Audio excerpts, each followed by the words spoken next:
I'm on. Podium's on. Everybody's names are up today. Perfect. Okay, I will call to order the April 13th, 2021 Placer County Board of Supervisors meeting, and we will start with a flag salute led by Supervisor Gore. Please join me. I pledge allegiance to the flag of the United States of America and to the republic for which it stands, one nation, under God, indivisible, with liberty and justice for all. Thank you, Bonnie. Our first item is the consent agenda, which is a list of items intended to be taken all at one time. But the board is happy to pull anyone that anyone would like us to discuss individually. And we will be pulling item 20A and 22E. So are there any others that anyone would like pulled to be discussed individually? It's a pleasure of the board.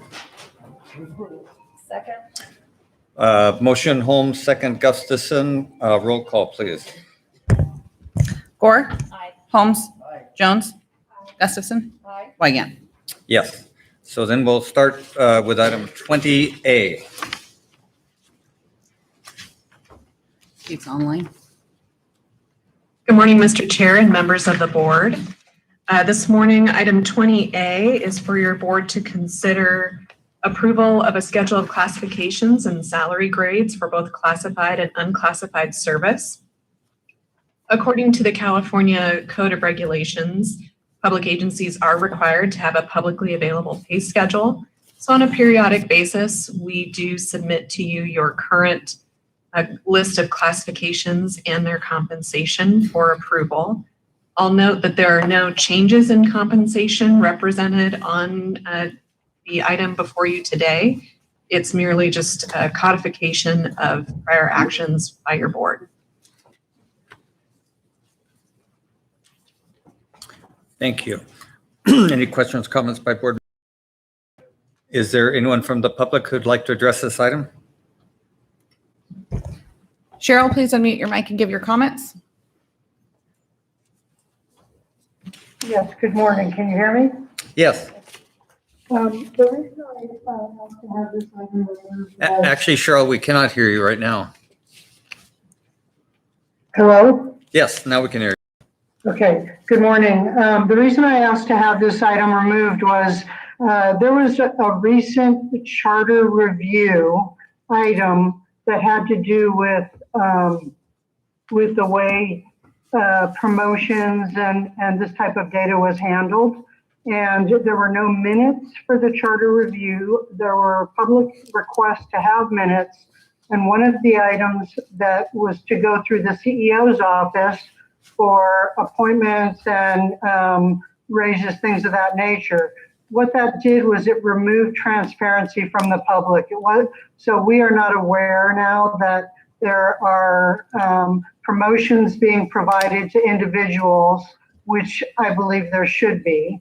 So that was one issue. And then secondly, there were a recent rash of promotions that the public was not aware of. A couple of them were had public scorecards from other agencies of D's and F's, and yet they were promoted to executive type positions.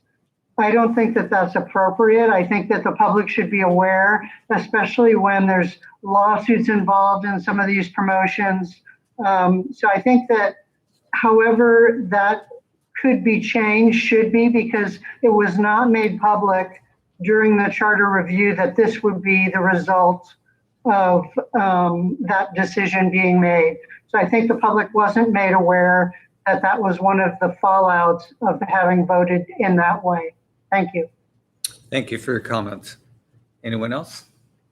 No, Chairman. Thanks. Seeing no other comments, I'll bring it back to the board for action. I'll second, but I wanted to see if staff had any response to those comments, because it does reflect poorly on the county, so I'd like Sure. to. Kate, could you respond to those comments? I can offer that the item before your board has no promotions or changes in compensation for any employees today. This item is merely a list of all of the county's classifications and compensation, all of which must be reported to your board for approval. This is typically an annual action we take to have it all in one place so it's easy to find for the public, but does not represent any promotions or changes in compensation for employees today. Thank you, Kate. So we have a motion, Home. I think Todd. Oh, can you Todd. clarify? Yeah, I'm more than happy to reach out to her and just I'd like to get more information. I'm not sure exactly what she's referring to be honest with you. I will tell you, the Charter Review Committee, one of the recommendations was about appointments of department directors, and these were whether this were handled under the CEO's office or sent as a recommendation to the board for final decision making. That decision was arrived at by the voters that would retain with the Board of Supervisors. So I'm not sure, there was no really discussion about compensation regarding executive staff, but I'll get more clarity from her. Well, and any jobs that we've changed do come to the board for That's correct. approval, and this is the process we use. So it's pretty transparent from my perspective. It is a lot of reading for the public, but it's there. Correct. And in fact, we're going to be discussing reorganization today. So yeah, all these items go. Would you before mind reaching out and finding out if No problem. what the I will. situation is? Thank you. And a point of clarification, it is only the department heads, not every promotion in the county. So it's the department heads that you appoint or you want to appoint, our board approves. That's But correct. a promotion between supervisor to a manager, those are done throughout the organization like a regular organization would do promotions for employees. That's correct. Okay, Yep. thank you. And as it should be, so we're not micromanaging. So we have a motion, Holmes, and a second, Gustafson. All those in favor say aye. Aye. Opposed? Motion carries.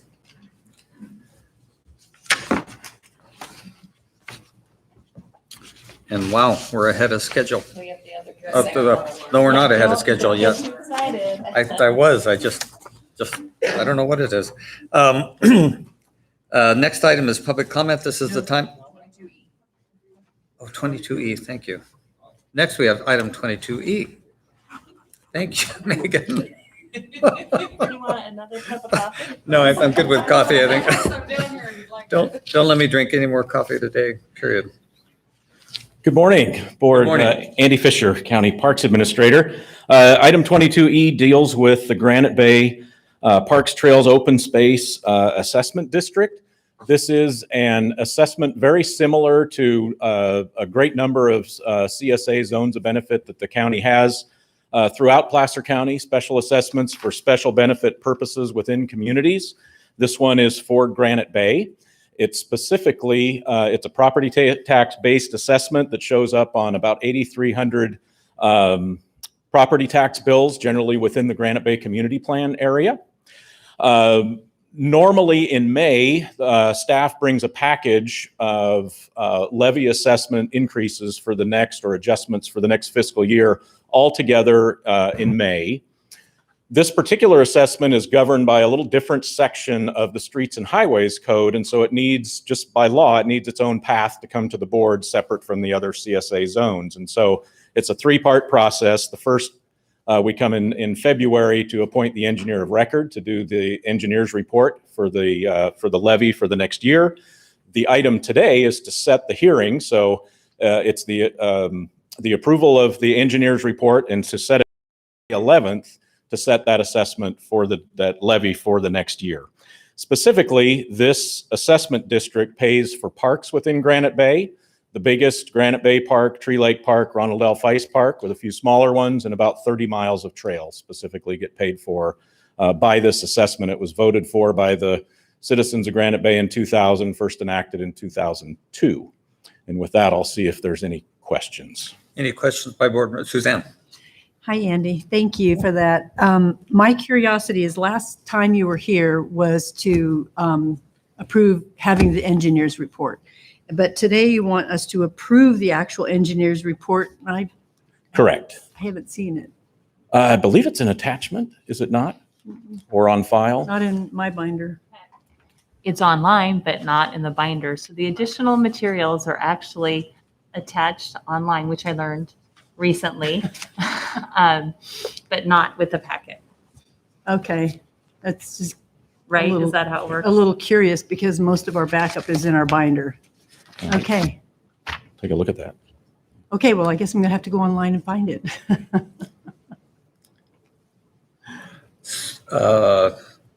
So Suzanne, are you comfortable going forward, or would you like to read the I'd like to material s- first? And do we have any, Andy, that can us wait for a couple of weeks? Oh, I mean, chime in. You might want to clarify that this particular item is simply to set the public hearing. So there will be an opportunity before the public hearing is scheduled on May 11th to provide that engineer's report. Well, it does say to approve the engineer's report on this item. I'm fine with setting the meeting. The item is to set the meeting for approval of the engineer's Right. report. Okay. Right. Okay, so approve the engineer's report is not actually. Not part of this. It'll be part of the next one. Okay, then I'm good with that, Andy. Yeah, then the title isn't really yeah, clear. we'll so- fix that wording for next year Accept for the sure. That's a engineer's little report. misleading. Yeah. Thank you, Andy. Appreciate it. Thanks. Any public comment? So what's the pleasure of the board? Oh, I moved to approve. I'll second. Motion Jones, second Gore. All those in favor say aye. Aye. Opposed? Motion carries. Thanks, Andy. Now we have public comment. This is the time when anyone in the public can address the board on anything that is not on the agenda, keeping in mind that we can take no action today. So is there anyone here who would like to address the board on something that is not on the agenda? Please come forward, state your name.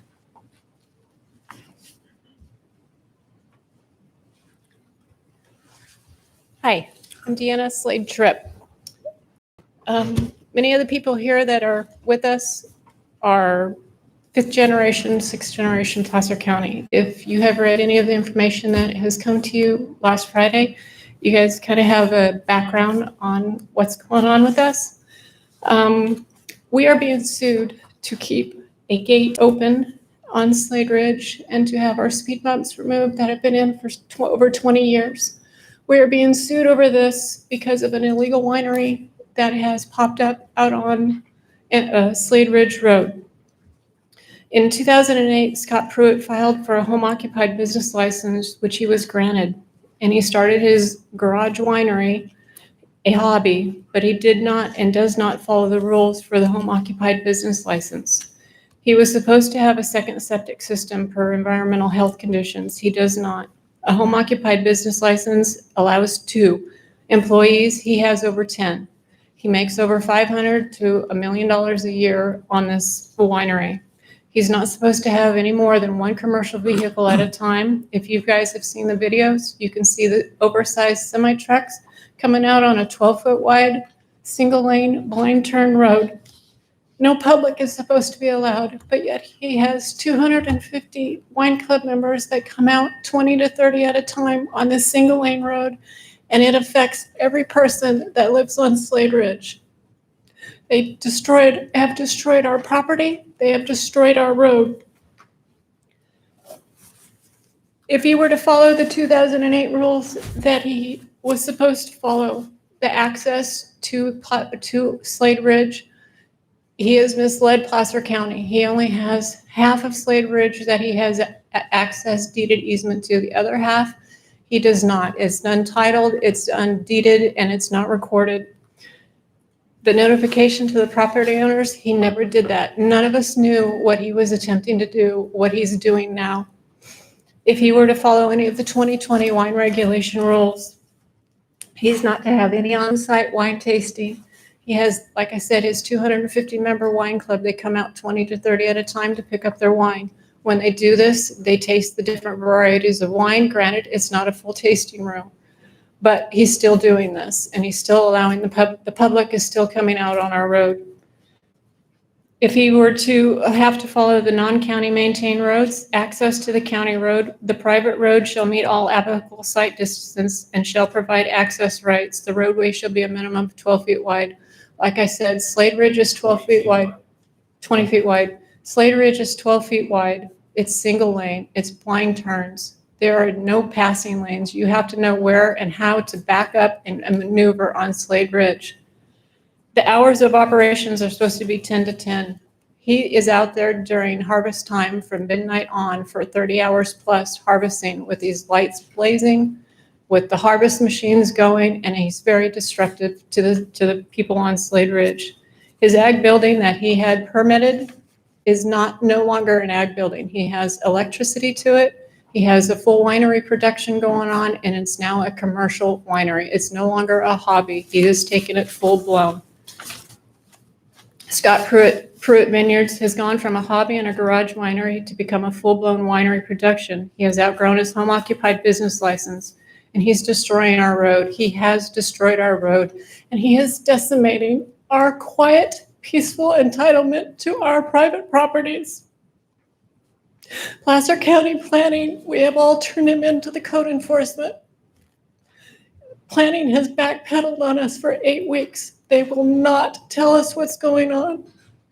He needs to have his business license revoked, and he needs to start over with a new business license and apply the 2020 rules to him. If he does not meet the 2020 rules on Slade Ridge, there is another viable easement. It's called Emerald Pines Road. It has a 20-foot wide deeded easement and a 30-foot wide easement. It's no minimal blind turns and can be improved for him to have his public come in. He will be putting in a wine tasting room at some point in time, and he won't be telling Placer County. And if his license is not revoked, then we'll be right back in here when he does the wine tasting. My husband will be up next. Thank you very much. Thank you. Thank you for seeing us today. What I want to start out with is Slade Sorry, Ridge. could you state your name for the My record? name is Wallace Tripp. I go by Wally. Thank you. I'm a small business owner. I've been welding out of Placer County for 36 years. A lot of the buildings that you go through on a daily or see on a daily,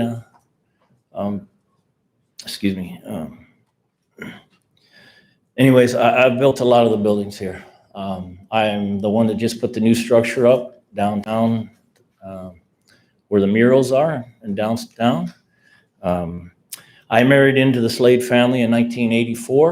In 1984, Slade Ridge belonged all to the Slades. You might remember Willie Slade. He was a colorful individual here in Placer County. He's my wife's uncle.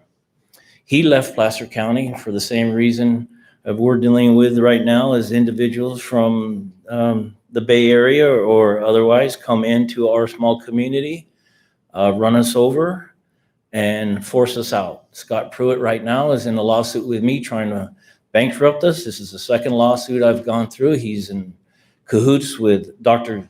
Garrity. Dr. Garrity had moved into my wife's homestead. He has refused to adapt to our community. He has run us over. He has sued us over our speed bumps, in which he lost. Now he has teamed up with Mr. Pruitt. They are now going against us for our speed bumps again. They are trying to open our road up to a winery that Mr. Pruitt snuck in. He had no notification to any parcels to what he has attended. He has the public coming out. He has told me to get out of his way so that he could get his public in. He has oversized trucks coming in that are ruining our road. If you've seen, I've hoped you've had time to go over what we've presented to you. You can see the traffic jams that are in play. You can see that there is no room for this to happen. Now, he's not to have any employees other than 2 at the maximum. If you look at the information that we supplied to you, he has over 10. He has over 10 employees working for him. We have to deal with these employees speeding through our properties. He's had wine club members with their their fancy cars use our property as a drag strip, leaving rubber behind on our property to impress Mr. Pruitt. Now, we've had enough. He is going to bankrupt us, and it's for no reason, for a glass of wine. Now, he has not paid a dime, $400 on our road in 20 years. Mr. Garrity has paid $235. The other parcel has paid $35 on our road. There's another way out. He needs to utilize his money for that way out, and the county needs to have Public Works come out, drive our road, and tell us how fast they think the public can drive on our 5-mile-an-hour road. I have with us over 12 of our neighbors here. We're going to go in line. Leslie Calabrese is going to be next. She has 2 little ones. She has a right to be on the road with her children. We're not getting out of the way for this commercial winery. Thank you. Chair, yeah. Wally, can I, Yes, Mr. I've been out on Slade Ridge. well, I was out there. I was afraid to go all the way down because it was too narrow and I didn't know how I was going to get back, but I was out there this weekend. So where were the speed bumps? Were they on Slade Ridge or on? Speed bumps are on Sylvia Slade's property. 1, 2, Mrs. Powers' property, 1, mine, 3, Mrs. Calabrese's 1. So those are all private roads? It's all private. Okay. They have an ingress, egress, and utility easement only. They have no rights to the road. They have merely a right to go in and out. And now he's trying to take our road over and sue us out of our own road. I won't stand for it, and neither are our neighbors. All right, Mr. Chair, I just want to let you know that my staff is looking into this, so. Great. We hear what your concerns are. Thanks. Hi, Jerry. Is there anyone else from the public who'd like to address something not on the agenda?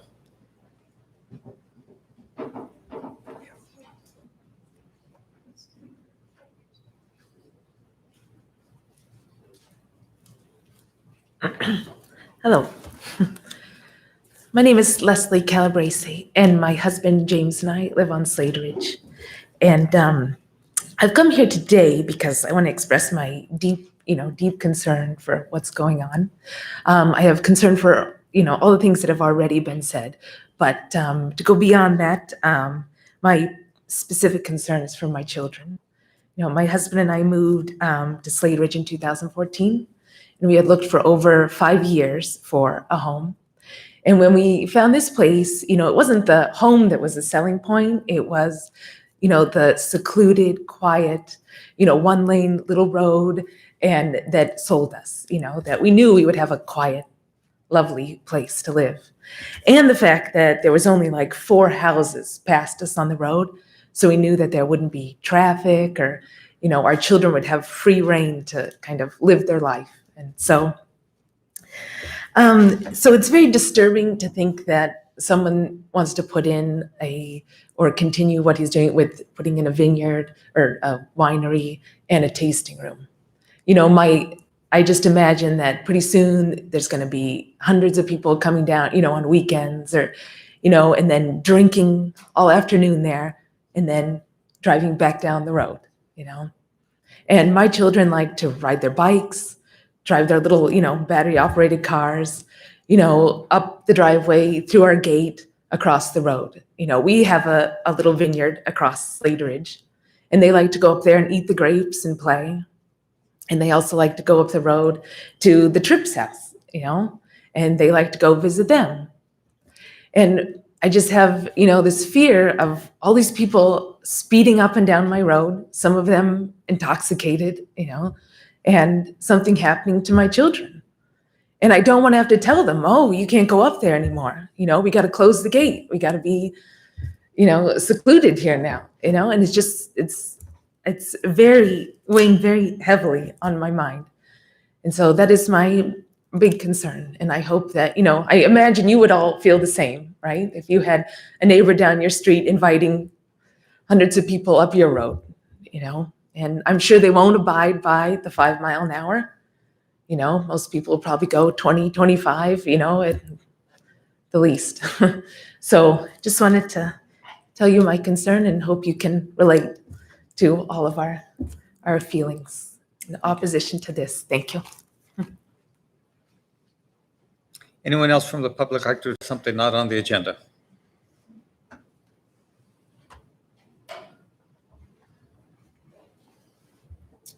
Hello, my name is Holly Tripp. I'm Wally, Indiana's daughter. I'm also a construction inspector for Placer County Water Agency. And I put together the large part of the complaint that went to the Planning Commission to take a look at this vineyard again. Even Placer County Water Agency has to abide by the zoning ordinances, encroachment permits when we're designing a project. And it really baffles me that even in 2008, Placer County would have signed off on a winery on this 12-foot wide road. Specifically, I would like you guys to look at one part of the 2020 code that we know Pruitt Vineyards is in clear violation for. And that reads that if a farm brewery is accessed by a private road, the applicant shall provide proof of access rights in the form of a recorded easement or other applicable legal document as determined by the county and an affirmative written statement of legal rights to access and use said road for the purposes of requested facility. We know that he doesn't. The tenants on the residents on Slade Ridge have ingress and egress, period. And I was the little kid that didn't get to ride my bike on the street because of the first lawsuit. My life was significantly impacted from the first time we got sued for the removal of speed bumps. It's a 12-foot wide road with blind corners. If you do not drive that road regularly, you don't know where to pull off, and it causes traffic jams. I would get fired from my job as a construction inspector if I put the public down a 12-foot wide road without flaggers on blind corners. I'm working on Powerhouse Road right now. It's not okay. It's a safety issue. It's financially devastating. I won't get into the details, but my parents have worked on our homestead for my entire life. I was born and raised in Auburn. My entire life was spent on this property, and it scares the crap out of me to not be able to have my kids have access to that road because we're yielding to somebody's commercial operation that isn't even legal. It shouldn't be allowed. So that's my 2 cents. We have quite a few other people who want to say something, but I just want to stand here as a future mother, 6th generation, and say, can we take another look at this? Because this doesn't seem right, guys. It just doesn't seem right. Thank you. Are there more people here today who want to address this item? Could you raise your hands? I'll take one more on this item. What's going to happen is Supervisor Holmes is going to get out there and dig into it. And if there's something that needs to come back to the board, we'll do that. But we have a policy we have a very long meeting today. And in order to keep us reasonably on track, I'll take one more item, comment, public testimony, and then we will defer our remaining public comment as our last item, as per board policy. So if one more of you want to come up and address this item, fine. Keeping in mind that, sure. Yeah, and you can all submit comments to us in writing or give us a call if you want to set up a meeting, although I would recommend that it's preliminary to do that. Do we have a lot of people online? Yes. All that? Okay, good, thanks. Hi, good morning. I just found out about Could you, this. state your name for My the name record? is Dr. Dennis Levin. Thank you. I've been living at 2611 Slade Ridge since actually moved there in 2007, bought the property in 87. I also have an affidavit from my wife. First of all, even the road on Andrade Road is maintainable to have access for a public winery. You don't have enough space. You can barely get 2 vehicles that they go at the maximum of 5 miles per hour. That's Andrade Road. We are the first property owners on Slade Ridge. When I purchased the property, I was responsible for all the trees on both sides of Slade Ridge. It so happened I didn't know, but a lot of the vehicles or the high trucks are touching the top limbs of some of my trees, which then created problems with my trees that would then have to be cut down, and I'm responsible for that. Not only is Slade Ridge very narrow, it's also a ravine. I'm also responsible for picking up people's refuse, people's throwing out bottles, cans, and whatnot.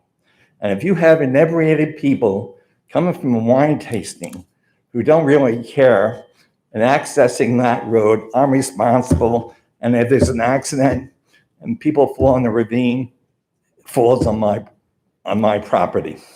So this whole thing is absurd. It should never have been discussed with in the first place. And I'm saying this from an emotional point of view, but I just don't think it's right that you haven't even had this discussed. The whole thing's a moot point. Andreck Road's not really safe for two vehicles going at it, even the speed of 20 miles per hour both ways. Not only Slade Ridge. Thank you for your comments. Okay, now the board will move on to board member and executive officers' reports. Cindy. I just wanted to make sure that we're clear with the public. We appreciate you coming today, and we can't take action today, but as Supervisor Holmes, and happy to help as well, look into this issue and respond. So thank you for being here and taking time.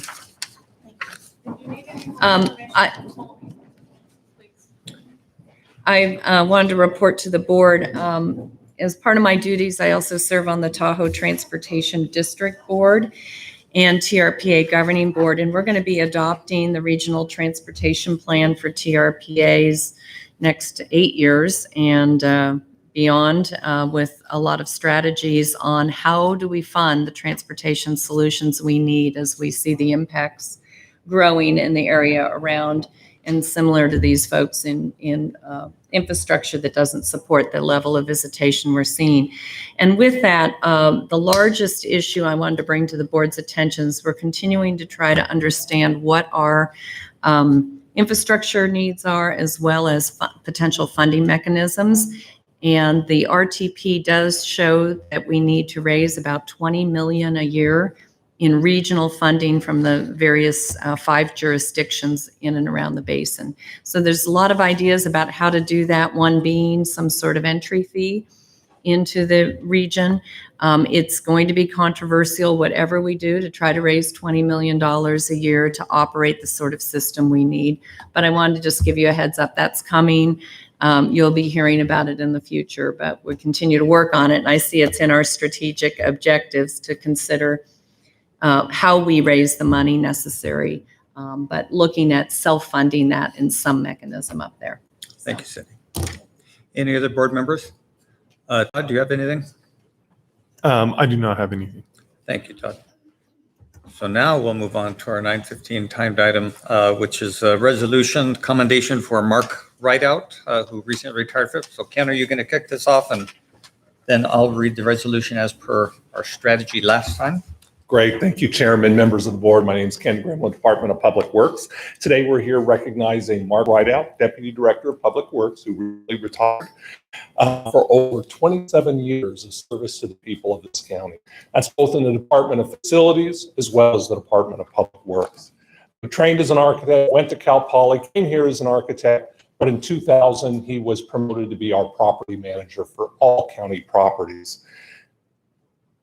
He's been involved in in the past 20 years, every significant lease or property acquisition we've done in this county. That includes the Placer Legacy acquisitions. It improves all the parks, most notably Hidden Falls Regional Park, but everything that involved acquiring or getting property dealt with.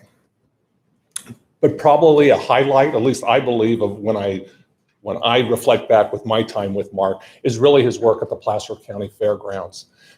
Fairgrounds was going through a time of financial distress. I don't think that would be an exaggeration. Your board led to some studies. Your board directed a Fairgrounds Revitalization Committee be formed of community members. Through that group, the ideas generated came a partnership with Placer Valley Tourism, a public-private partnership that led to a $30 million investment in the fairgrounds, to a state-of-the-art, huge event center down there, and a total revitalization of the entire fairgrounds, the old buildings as well as the old grounds. He has an attention for detail that's probably was to the benefit of the county to address all these integral or these very complicated agreements that were required over time. But I think when we think about Mark, it's really about his faithfulness to his projects, to the people of this county. He's always looking for what's best for the county. So I hope you join me in congratulating him on a well-deserved retirement and nothing but the best in his future endeavors. Thank you, Ken.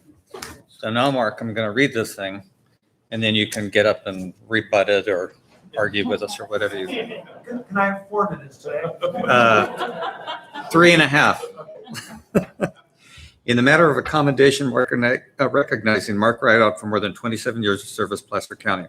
Whereas Mark Rideout began his employment with Placer County in 1993 as an architect in the Capital Improvements Division of the Department of Facility Services, he is retiring after serving the citizens of the county for more than 27 years.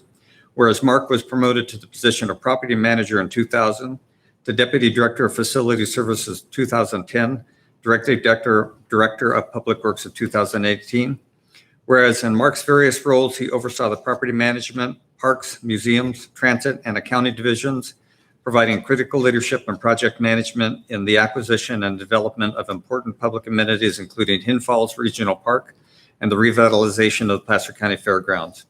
Whereas Mark is admired by his staff for his long-term faithfulness and positivity, he is dedicated to quality and thoroughness in every project in which he contributes and has a wealth of knowledge and history that he has worked hard to pass on to those who will follow in his footsteps. Whereas Mark was not only dedicated to his formal duties, but loved to bring a flair of art, beauty, and levity to his workplace around him, Mark's professional quality photography adorned hallways from his office building to the Board of Supervisors chambers. The stress of work life seemed to lighten up whenever Mark walked down the hall in his trademark flashy, colorful socks that occasionally even matched. Whereas in addition to independently bringing countless individual projects to completion, it was Mark who developed many of the processes and systems that stand behind the success of initiatives such as Placer Legacy Open Space and Agricultural Conservation Program. As we bid farewell to Mark, may we know for certain that he leaves a legacy of programs, projects, relationships that will serve the citizens and staff of Placer County for decades to come.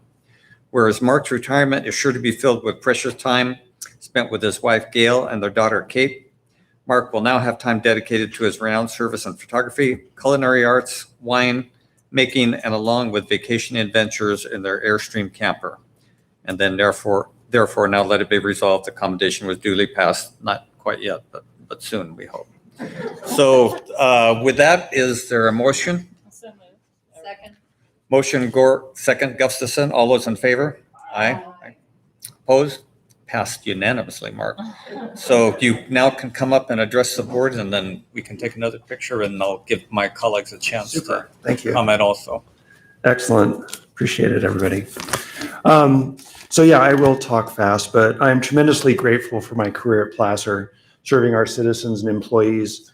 I've seen lots of positives change since my first day, January 4th, 1993, when my desk was co-opted by Parks, processing hundreds of in-person reservations for the Bear River Campground.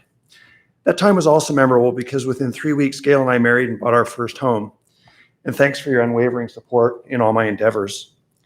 I learned so much from all of you. It's such a wonderful and supportive organization. And at the beginning, I quickly made friends with all the carpenters and plumbers and building maintenance who taught a young architect the practicalities of construction. As we worked with HHS, the DA, and economic development to modify old DeWitt buildings for their needs, interesting puzzles arose, like the floor sloped in building 15A under the rolling files, and the files rolled by themselves.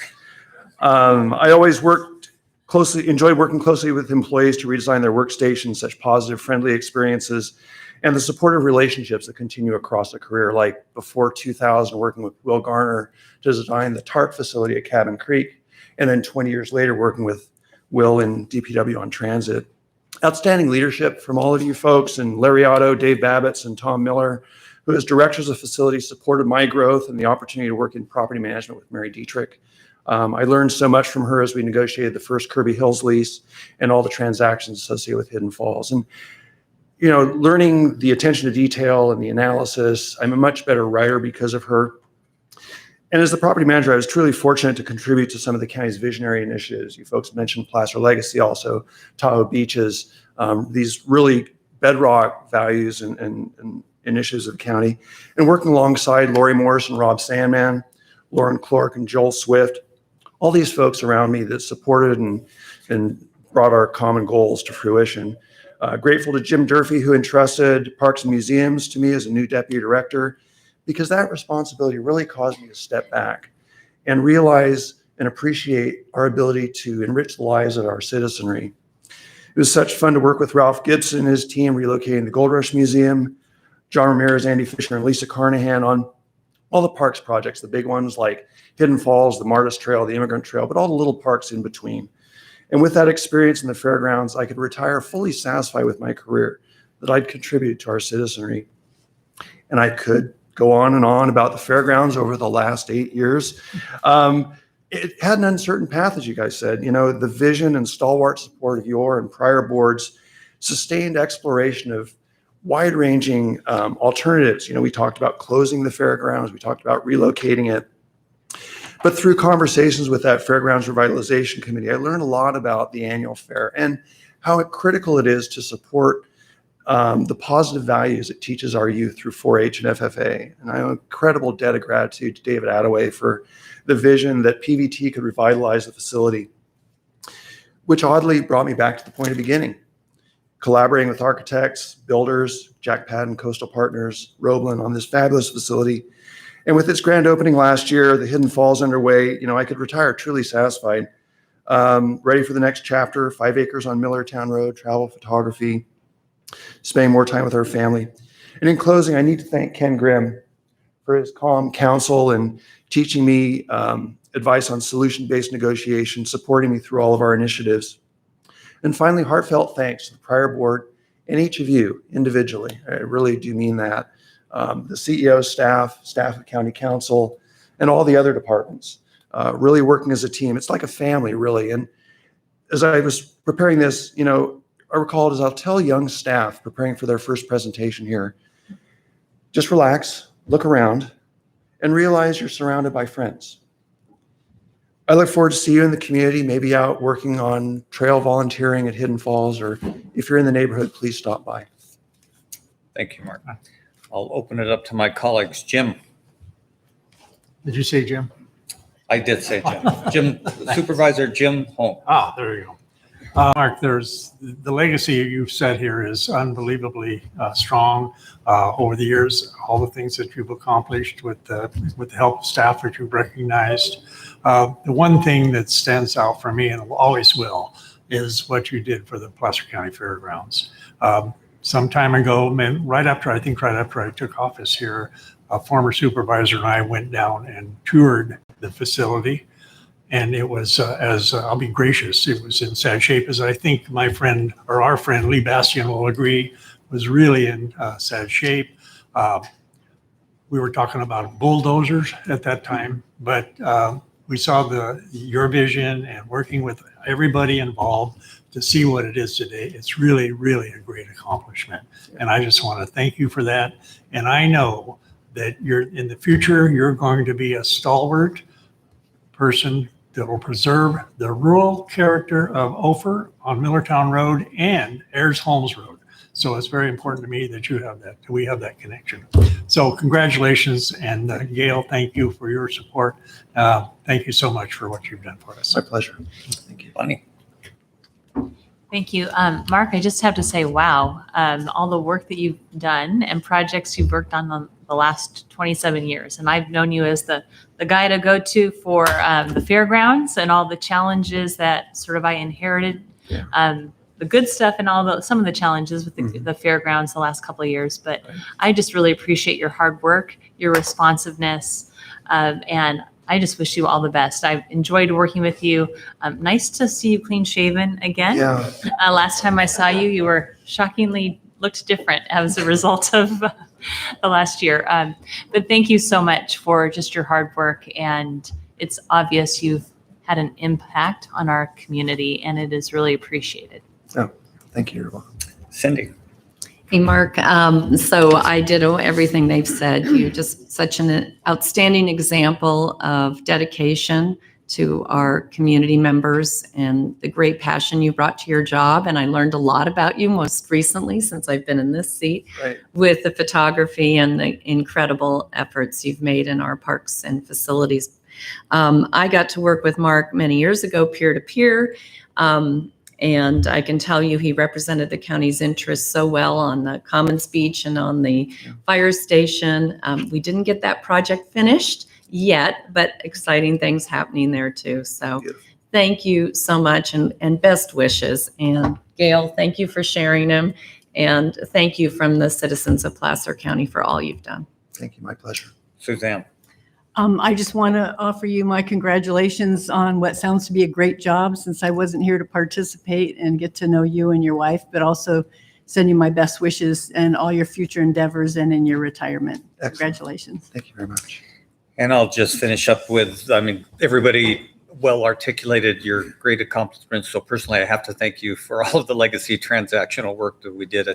Karen can attest to the fact from a real estate perspective, all of them are weird and different and challenging. So personally, thanks for that. But the fairgrounds is a comment by way of your positive attitude and calm demeanor. Just my recollection is over the years, the board, 5 of us, different reasons, wanted to hold on and help the fair as much as possible, but it really wasn't our thing to worry about. So we'd lend some money to the fair board and kind of keep things alive. And then we appointed a committee, and people like Lee sat on all of that and advised you. And I remember Ken, I think, making the round saying, how serious is the board about all this? And it was sort of like amongst all of us, well, we don't know what to do with it. We don't want to let go. We don't, we can't participate in seeing it not stay around.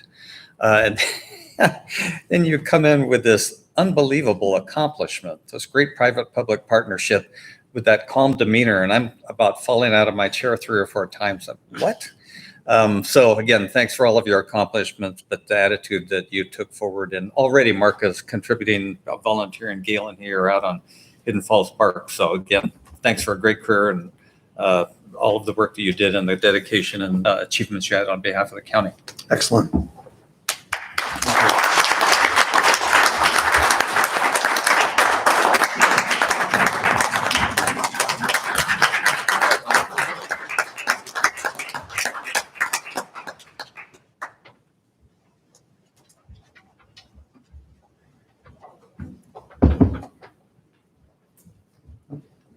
Where's our You did it, so we're Somebody take a photo. There we go. Yeah. On 3, 1, 2, 3. We'll do one more time. On 3. I think it's just here this morning. Got it. Thank you. Thanks, Mark. Great. Thank you. Thank you, everybody. Have a great morning.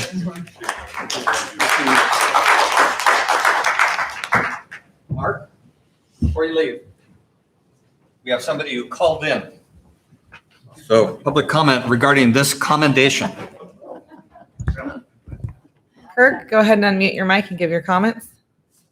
Mark, I couldn't let this go without offering just a deep, sincere thank you for your commitment over the years. You served the Granite Bay community and District 4 extremely well with the way that you engaged on Feist Park and helped us build the field out at Franklin, and the management of the multiple community services districts along Douglas Boulevard, and the way that you were able to help bring people together there. But clearly, as has been alluded by my former colleagues, the crown jewel in your career clearly is the Placer County Fairgrounds. The way that you engaged after we had the RCS report and recommendations of, as Supervisor Holmes alluded, recommendations of everything from tear the damn thing down to, I don't know, set fire to it. You came in, worked with Greg Hegwar and Dave Henry, and helped the fair committee, the fair association committee, understand that there could be life after the fair association. And you dared tread where very few did, and the results of your hard work there will remain for generations and will be a blessing to Placer County for generations. So I just wanted to say thank you very much. Wonderful. Thank you, Kirk. Thanks, Kirk. Anyone else? No. Now you're free to go, Mark. Excellent. Thanks, Gail. Thank you. We'll now take up our 9:25 timed item, which is a continuation for March 30th, I think. Dispute resolution services contract, and Todd. Yeah, I'll speak on this one. So just for a brief background, back on March 30th, your board heard a presentation and a recommendation for a contract for Placer dispute resolution services to provide those services to the county. Based on public comment and testimony that was made subsequent to that presentation, there was a decision to delay as a request from county council to a date certain time of today. Obviously, there's been a great deal of discussion. We continue to have that. And so my request of you today is to continue this off calendar and provide staff and county council to come up with a solution that's adequate. I just don't think we have something to present today for you. Any questions, I'm happy to answer. Questions by board members? See none. Any from the public? No. So the request is to continue this. That would be the recommendation. And do we need a date certain? No. Okay. Thank you. Okay. So we do need a motion, right? I'll second. Motion Holmes, second Gore. All those in favor say aye. Aye. Opposed? Motion carries. Thanks, Todd. Next, we have our health and safety element update, Angel Green.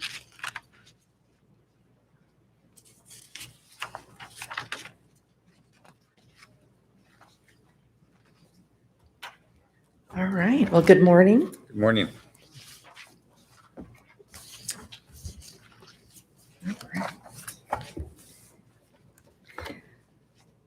Well, good morning, Chair and members of the board. My name is Angel Green. I am a senior planner with the Planning Services Division.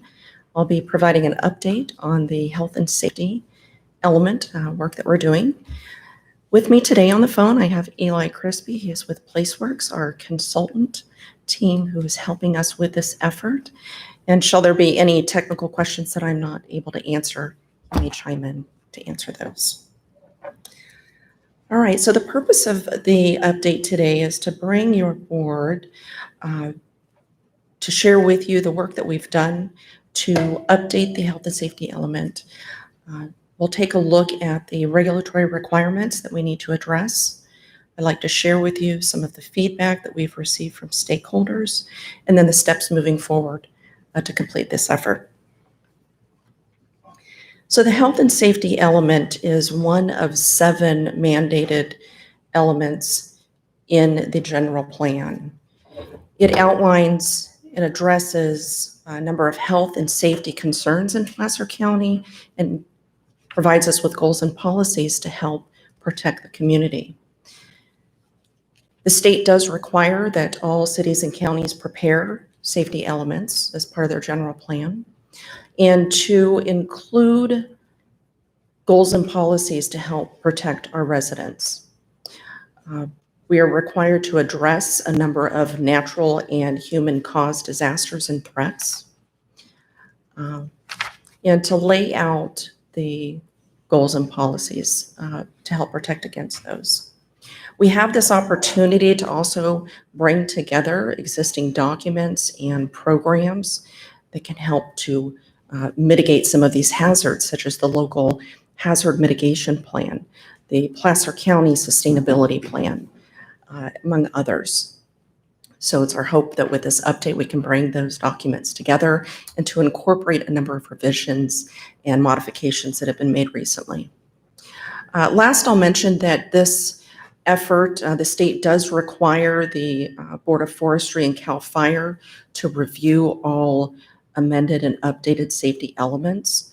And so we are working closely with CAL FIRE on that review, and we'll be sure to address all of their comments and concerns. So the 2013 health and safety element currently identifies and addresses the following hazards. We have seismic and geologic hazards, flooding, fire. We have airport hazards, as well as emergency management and public safety. We have hazardous materials, as well as avalanches and public health. The revisions that we're making to the health and safety element update will address recent state regulations that now require health and safety elements to also address climate adaptation and resiliency. And so with this update, we will be including new hazard sections such as drought, extreme heat, severe weather, agriculture, and forestry pests. And with this update, we'll also be including evacuation planning. So I'd like to first just cover a few of the regulatory requirements that we'll need to address with this update. Those that are related to flood hazards require that we provide in this update updated flood mapping, as well as identifying responsible agencies for the protection against these hazards and to ensure continued coordination. Also to develop policies to minimize the risk for new buildings and essential facilities. For those related to fire hazards, we will be including updated fire mapping, as well as showing those areas that fall within the state responsibility areas in the high fire severity zone mapped areas. We're looking at incorporating new policies to minimize the risk for new buildings and essential facilities. We also have new requirements that require the county to identify residential development projects that are located in high hazard prone areas that are lacking a secondary emergency access point. For those related to climate adaptation and resiliency, the state now requires that all cities and counties prepare vulnerability assessments to show the risks from climate change impacts. Also to develop adaptation and resiliency goals, policies, and objectives to protect the community, to implement strategies to increase community adaptation and building resiliency. And we're required to incorporate those goals and policies into the general plan by January of 2022. Now, as your board may recall, in January of 2020, the board adopted the Placer County Sustainability Plan. And as part of that effort, we had a technical study that we had completed. That was the vulnerability assessment that was included within that plan. And it analyzed the climate hazards occurring and likely to occur in Placer County over future years. We've looked at a number of populations and sensitive groups that may be impacted. And so we've completed that effort, and we've got a number of goals and policies that were outlined in that sustainability plan that we're incorporating into this safety element. So I wanted to provide just a quick summary of the total goals and policies that we are recommending. I have this broken down by hazard section. So we have a total of 19 goals in the safety element. We have 114 policies and 82 implementation programs. And this table here just helps to demonstrate, to show total number of goals, policies, and programs for each of the hazard sections and how many new goals, policies, and programs that we are bringing forward. Climate adaptation, as you can see, the last hazard section listed there, that is a new section. And so with that, we have 5 new goals, 26 new policies, and 28 new programs. So I'd like to take a moment to address the feedback that we've received from our key stakeholders. I'll then go into some examples of new policies and programs to address state regulations. But starting first with the Placer County Transportation Planning Agency and the Airport Land Use Commission. So all general plan amendments require an Airport Land Use Commission consistency determination. And so we started working with PCTPA staff early in the process to look at what it would take for the county to achieve that consistency determination for not only the safety element, but the general plan itself. So based on the feedback that we received from PCTPA staff, we're looking at making the following modifications. For the general plan, Section 8, which is the health and safety element, we're looking at adding some new background information to discuss the state law requirements around the Airport Land Use Commission and the need to incorporate that information into the safety element, looking at barriers and review processes when we're looking at new development projects in airport overflight zones. So we've got a few revisions. We've got policies. So we've got an update to Goal 8D policies, 8D 1 through 3, with a few minor modifications, implementation program 8D1, as well as some new policy and programs. Additional revisions will include, for the introduction section, we will be incorporating, or rather reflecting the current ALUCP. So we've got some dates that we'll need to revise. For the transportation and circulation element, we'll need to make minor text changes to include all applicable airports. For Section 4, we are adding additional notes in reference to the airport overflight combining district and compatibility buffers. And last, I'll mention we're looking also at adding additional revisions to the Placer County zoning ordinance. And those text amendments would include adding, again, applicable airports, but the aircraft overflight combining district, and then we've got some additional text that we'll be recommending for Section 4, other regulations for consistency with the general plan goals and policies. All of these revisions are contained in the track change document in an attachment to your staff report. So I'd like to invite you, if you've not already had a chance to look at those track changes, you'll be able to get some additional information there. All right, so moving on to our second key stakeholder, CAL FIRE. As I mentioned earlier, the state does require the Board of Forestry to review all amendments to safety elements. And so we also reached out to CAL FIRE very early in the process. CAL FIRE, through their review, they provide an early assessment based on the county's existing safety element. And a copy of that report is also provided in the staff report. But essentially, we're looking at revisions necessary to address Senate Bill 99. Senate Bill 99 requires that the county identify residential developments in any hazard zone that are lacking emergency evacuation routes. And so we're providing a figure that identifies those properties. We also have Assembly Bill 747, which requires the county to identify evacuation routes and their capacity, safety, viability under a range of emergency scenarios.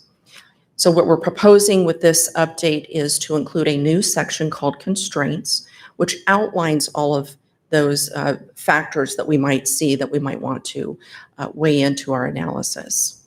And then we also have additional revisions to policies necessary to comply with AB 747. Some additional feedback that we received addressing Assembly Bill 2140. We are including, as recommended by CAL FIRE to comply with this requirement, mention of the, or incorporation rather, of the multi-jurisdictional local hazard mitigation plan.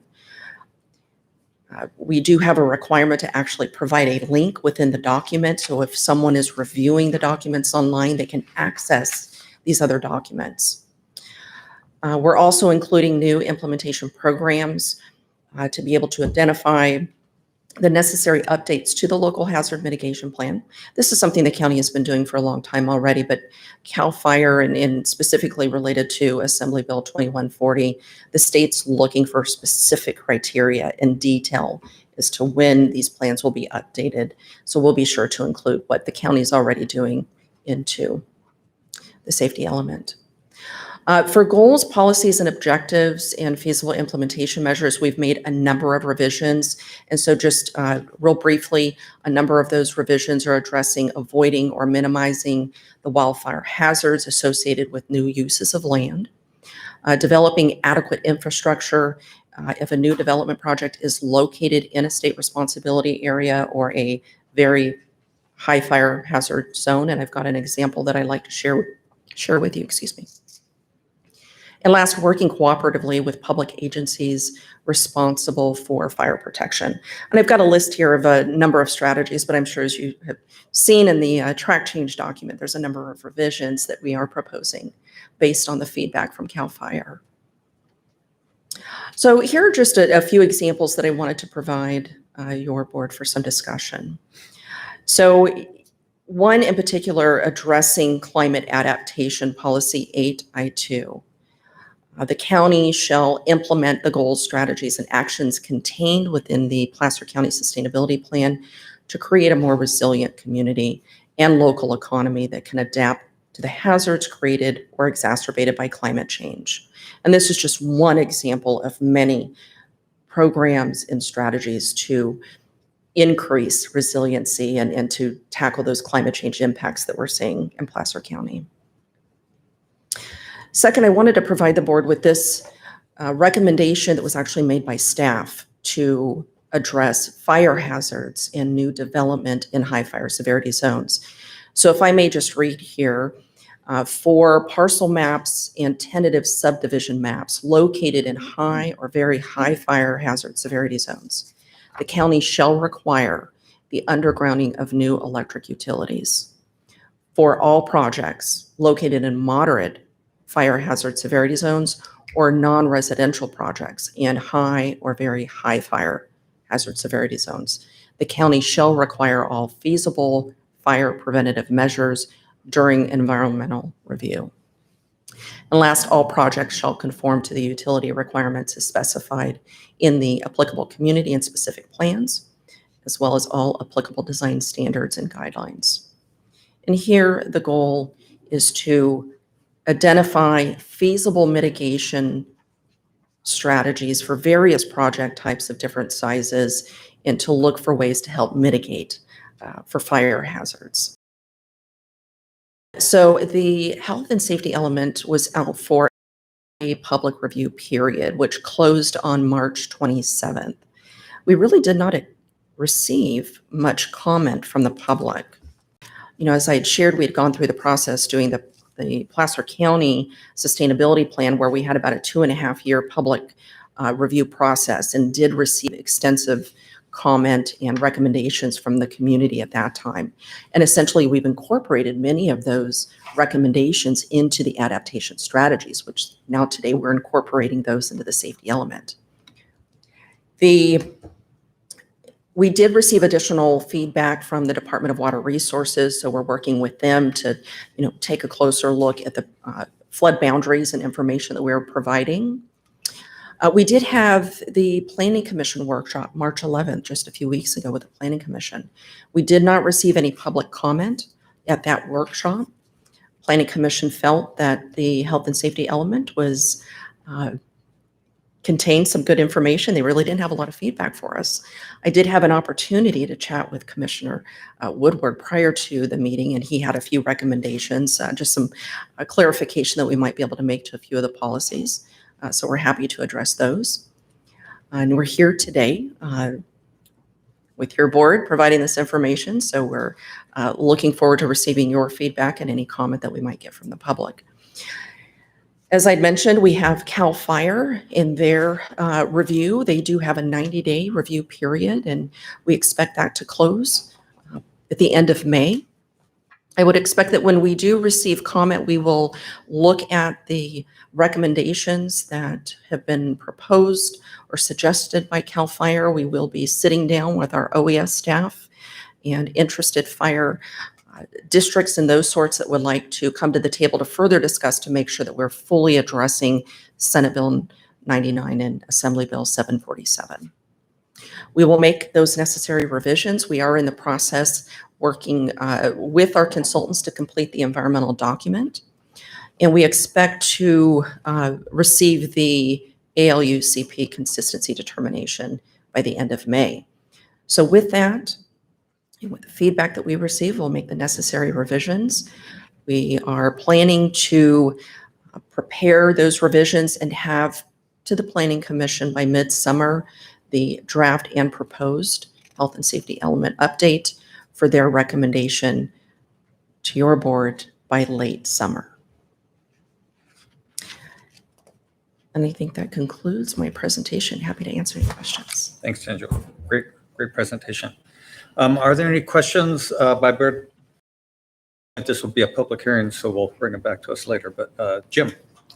Thank you, Angel. Thanks for bringing this forward. Thank you for meeting with me and giving me an update about what's going on. I appreciate all the hard work that's in this, and a lot of it just makes good common sense about what we need to do. I appreciate on the effort with the Airport Land Use Commission and the airport overflight zones. I have to have a hard look at.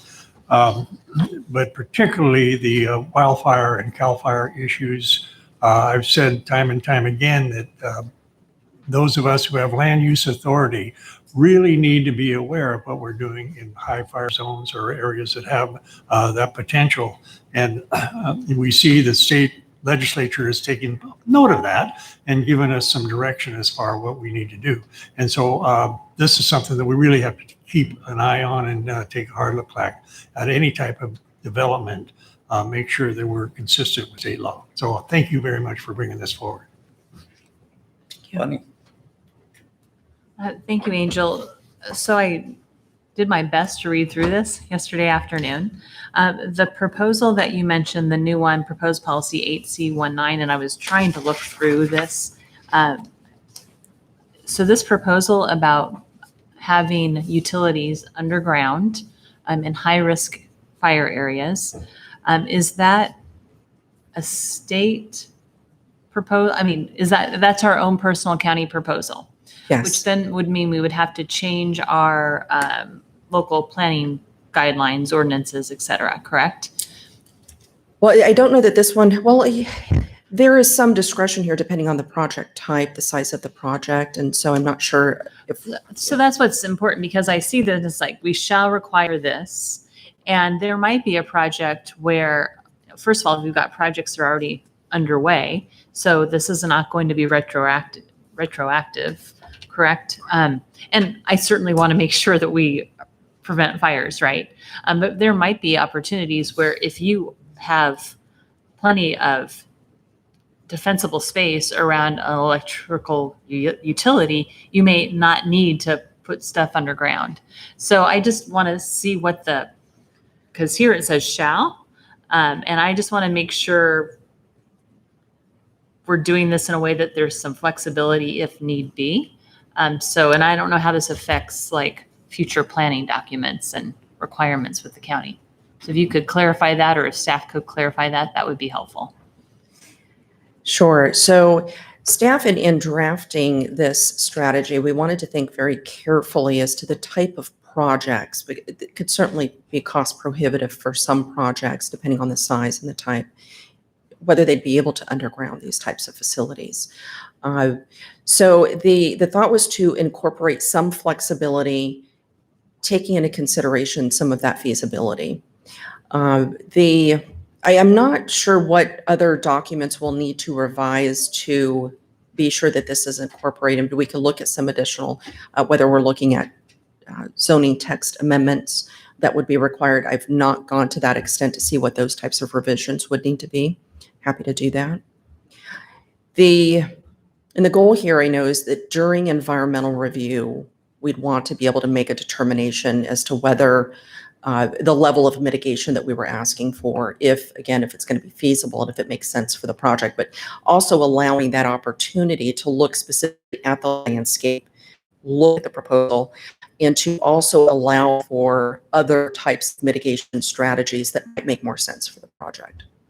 Thank you. So I don't know if that word shall is written in this document. We might want to look at how that's written in a way that allows flexibility if need be. Right. And that was Cindy. That was my same question was on this clause because, there's a difference between splitting one parcel and doing a whole new subdivision.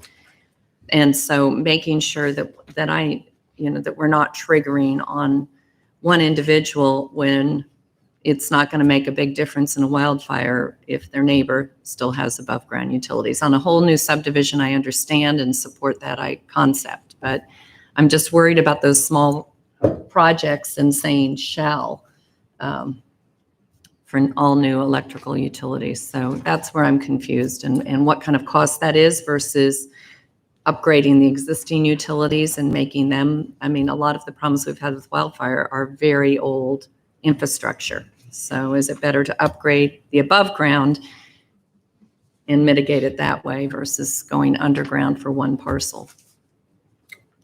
So any thoughts on that or size? I think that, we definitely do want some flexibility because we do understand that there could be certain projects, especially on the smaller scale, for a parcel map, for example, if we're just looking at a 2-lot subdivision, that might be very cost prohibitive for that particular size of project. So we would like to have some flexibility here. We could certainly look at modifying the shell to consider. We can look at some more flexible language that will allow us to take into account, again, those project types in the existing landscape that's out there. Well, I certainly would support having some level of flexibility for the smaller projects that, we can still get mitigations that improve our fire safety without overburdening one particular parcel, especially when we have such a shortage on housing. We're trying to support more affordable housing, and then we start triggering these sorts of things that create us the inability to create more housing. Thank you. All right. Suzanne. Thank you. Yes. Hi. How are you, Angel? Supervisor Jones, yes. My question's regarding slide number 6 and slide number 10. Both of them refer to identifying residential developments in any hazard area identified that do not have at least 2 emergency evacuation routes as required by the California Government Code. So my question is, so once you identify them, what will be done about that? So the first step was to identify where those locations are. We've included a number of implementation programs that would allow us to go a step further to look at how to address those needs in being able to get evacuations out, but also looking at not just residential developments, but other types of developments as well.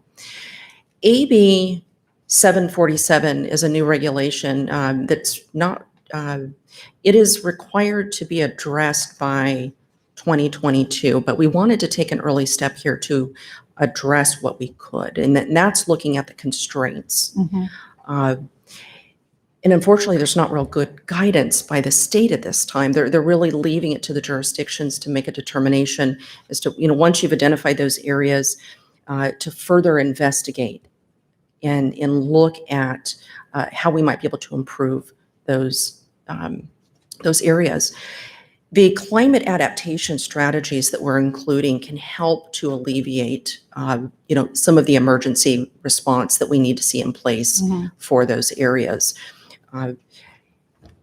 Increasing our communication, whether it's through broadband, looking at ways of being able to get the information out to residents during an evacuation or an emergency situation. Those are just a few of the examples that we've included.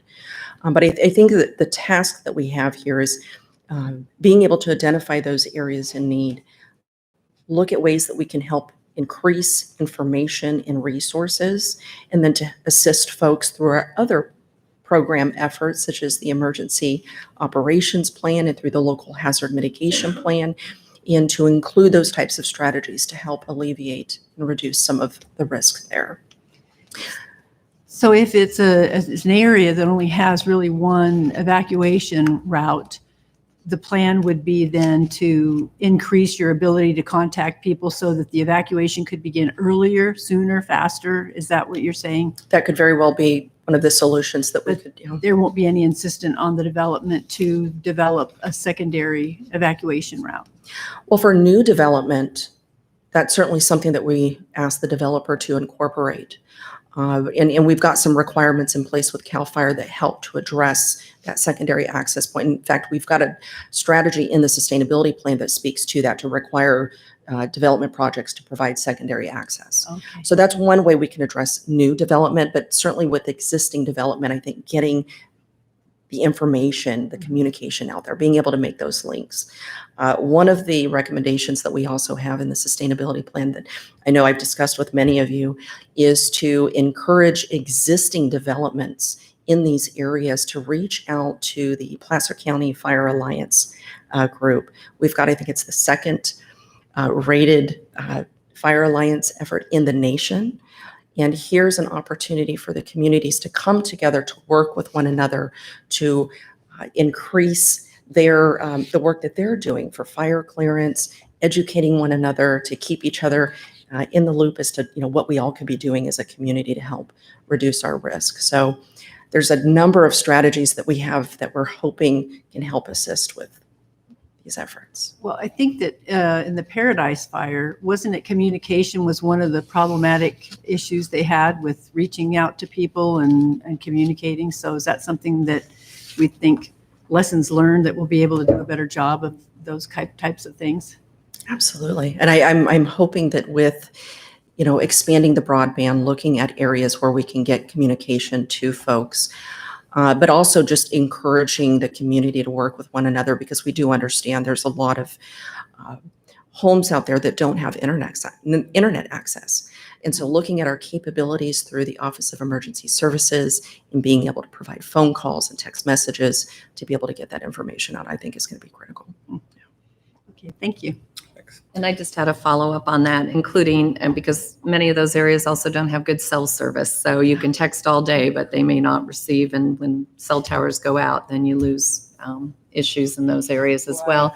The other thing that I know I talked to Chief Estes about was about the shelter in place, because we have existing subdivisions in areas that are one way in, one way out. And how do we help through the fire safe councils and other groups to work on those shelter in place alternatives for those areas. And we did a great one up in Alpine Meadows last year with that project that we approved. So a really good strategy for how to deal with that.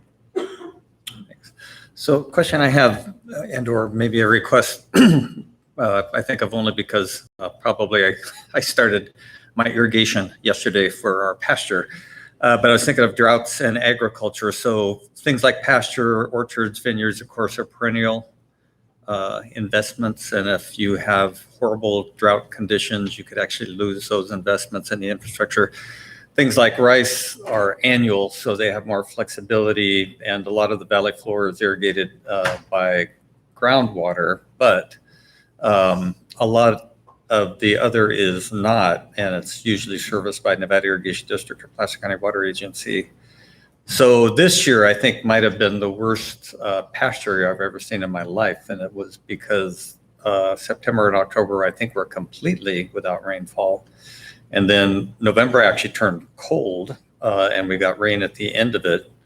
And then through the winter, in my view, it was probably colder than average, but I don't have any data regarding that. And then we didn't get any rain for quite some time now.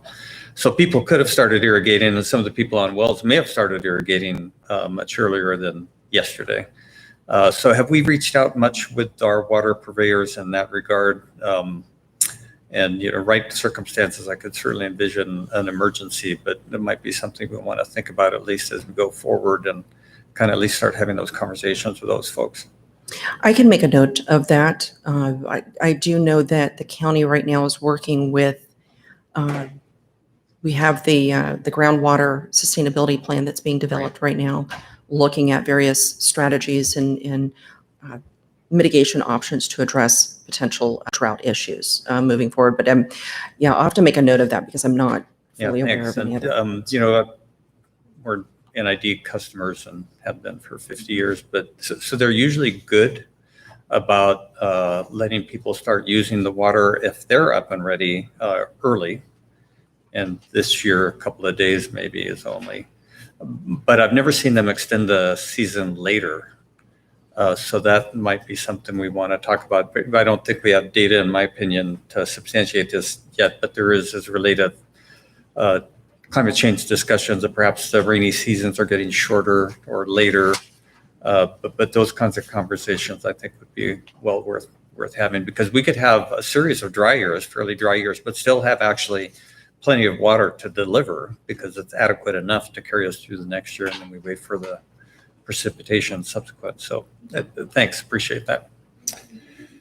So this is a public hearing, and I will open up the hearing at this time to the public. Is there anyone here in the room who would like to testify before the board? Seeing none, do we have anyone calling in? Please state your name for the record. Michael, go ahead and unmute your mic. Thank you. Good morning, Supervisors. Michael Garabedian, Placer County tomorrow. I think we'll focus on the fact that this county, Placer County, has the highest concentration of weed development of any county in the state. And some things were just talked about that would continue that or continue to make it worse. We'll focus on the Zoning Administrator Parcel Review Committee and the Development Review Committee. There many minor divisions go before that. I've seen many over the years, and they do not even identify in the agenda if they're in what hazard areas they're in. And I've never seen them put a limit on further development, most notably on Eagle Ridge, where there's a 25-acre parcel up there with a very view shed and fire dangerous home that put in an ADU, and it was divided into two parcels, a second 5-acre parcel. And so there's potential for 4 units up there, 4 ADUs potential. And the Planning Commission and this board refused to limit further division, which is your right. Create in a place where almost essentially it should not be any further development on that highly dangerous location. So we really need to the concern about lot splits or minor division is actually a serious problem that has to be addressed, especially on ridge tops. There is at least one subdivider who has considered changing their subdivision proposal to make it less hazardous and not interfere with a shaded fuel break. But the concerns of 2 supervisors about minor divisions are sound to me pretty misplaced. We want to have some flexibility, but there are places where there should be virtually no flexibility, if any, that put people in harm's way. We don't want Placer County to become known as a place where it's dangerous to buy property, to build, or to buy a home here, and that's what we're faced with. So there's some serious concerns here that have to be addressed. I think Supervisor Holmes hit the nail on the head. Thank you. Thank you. No further public comment. No further comments. Are there any additional comments by my colleagues? Seeing none, thank you very much, and we'll see you soon. Thank you. Thanks, Angel. Next is our 10 o'clock timed item, which is approval of appointment of 2 members to the Resource Conservation District. Leah. Good morning. Thank you very much. Leah Rozoska with the Board of Supervisors office. I am here this morning to ask that your board approve the appointment of 2 of the 5 applicants that are listed in your staff report to the Placer County Resource Conservation District Board. Both of these seats 5 and 7, are currently vacant. The applicants are Amber Beckler, Evan Havstad, I hope I said that right, Kathy Johnson, Kristen Lance, and Jeffrey Miller. The Placer County Resource Conservation District is an independent, self-governing special district that works in collaboration with local, state, and federal agencies and organizations to implement programs that focus on natural resource conservation, including outreach and educational programs. The RCD also provides technical assistance to private landowners and operators, as well as community nonprofit organizations. Just a note about the information you received in your meeting packets and the staff report. On March 16th, our office provided all of you with information on these appointments and an application for each of the applicants. The staff report that was initially put together for this agenda today included a duplicate application for one of the applicants and omitted the application for another. So what the clerk of the board did was to correct that information, resend the corrected staff report to you, and then posted the correct information online. So hopefully you had ample time to review all of this information. Also wanted to let you know the applicants were notified that your board would be considering this item today, and some of them may be in attendance today, either in the room or virtually. And then Sarah Jones, the Executive Director of the Resource Conservation District, is here, as well as the Resource Conservation District Board President, Claudia Smith. I am happy to answer any questions you might have of me. Thanks, Leah. You're welcome. I see no questions at this point. Okay. So I'll open it up to the public, and we are wanting to provide time for any applicant who is either here or wants to Zoom in to make a presentation if they can. So why don't we start with that? Okay. See no questions or comments. And so Megan, can you help us with that? Amber, go ahead and unmute your mic and give your comments. So this is Ambler Beckler, Amber Beckler. the first applicant. Hi, can you hear me okay? We can, thank you. Good morning, supervisors. Amber Beckler. I live in Granite Bay in South Part County.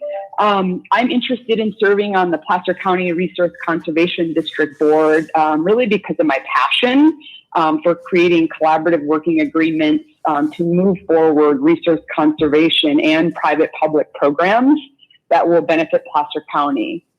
Serving the public and managing these unique resources that we have in Placer County is important. And I also want to leverage my education, training in environmental management and GIS. And I have over 15 years of experience in the business world to help influence and create these collaborative partnerships between private landowners, the Resource Conservation District, and then county programs such as the PCCP, so we can help engage and incorporate public awareness into some of the programs. Just a couple remarks. I think in a time where it's critical to manage the balance of meeting housing demands, which you spoke about earlier, preserving our ag industry and the business in Placer County, and then balancing those needs with the protection of our unique natural resources, it's important to have broad representation on a county district board like this. When I attended one of the recent board meetings, one of the board members commented that it would be great to have representation from South County. So having a representative that resides in the southern portion of Placer County and who is knowledgeable about natural resources, ag, and the diverse stakeholders across the county, I think would be a great asset to the board. I will bring value for looking at synergies across our commissions and with nonprofits such as Placer Land Trust, who I'm actively involved with, and also the business community to really help drive efficient ways so that we can, I think, pool resources such as knowledge, grant funding to move forward the goals of the Resource Conservation District. So along with the other board members, Sarah, the executive director who I'd had a chance to talk to, and key staff members, I'd love to be part of continuing to deliver successful programs such as the chipper and fuel reduction programs, and also looking at other programs on the radar, such as the Dry Creek Watershed Plan and the Auburn Ravine Restoration Project. I think these are really critical for Placer County. So I would love to put my name in, and I'd be honored to serve on the Placer County Resource Conservation District. Thank you so much for your time. Thanks, Amber.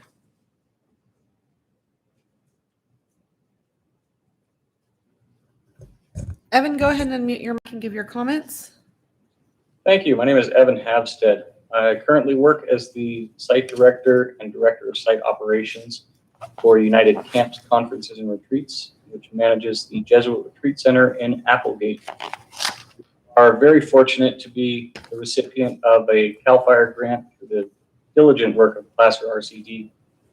And we'll be having some heavy shaded fuel break work done on our property. So we're very grateful for that. And based on that experience, I'd like to throw my hat in the ring and offer my services towards the Placer RCD.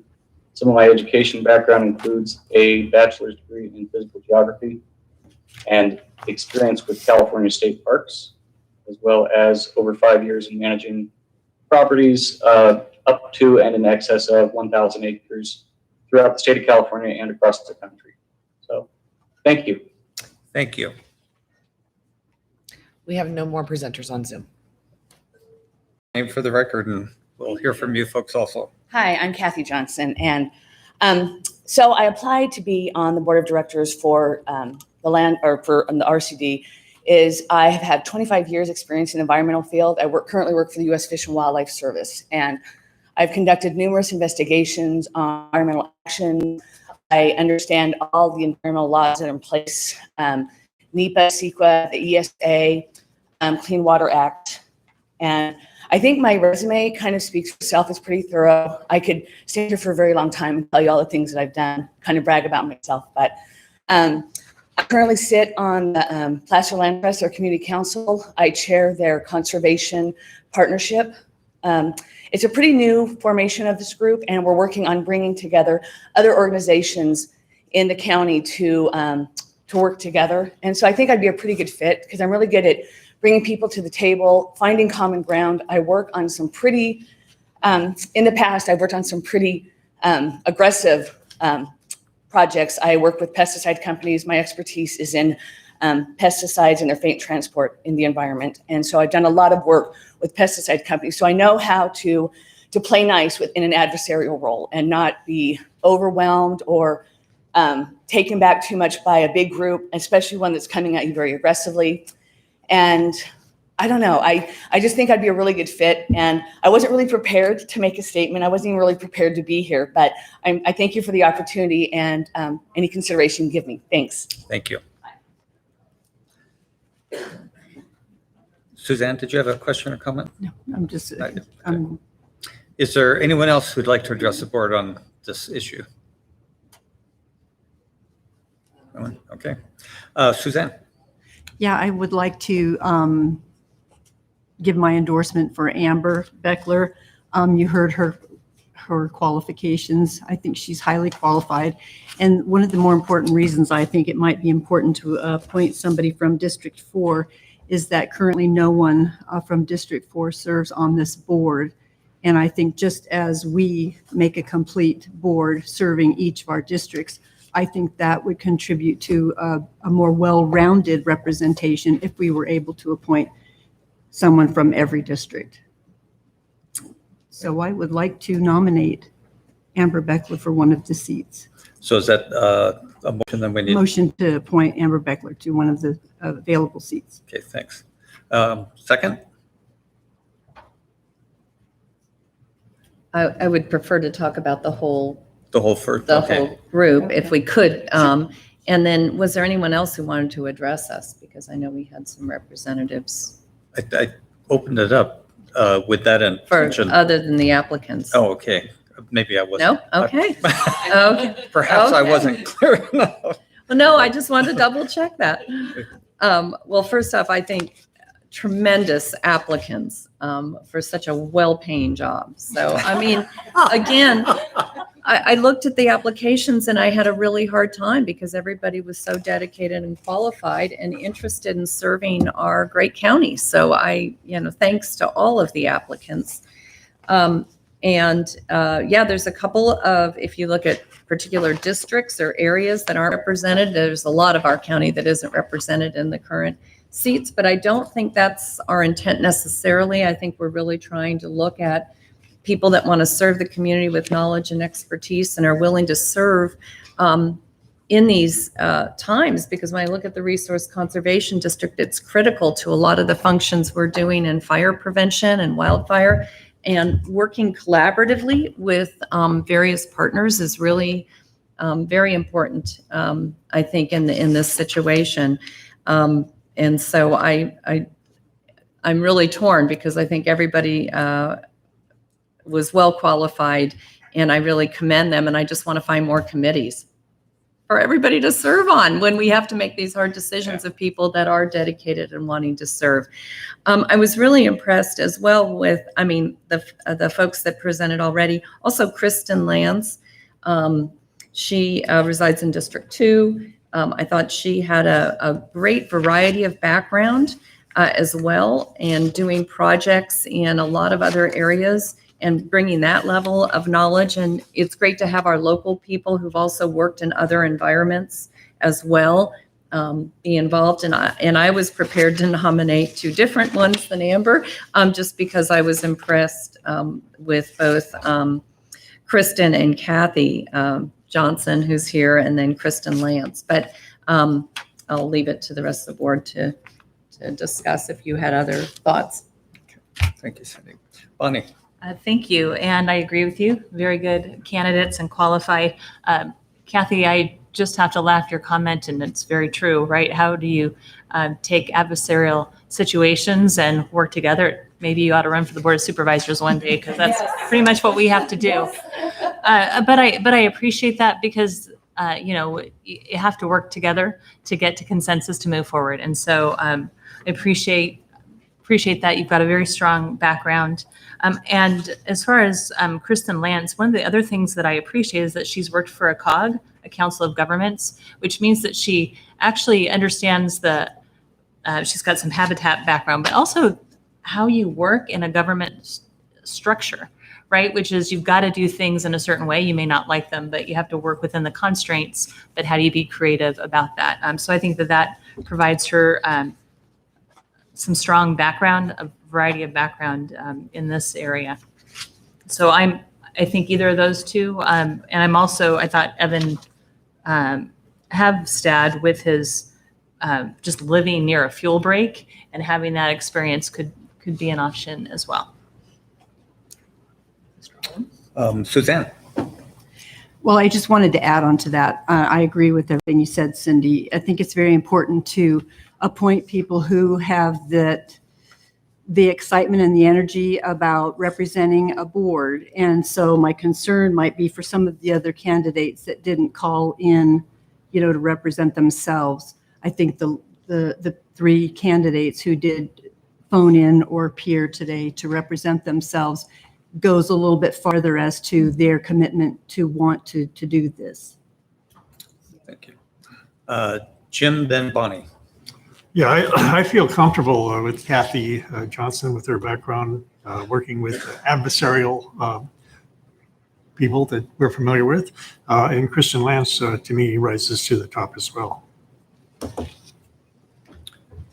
Bonnie. And, I appreciate that, Suzanne. At the same time, I know that prior to me taking this job full time, I was working at a job that didn't always allow me to call in or even show up. Now we can call in. But, I think that regardless of whether or not somebody can show up, they've all shown an interest in participating in the process. And I think that's as important. Unfortunately, we can't all show up in person or make our time available. So I would be happy to make a motion for Kathy Johnson and Kristen Lance to serve on the Placer County Resource Conservation District. I'll second that. Okay, there's a motion, Gore, second, Holmes. No, just my note is that there was a prior motion that did not get a second, but Suzanne, you had a comment. Yeah, I just wanted to say, I know I'm new, and of course, I'm not sure how this all works, since I did make a motion previously for Amber to represent. I just don't know how important this is. The current members are representing districts 1, 3, and 5. And I think it's great. Kristen Lance would bring District 2 into the mix, but Amber would bring District 4 into the mix. And she is extremely well qualified, and she's very high up in her organization. And believe me, she made the time today to call in. She's the fourth top in Blue Shield, so she's a very important person. So that you have to commend somebody for making time. If it's that important, they'll make time. I do apologize because I cut off. So was there a second to the first motion? So I don't think there was. So anyway. Okay. So seeing no other comments, we'll vote. And could we have a roll call, Megan? Gore, Yes. Holmes, Yes. Jones, Gustafson, Yes. Wygant. Yes. Motion passes. So we will now take up our 10 timed item, which is the Mason Trails annexation. And Sarah Gilmore. Good morning. Good morning. We can hear you, I think. All right. Yep, that's good. thing. Okay, I'm going to lean forward a little bit and make sure you can hear me. So good morning, Chair Wygant and board members. This is Sarah Gilmore, and I'm here on behalf of Environmental Engineering Division to present the Mason Trails annexation. As stated in the board memo, we're requesting that the board open a public hearing to adopt the resolution, which is included in your staff report, to annex the Mason Trails property into the boundaries of County Service Area 28, Zone of Benefit 173 Dry Creek. Mason Trails is located north of PFE Road and west of Walerga Road in the Dry Creek area. And the development is consistent with the Dry Creek West Placer Community Plan and land use zoning. The mechanism for payment of fees in Zone of Benefit 173 is via reimbursement agreements with the developer and property owners for construction of sewer facilities serving the area. The current reimbursement rate is $2,723 per equivalent dwelling unit, and Mason Trails contains 170 proposed lots. Therefore, Placer County will collect $462,910 from the project and disperse it to the CFD1 property owners as required by the reimbursement agreement. Staff supports this request, and in order to move forward, we request that the board open a public hearing and adopt the resolution in the staff report to annex the Mason Trails property into the boundaries of County Service Area 28, Zone of Benefit 173 Dry Creek. And please let me know if you have any questions. Thank you. Any questions of board members at this time? Seeing none, anyone from the public, questions or comments? No public comment. No public comments. What is the pleasure of the board? I'll move approval. Second. Motion Gore, second Gustafson. All Mr. those- Chair, would you first ask the clerk of the board whether any protests can I see? Thank you, Karen. There were no protests received. Thank you, Megan. Now, all those in favor say aye. Aye. Opposed? Motion carries. So we'll go to our Thank you. 10. Oh, thank you, Sarah. We'll go to our 1020 timed item, which is the board strategic plan update, and Todd. Good morning. So we really, I think this is a different one than the topics we usually talk about. We're kind of focused on individual issues, but I think this is not only equally important, but it really sets a foundation for us moving forward as we talk about the organization and key initiatives over the next 3 to 5 years. And so what I want to do is give a quick update of kind of where we're at from the 23rd of February when we met individually and collectively as a group of board of supervisors, but the subsequent day after that and the meeting with the department directors and elected offices. So let me tell you, you have a couple materials in front of you. The first one is it says critical success factors. It's probably going to be retitled strategic planning framework, but it is an initial document that we're going to be preparing for you all. So when we talk about reaching out with at our max, any outreach that you have with residents and citizens, you can provide some materials to them, and we'll have those available for each of you and your individual district directors. the outline of this really speaks to these 8 critical success factors, kind of the key initiatives, focus areas of the Board of Supervisors, and ultimately the organization as a whole. Materials speak to that on the inside of the page, and then behind is kind of the county's overall county vision and mission statement that kind of commensurates with the critical success factors. So I'm going to walk through quickly the framework that we had and a little bit about the outlines of the discussion that took place. The first effort that we did on February 23rd was the conversation with you all, and it was really about engaging dialogue. How do we work even more effectively than maybe what we're doing to date? So I thought the conversation was really good. It kind of culminated in these 8 critical success factors, which I'll walk through in one second. But the second day was probably equally as important. And it was a virtual session with the department directors and elected offices. And the interest and input that they had was all about, based on those 8 different critical success factors, what are initiatives, key initiatives in each individual department that they felt were important as we work on aligning the focus areas of each of the departments and elected offices into the organization as a whole. So the first slide is really a timeline. So for 2 of the 5 of you all were engaged in an initial strategic planning effort that we did back in 2018. And that was kind of set the stage. We spent time talking about formulating these critical success factors.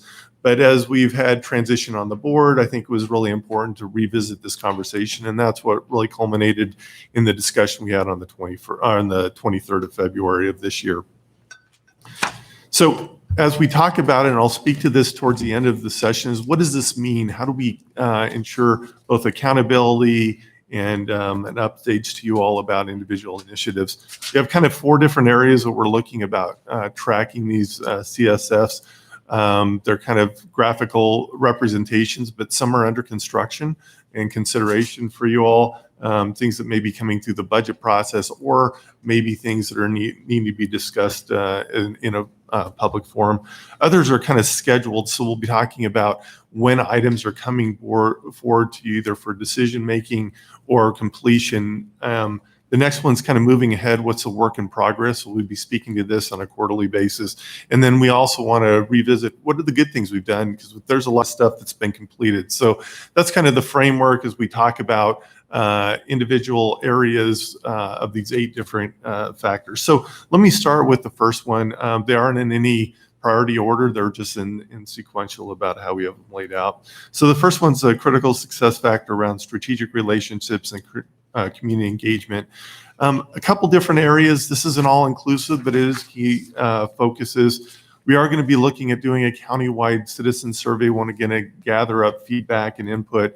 We haven't done this for a number of years, and I think it's a good opportunity for us to kind of get a baseline about how citizens feel about not only the county, but the services we provide. The district attorney, as you heard in his budget presentation, he's really making concerted effort about outreach. He's going to be doing a citizen academy. And so there's a lot of efforts around strategic relationships and community engagement.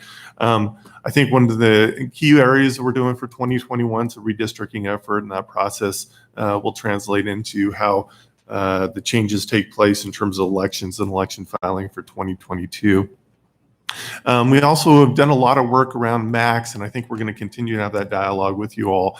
I think the efforts that have taken place around virtual environments and engaging people in different manners versus in person has worked fairly well in this kind of unprecedented time. And the question is, are there other opportunities that we can engage our residents in different manners? I know the MAX have been successful up to this point, but I think there's other means that people may want to be engaged with us. So we're going to spend some more time talking about that. As we get into other strategic relationships, we're doing some stuff from an HR standpoint, employee volunteerism, community connections. This is a big that our employees have had. How do they be connected to our community in which they represent? So we're going to be talking about a volunteerism initiative, engagement and recruitment, school to career partnerships, HR, our individual departments are how reaching out and saying, how can a local government be a career for our younger folks coming up or those that are looking to transition career paths. Community engagement on county initiatives, again, kind of back to the max. And then obviously the effort that we've most recently been talking about is our homeless efforts. We have two components. We have our homeless effort that's happening at DeWitt, and then we're talking about an engagement on a more countywide basis with our partner jurisdictions and how do we work together. So again, not all inclusive, but some key areas that we're discussing. Let me talk on the second one because it's really about the housing focus. And as Steve Pedretti spoke to back when we met last time, 37% of our housing and our building permits that took place last year were affordable or attainable housing projects. So we've done a lot of work in this area. I'm actually really proud of the effort that the county has done and the staff have done in this and kind of putting a focus area around here. So we're going to continue to expand and identify opportunities where we get grant funding, federal funding for housing. We have our housing elements. We're doing some updates to our housing, our code amendments. A deed restriction program is in place, so we're marketing and advertising that. Again, we've changed some of our codes to allow for ADU or accessory dwelling units, tiny home housing alternatives, and then looking at opportunities for ownership in the event that someone may have a record that can be expunged. It gives them more opportunities to identify home ownership opportunities. I'd be remiss to say that housing trust is another key area that we put in place, kind of that private-public partnership. We are going to be talking about how do we work more and engage with them moving forward because they have a lot of resources from a 501c3 standpoint. They can do some more innovative and creative ideas with us. So item 3 is around public serving infrastructure and amenities. And this really talks about roadways and transit and parks. And as you're going to see in the near term, we're going to be bringing forward the Parks Master Plan. This has kind of been a culmination of some efforts for the last number of years. So as we look at parks and putting together a master plan in place, we have a capital fee program that we're doing, and we're going to be updating that through our Nexus study. We're going to be looking at regional infrastructure construction. These are Placer Ranch, as we have completed the EIR there. How do we deal with the infrastructure? Obviously, this week, earlier, we were talking about Baseline Road and some of our major transportation corridors as we talk about development. And then, as Supervisor Gustafson alluded to, there's a lot of transportation needs up in the basin. So on a broader scale, I think this is a broader topic, but I think we're going to have some individual tactical items around this area. And then speaking about that, how do you pay for it? In partnership with the treasurer, our CO's office, and IFD, or an infrastructure finance district, is one mechanism to pay for regional infrastructure. And so we're going to be bringing back to your board that funding mechanism that maybe allow for some of this development to occur in a more expeditious timeframe. We also talked about Tahoe 1 initiative that was spoken to, transportation corridors, and then obviously infrastructure is a key component as we receiving stimulus dollars. We're going to come back to you and talk to you about some of those funds that are available. How do we address not only the needs in the county, but how do we deal with it from an infrastructure standpoint? And that's kind of some of our economic development efforts as well. So more to come in this arena. Talk about facility CIP planning, building HHS. This is going to be a multi-year effort, but we're starting with the infrastructure to support it at the DeWitt campus, and then we'll be working, and your board's going to be seeing a recommendation here coming up for a design build firm as part of an RFP effort that's been going on. So a lot of good work coming on the infrastructure and development side. VMTs again, and then obviously, as I've spoken to, and I've been a big proponent of having good replacement plans for not only our building infrastructure, but our equipment infrastructure and our fire stations surrounded throughout the county are part of that effort. So we're putting them into our replacement plan as part of our budget effort.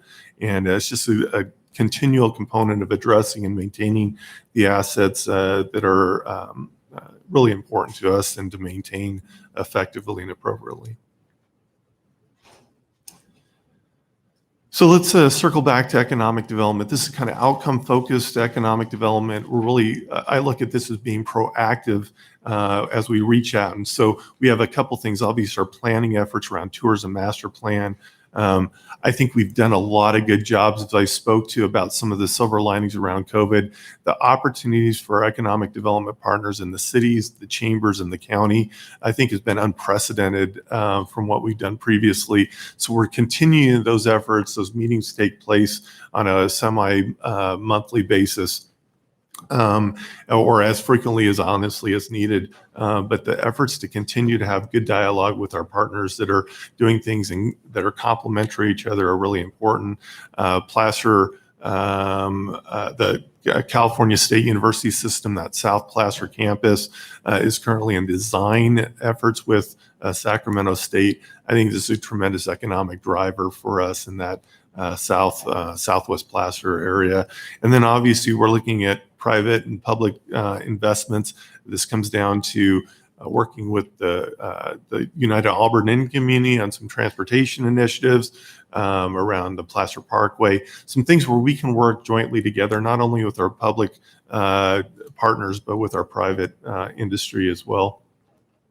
We're also going to be revamping and upping our business resource center. And one of those efforts is identifying a small business revolving loan fund where we can invest in our small businesses with that money coming back in, and we can come out. And it's all part of the effort and the strategy around the economic development committee around a business retention and attraction strategy. So you're going to hear more about this as we move along, but our effort is to not only grow internally in all the small businesses we have and how do we identify expansion, but it'll also be a focus on attraction and bringing businesses in.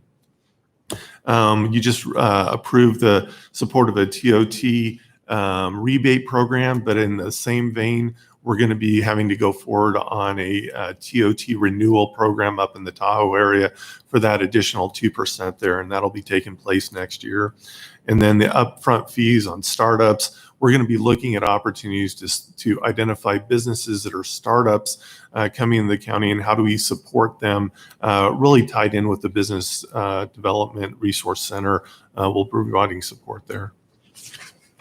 We're going to continue the efforts, as I mentioned previously, about some of the work with the collaboration. We also are going to be continuing to support small businesses by marketing with this an effort to do that effort as we move along around economic development. Prudent comprehensive to have a sustainable organization, both financially and operationally. So we're going to be looking at giving more information to residents around a budget and brief document when the budget's adopted. As you go out and meet with your residents, how is the county investing the resources and the tax money that is entrusted to you all? We're going to be doing and enhancing that effort. We also look at what's coming in through stimulus money, but also looking at other that are available to us so we can leverage the funds that we have. Bullet point 3 is really talking about that pension discussion with the department directors, our elected offices, about setting a framework and a goal around a pension strategy.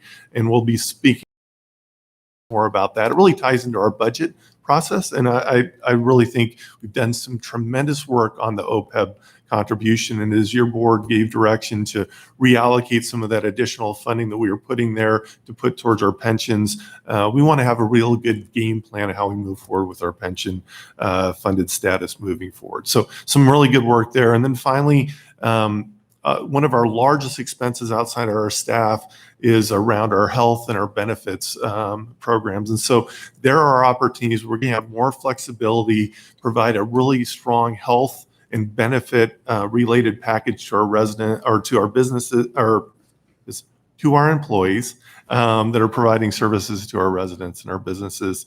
But we're going to look and have an exploratory community to see where can we have more opportunity to not only save costs, but also potentially do some cost containment, as well as maintaining a really strong benefit for the future. We're looking obviously at COVID impacts, capital projects, not only looking at the capital projects, but what the operational costs of those are into the future. We've kind of put that in place. HHS is a focus. And then obviously, 2 of the 5 of you were here when we did an IZEA accelerator program a couple of years back. It kind of got a little squashed. Actually, Supervisor Gore, I think you were here as well. And it was really the opportunity for employees to give ideas about how they can identify better ways to provide a service, either save money, cost containment, or just better customer service as a whole. 62 requests when we rolled it out. I was shocked, but I think what it said to me was having a forum for employees to provide input was really important. And so we got some really good feedback. I think we had 14 of those ideas went forward, and we're going to kind of do a 2.0 version of that in the coming months here. Fiscally sustainable public safety services. Obviously, the core function of county government is our public safety. We're going to work and continue our efforts on our Placer County Fire Ad Hoc Committee. We are also bringing forward, and we'll be talking about a consultant to look at the 5 different dispatch operations we have in the county and saying, is that the right model that we need to have as an organization, or are there other ways to provide that service? So in partnership with our sheriff's office and the individual jurisdictions that have dispatch operations, really having a concerted discussion that is all about how do we provide an adequate level of service and at a cost that's potentially we can save money at the same time.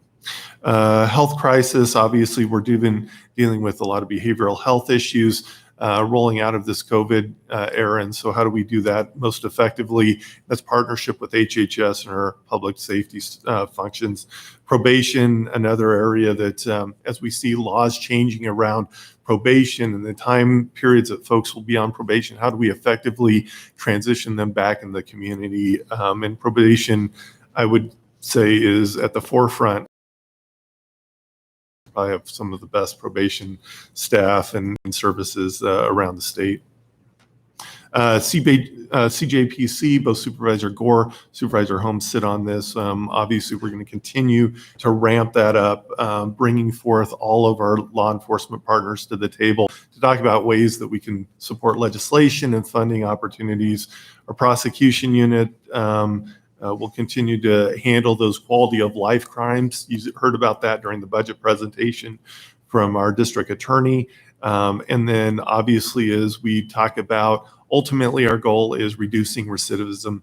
However you calculate that, we need to speak to this, but our ultimate goal is to get people back where they're contributing to the community and providing those services and not being in our criminal justice system as much as possible. And so there's efforts that we can do that, and that's in partnership with our law enforcement, but also our court system, and then our other non-law enforcement services such as probation and some of these alternative incarceration programs. Innovative integrated county services. I spoke to some of these because they're very overlapping, but we did a lot of teleworking efforts during this COVID approach, and that was kind of on an emergency basis, but the infrastructure from a network standpoint supported that. We're going to continue to talk about how the teleworking arrangements work, not only within throughout the organization, and it's not for everybody, and it's not for every service, but I think we've seen where we can do that and be effective. It's also recruitment and retention strategy approach as well. So we have a program in place that's much more solid. As we bring everybody back to work, we're going to be speaking more about this. Online service offerings, we're going to continue to work on our website, IT solutions, and then homelessness will be a continual effort that we have. We have some other areas around kind of rebranding our child support services programs. Obviously, number 1 in the state right now. We're going to continue that effort, but they're really looking the 21st century of how we work on child support services. Traffic solutions, that'll be a continual effort, both on this side of the hill and then in the Tahoe area. Succession planning, as we heard from Mark Rideout, we have a number of employees that have been hired 20 and 30 years. It's just a testament to the organization. But what it says to me is we need to make sure we have those folks coming up and programmed in, and we have a pipeline for folks to, it's not just the job, it should be a career for them. And the investment we make, we need to make sure that those folks are able and have the opportunity to roll into those positions they come available. And then obviously the quality of life indicators that we have. And the final item is really that balanced land use planning and environmental stewardship. We're going to be working on an update to our general plan. It's been quite a few years since we did that, so we'll probably systematically work through that plan. That's quite an endeavor to do that. Water forum renegotiation, we're working on water and water storage, and those are really important. Obviously, groundwater sustainability plan. You heard about some sustainability efforts earlier, and then wildfire prevention grants and firewise councils. With the formation and the addition of a coordinator that's going to be coming on the first week of May, this is just an effort to really collaborate around wildfire prevention. The state, there's a great deal of funding, and then our councils are important there. And then to wrap up, our marketing effort around this is not only an economic development program, it's also about recognizing the historical significance of our agricultural community, as I mentioned, around the forestry health side. So you had a number of areas that you identified. I listed those in those last number of slides, but this is some of the priorities that you identified when we talked the other day. And as you've seen, that's one of a number of different areas. We just want to be really thoughtful and mindful about how we look at this. And again, many of these areas we're looking between 1 and 3 and 5 year horizons. So some are in their infant stages and others are kind of a little more mature in where we're at. So I want to talk about the next steps, because I think as I lay off this presentation, there's 3 different areas that I've spoken to, not only to the departments about how we're doing accountability and updates, but to you as well. We do quarterly budget status reports to you all. So that's the first piece. How are the investment that we're making in it and where we're spending those? But in the same breath, we'd like to bring forward the work plan update. Some of the items that we spoke to in this presentation are directly attributed to the financial costs attributed to doing each of those. So what I'd like to do is align the financial and the budgetary status with the operational and tactical areas, and that'll be handled in the same manner. And then the final thing, which is new, and as we talked about during the budget presentation, is about monitoring and reporting and data. You get a weekly update from me, and in some cases we have departments that provided a great deal of statistical information and timely operational reporting. I think every department has a lot of data they track. It's just more about putting in a more concerted, organized format. So what we like to do is talk about a monthly, quarterly monitoring report. It'll be individual data. My intent is to start that out with you all, and we'll put together the data from each of the departments. You'll receive that through the CO's office to you all, and then we can talk about revising and enhancing if there's additional data that may have importance or interest to you all. We can make modifications at that point. But those are like the 3 areas that I think really tie back to the strategic planning effort, and also kind of align the direction that you're going as a board. So I'm going to wrap it up. I've spoken for a while now. I'd love to answer any questions you might have about what we've done up to this point and kind of where we're going in the future. Thanks, Todd. Well done. Any questions at this time? Because we'll have a chance to hear from the public and then pass on any comments later. Okay. Anyone from the public want to address this item? Mr. Garabedian, go ahead and unmute your mic and give your comments. Thank you, Supervisors, for another opportunity here this morning. A couple, I guess, 2 areas of comment, one on community engagement and also on the critical need for business development. The question is, on the first one, listening to the public and acting on the public's concerns. Some county leaders believe the public is not listened to at all. That's certainly not been my experience. But a particular example is the PCCP, that in spite of all the claimed opportunity for public input, hardly anybody knows what's in it. And we can't rely on Gold Country Media to really deal with the critical development issues we have. And on business retention, amongst the good things in this, I think it's important to specifically mention farm and ranch retention as part of a specific effort. It's really important to build the outreach for marketing, but there are other kinds of agriculture which I wouldn't necessarily serve in range, for instance.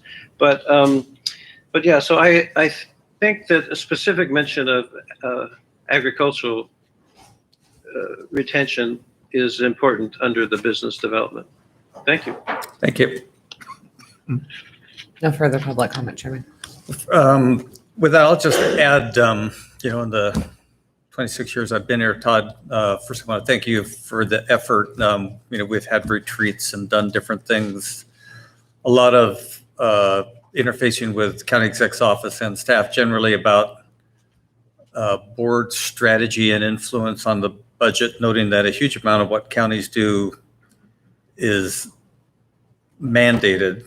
So you have more or less board policy discretion. But for sure, our budgets are more exacting now. So it's easier for us to consider recommendations that came from the staff, like giving a lot of our CARES Act money, I guess a record in the state, to our businesses where we thought it actually would best apply to the emergency that we were in. So the work that you've done and built around this, I think, has taken a huge step that way, and also noting that some of the creative things that percolate up to board strategy are ideas by the board. Some of them are from staff. Some of them are kind of a hybrid. The board, for example, may be struggling with something like homelessness, and then we get some maybe really good recommendations and or diverse recommendations from staff, and then it comes upon our desk to dealing with us. So I think we're just making a huge amount of progress in how that management is honed and run and the cylinders firing together. I love the idea of optimizing our outreach. All of us are supposed to be held accountable for our decisions and the effectiveness of how well we do or not. So for those of us who are elected, to the extent that the initiatives that we're working on are actually representative of the views and concerns of our constituents, one that's measured, then if we're very good at it or not, it makes it easier for the voters to stay engaged, one, feel like they're actually having an impact, and that'll either help them make different decisions or hire a board that actually can do a better job. And I just think all that's 26 years I've been here, I think that's really coming together a lot better than it ever has been before. And I think a lot of that success has been reflective of a lot of the things that you've taken forward over the last few years. So thanks. I felt compelled to tell that. Cindy. I too, I think this is a great effort, and I was really grateful to be part of it and to have us all contribute to the initiatives and to the changes in language and to really trying to refine what we're trying to do, because I think it communicates so well to our constituents.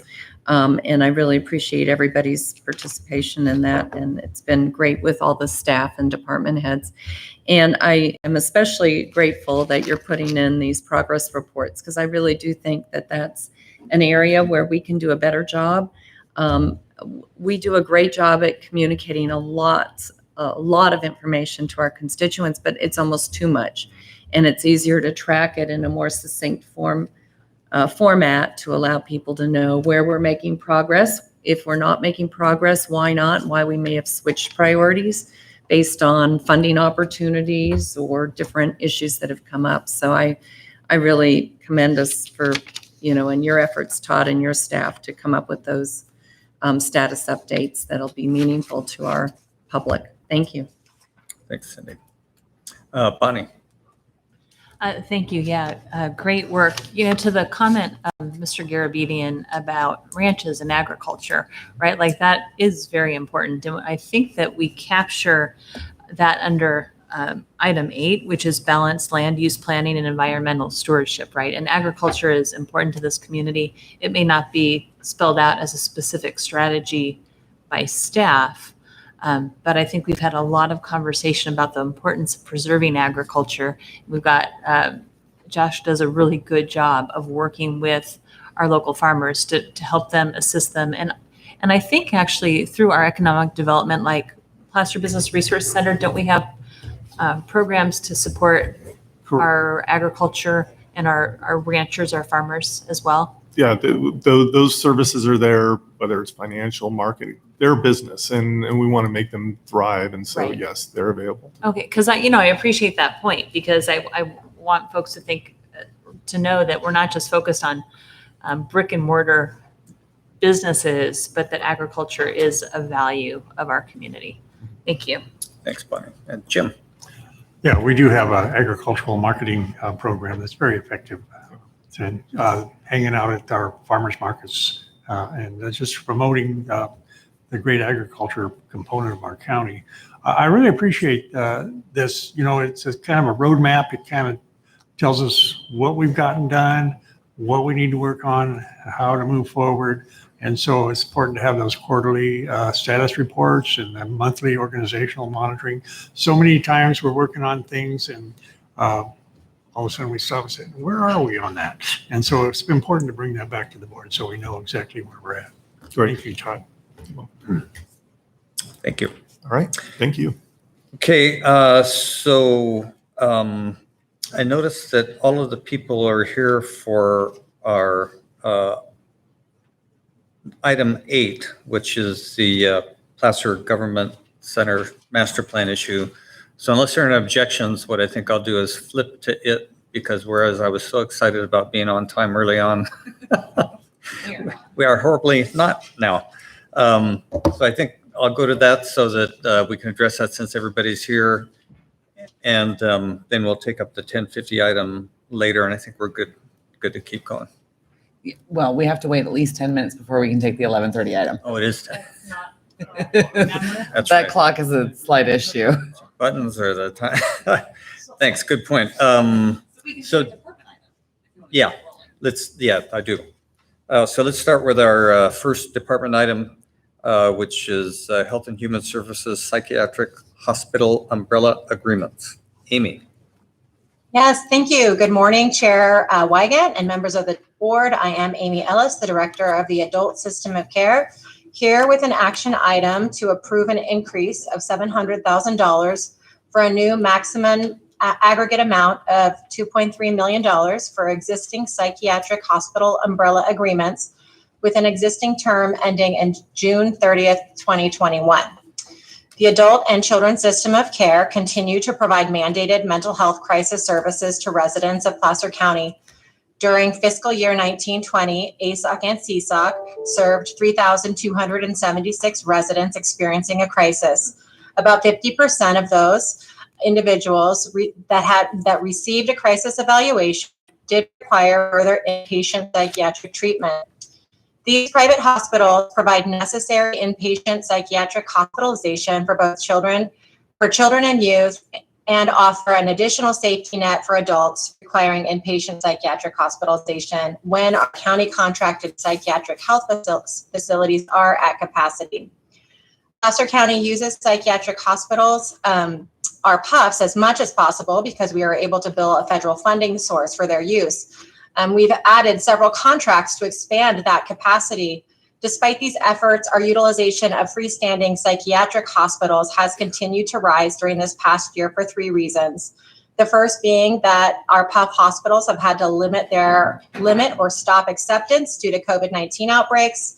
The number of individuals requiring this level of inpatient care has gone up this past year. We're already over the total amount of inpatient hospitalizations from our previous year. And lastly, our length of stays have increased as we're seeing higher acuity in individuals. These placements are carefully considered and are a requirement. This year has brought additional utilization and placement challenges requiring this increased funding. The additional $700,000 in funding for this umbrella contract amendment includes 67% in federal and state funds and 33% in required county general funds. 1/2 of the contract's balance is included in the department's fiscal year 2021 budget, and I'm available for any questions you might have. Thanks, Amy. Any questions? Jim? Yeah, thank you, Amy. This brings to light that apparently we don't have enough of these psychiatric health facilities in the area, let alone in the state of California. Is that a correct statement? Yes, it is. We always advocate to try to get more within our communities and across the state. So if one of these individuals is in the emergency room, the social worker declares them 5150 where they need additional treatment. So they're in the emergency room waiting to try to find a bed in one of these facilities. And that can take quite a little while. So apparently my concern is we just don't have enough of these facilities, and state of California needs to step it up and see if we can provide more of those facilities, because the issue ain't going away. And I move approval. We have a motion. Do we have a second? Second. Motion Holmes, second Gustafson. Is there anyone from the public who'd like to address this item? Currently, no.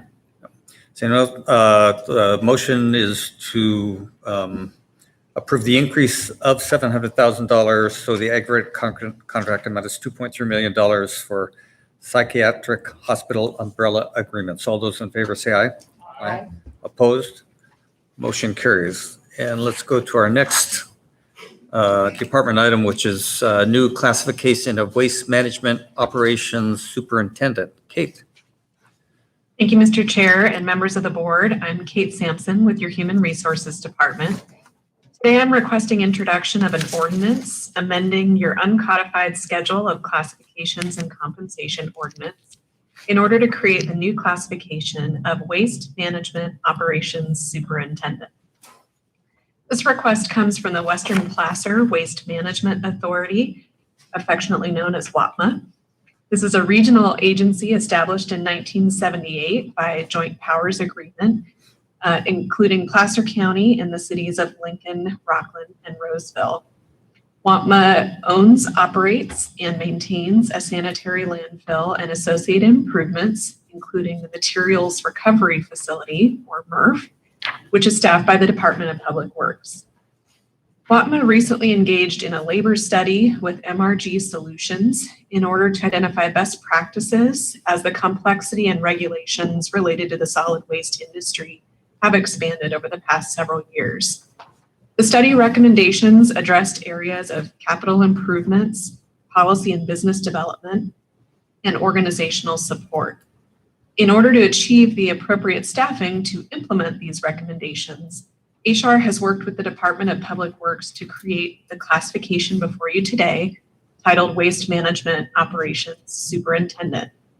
Duties for this position would include planning, organizing, and coordinating the WAPMA Operations Unit, field operations and compliance, and administration of contracts, scale house operations, environmental control systems, and facility safety. Based on the scope of work assigned and relevant labor market data, the classification is recommended a professional grade 252 with an annual total cost of about $225,000, which can be accommodated by the Department of Public Works budget. That concludes my presentation. I'd be happy to field any questions. Thanks, Kate. Bonnie. Thank you, Kate. Both Supervisor Wygant and I sit on the WAPMA board, and the labor study was very helpful for us to look at the staffing that we have. The operations and requirements have grown over the number of years, but our staffing has not. So I just want to clarify something, Kate, because my understanding is that most of this position would be funded through the fees that WAPMA generates for the usage of the facility, right? Even though those funds are in the Public Works Department. Is that correct? Am I correct in stating that? I believe that is correct. I'm not sure if there's a Public Works representative more familiar with their budget who could comment specifically, but that sounds correct to me. Right. I mean, it's not, these aren't dollars just taken out of the general fund, but they are dollars that we get from fees for running the operation. So I just want to clarify that, right? So we're just not adding extra dollars out of the general fund. So with that, well, I know we've got to take questions, so I'll wait. Any questions? Any other questions, comments from the board members? Any public comments? No public comment. So And now I will go ahead and make a motion to approve the motion. I'll second. motion Gore, second Holmes. All those in favor say aye. Aye. Motion passes. And now, according to my iPhone, not the clock on the wall, it is 11:30. And so we're legally able to go forward with item 8A, which is a request for an extension to the Placer County Government Center Master Plan Development Standards. And Paul. Yeah, good morning, Chair Wygant, members of the board, Paul Breckenridge, Capital Improvements Manager. The item for your board's consideration this morning is a request from the DeWitt Community Complex for a time extension of a July 1st of this year sunset provision, the development standards of the Placer County Government Center Master Plan Development Standards, so a portion of the master plan itself. The provision requires a public hearing for projects within the mixed-use area that identify the removal of the theater building 315. And should your board be interested in considering a potential time extension, staff does request you have it returned to your board in May with options for your consideration. So we're asking for a little bit of time if you do consider that. Just a little bit of background, April 23rd, 2019, your board approved the PCGC master plan update and adopted resolutions, including the certification of the final EIR, which does identify the area of the campus where building 315 is located as a mixed-use area where potential commercial and residential come together in a potential town center arrangement. The master plan currently identifies other potential uses where this building is currently located, as indicated in the graphic that is in your report, the staff report. Along with your board's adoption of the master plan, the development standards were also approved. At the time the standards were approved, a modification was made by your board to accommodate potential nonprofit requests for up to 2 years to raise, quote, a significant amount of money with the goal of restoring building 315. Specifically, the amendment would keep this building from potentially being demolished until July of this year. The language that talks to that, projects within the mixed-use designation that identify the removal of the theater shall be subject to a public hearing before the Board of Supervisors. This provision shall sunset on July 1st of 2021. And the county's expectation that was at the time within the 2-year period, a nonprofit organization interested in the building would develop a sustainable business plan that does include capital improvements and ongoing operational funding sources. So a sustainable plan that would address the ongoing theater operations and the improvements associated with that. Just as a reminder, after the master plan approval in 2019, the plan's EIR was legally challenged. Almost 2 years later, on December 1st of last year, the Superior Court of California ruled in favor of the county on all counts, including the plan for demolishing existing buildings and building 315. With the appeals period passed, the PCGC master plan and EIR is now fully entitled. As a result, subsequently, December 15th, your board approved plans and specifications and authorized the delegation of the construction contract for the demolition project, which called for the demolition of existing buildings in and around the PCGC, but not including building 315 based on that clause. The bid solicitation process resulted in REI being determined the lowest responsible bidder. A notice to proceed was issued, and the demolitions are ongoing, progressing currently, and are ongoing outside of building 315. So more, the DCC transmitted a letter to the clerk of the board requesting the following: a 3 to 4 year time extension to remove the possibility of demolition within this time period from the design standards. Recognition that the DCC is a viable nonprofit organization, documentation of county support. Establish a county contact to work with on the theater restoration grant applications requiring county support. Again, should your board be interested in considering a potential time extension to better consider the request and potential ramifications to the county's implementation of the master plan, staff is requesting additional time returning to the board next month. Staff does not recommend action on the second and third requests Just to clarify there, the county must follow applicable competitive proposal and solicitation requirements and cannot at this time recognize one organization over another who might propose should the board wish to authorize such a process in the future. So with that, that concludes my comments. I believe we have 10 minutes for the DCC and their presentation. Thank you. Paul, Bonnie has a question? Or? Well, just Sure. a quick question, point of clarification. Thank you, Paul. Appreciate it. Sure. You know, the one item in the staff report says that the county anticipated a sustainable business plan that identified capital improvements and ongoing operation costs, a business plan.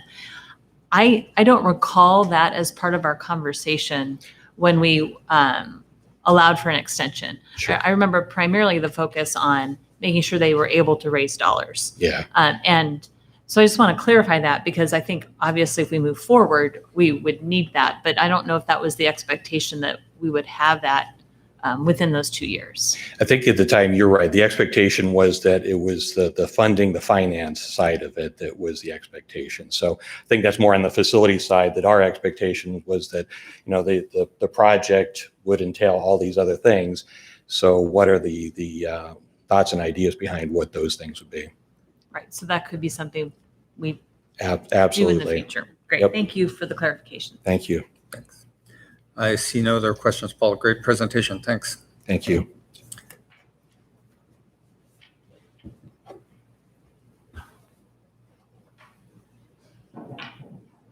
Okay. Please come and state your name, of course, for the record. I don't think I can do it very well with that today. So, okay. My name is Ramona Brockman, and I'm the president of the DeWitt Community Complex. Oh, and before I forget, I do have materials to hand to you. So there are my comments as well as our preliminary business plan. Thank you. Okay. So again, I'm Ramona Brockman, president of the DeWitt Community Complex, and I want to thank you for giving us the opportunity to comment on this item. And so on the note that, and for public information and public record, I'd like to summarize our request in support, as the supporting documents were not included in the staff report. Or at least not easily found, I guess, well, no, they weren't included in the staff report, not easily found on the agenda. So we are requesting a 3 to 4 year time extension to the sunset date due to COVID-19 impacts, eligibility requirements for grant and foundation funds, and a catch-22 scenario created by the vague wording of the language added to the development standards.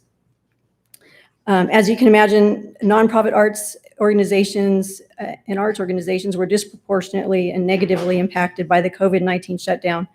Thus, fundraising and outreach efforts have been severely curtailed for us over the past year. However, in recent months, we were able to hold 3 fundraising events, with the last one being on March 26th. We have learned that most grants, foundations, and major fundraising events, such as the Big Day of Giving, require nonprofits to be in existence for a minimum of 2 to 3 years before being able to apply or participate in funding opportunities. The DCC itself became a nonprofit in February of 2020. The provision added to the development standards is worded in such a way that there is a constant threat of demolition of the theater, which gives the impression that the county is not serious about the theater restoration. If the county retains the opportunity to demolish the theater at any time, interested parties will simply not invest in the theater. For example, in a letter the DCC received from Placer Arts, they identified the threat of demolition of clear county support as the sole reason that the DCC was not awarded grant funds from their organization. Thus, our catch-22 is that the county wants substantial amount of fundraising to have occurred in the past 2 years to show that the theater restoration is viable. However, potential donors, grant applications, and highly recognized fundraising events want an organization to be in existence for several years so they can be assured that the organization is viable and has established a good reputation. Therefore, we are requesting that the county formally support the theater restoration project. If a time extension is granted, we need the threat of demolition to be removed and have it coincide with that time extension. The county has emphasized that the public and not the county is to provide community uses and facilities such as a community theater, event center, or senior center. If this is the case, then the county should at least formally state that they support the community's interest in saving the theater. I would like to emphasize that the DCC has received strong support for our mission to save the theater. At the hearings for the Placer County Government Center Master Plan, a petition with nearly 1,000 signatures was presented. And it's noteworthy to mention that these signatures were collected in only 4 days. So that's quite a bit of interest in a short amount of time period that we had to put that together. In addition, the DCC has received formal endorsements, and over 60 of the most recognizable individuals, businesses, and community leaders are on our endorsement list. We have also received numerous letters of support and have been contacted by several interested clients. These letters have been sent to your board over the past year, along with our endorsement list, and they are also included in the business plan that I just provided. The materials we submitted also showed that the theater is in good condition. Based on a 2014 DeWitt Theater Structural Building Assessment and Evaluation Report prepared for Placer County and reviewed by our architect, Dave Peaches, the theater is in good condition and a strong candidate for restoration. The renovation cost estimate ranges between $600,000 to $759,000. The major cost of the renovation is to construct new ADA compliant bathrooms at about $196,000 and electrical upgrades to handle the demands of a multi-use theater. The building restoration costs are relatively minor because the theater was well constructed and actively used until the lease was terminated in 2015. The lease termination was prompted by the Costco project and not because of poor building conditions. Finally, our request also provided information demonstrating the financial benefits of a theater. Here's an excerpt, or I'd like to quote an excerpt from a 2015 county study that was prepared that indicates a vibrant arts community not only keeps residents and their discretionary spending close to home, it also attracts visitors who spend money and help local businesses thrive. The typical arts attendee spends $24.60 per person per event beyond the cost of admission. Additionally, I would like to clarify several points related to the staff report prepared for this item. First, while the staff report identifies the area of the DeWitt Center where the theater is located as mixed use, the master plan does not actually identify another specific use for that location. A theater would be a land use consistent with a mixed use development. It would also be a feature frequently found in a town center design. To date, the public's opportunity to save the theater is the only specific land use proposal that has been submitted for a property within the mixed use designated area of the site, as the county is still working on a visioning study. And as Supervisor Gore discussed, when the master plan was approved, the county did not define what substantial progress meant. The DCC subsequently met over the last year with several supervisors regarding the issue, and a clear definition was not provided. Obviously, this has been a major issue, particularly since the pandemic hit, just as we were starting our outreach and fundraising efforts, and a business plan was never mentioned. However, we completely agree that a business plan is important. Thus, during public comment at the January 12, 2021 Board of Supervisor meeting, I noted that a business plan was being prepared as part of an update on our group's progress. Today, we are submitting our preliminary business plan. Please note that it has been difficult getting marketing information as the pandemic has resulted in the temporary closure or limited uses of many venues. Also, due to some health issues of one of our board members, what we are providing today is a draft version, and it will be finalized as soon as possible. Third, the DCC did not initiate litigation with the county. The suit was filed by a separate organization, which was not properly identified in the staff report. To be clear, the vast majority of DCC members are not in any way involved in the lawsuit. They were not in any way involved with the lawsuit. Fourth, per the comments in the staff report regarding our request for county support, we would like to clarify that we would like the county to support the theater restoration project and not necessarily the DCC organization. So we will amend our formal request. Fifth, the staff report did not contain the formal request and supporting materials that the DCC submitted to the clerk of the board. Instead, the staff report notes that these items are on file with the clerk. Our request and supporting documents consisted of only 17 pages. And in today's electronic age, I don't necessarily think the size of the document matters, whether or not it can be attached. We would like to understand why our formal request and supporting materials were not included with the staff report, as is customary. We received a few inquiries from people in the community asking for information about the meeting, as the agenda was posted late on Friday afternoon, and the clerk's office is closed on the weekends.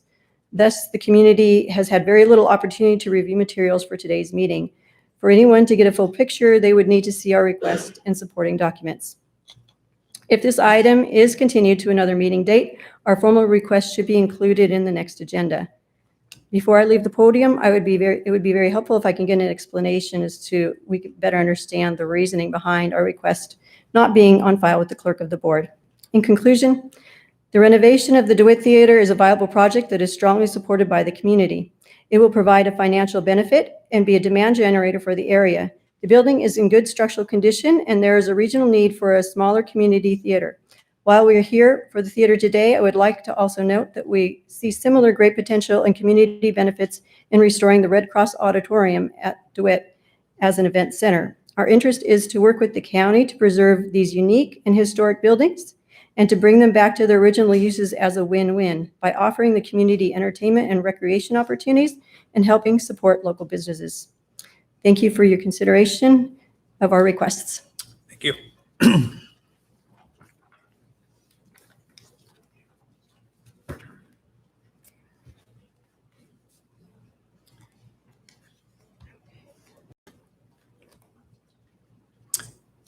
With regards to the one question, Megan, would you respond to the notice at the clerk?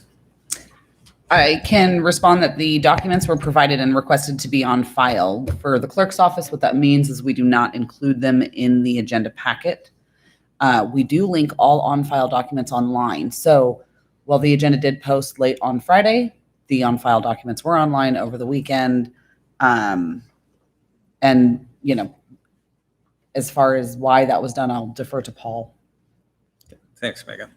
Yeah. Paul. Yes, I can respond to that. And I think there was nothing intentional. I think it was an oversight on our part. So we intended that to be part of that. The report, it didn't make it. We apologize for it. That will not happen again as it relates to this item. So I think it's just an oversight on our part. So it is on the file of the clerk. Yeah, great. Thank you. Okay, and then you have some more comments, Paul? Yeah, I can respond to a few of the items. As far as kind of in the notion of mixed use in the theater, yeah, that is definitely a town center kind of a component that could be a potential.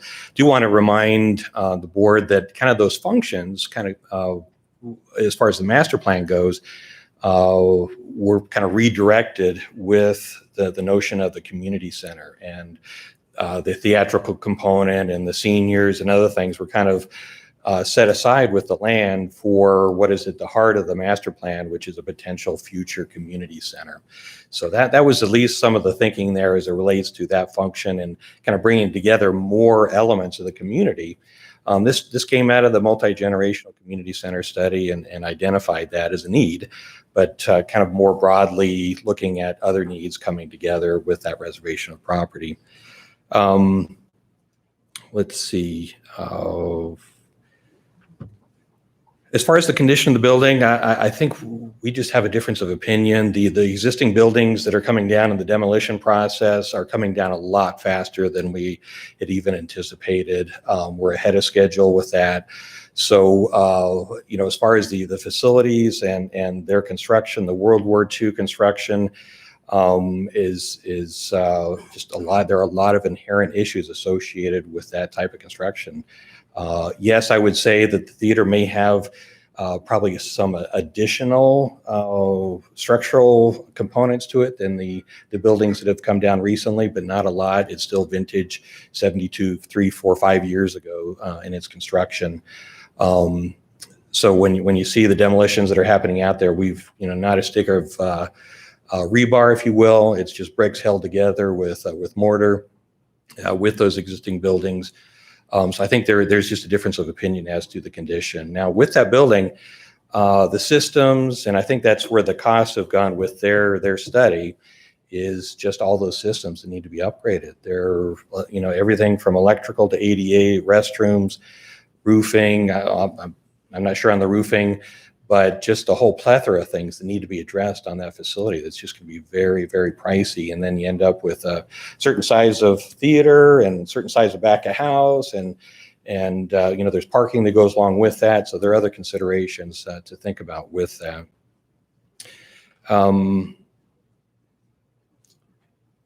Let's see, on the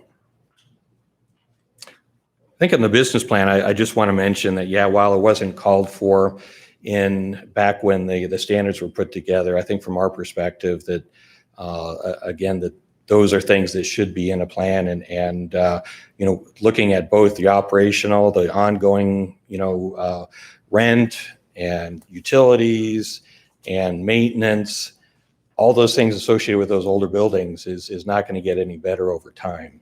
And then on top of that, you've got operational costs that go along with managing a theater.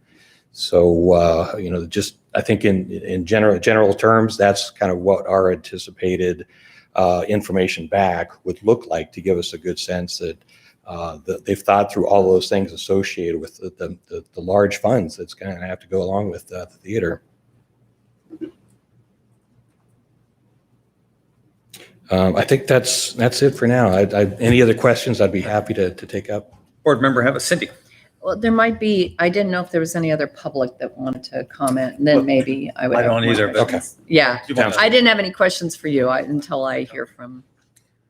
Is there anyone else then from the public who'd like to address the board on this issue at this time?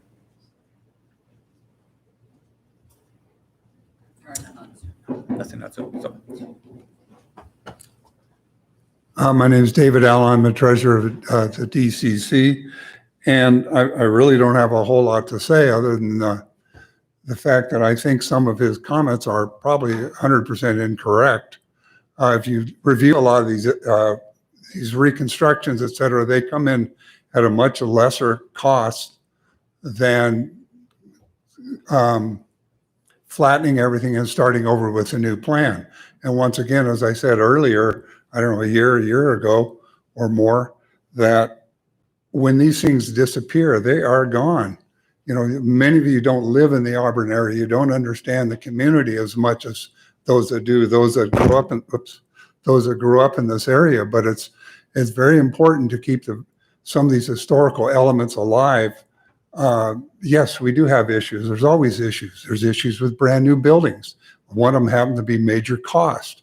And the fact that as you lose the culture of this area, which is incredibly important, the thing is it takes vision to see some of these things. And that's what you need to have, is the vision to see what's going on.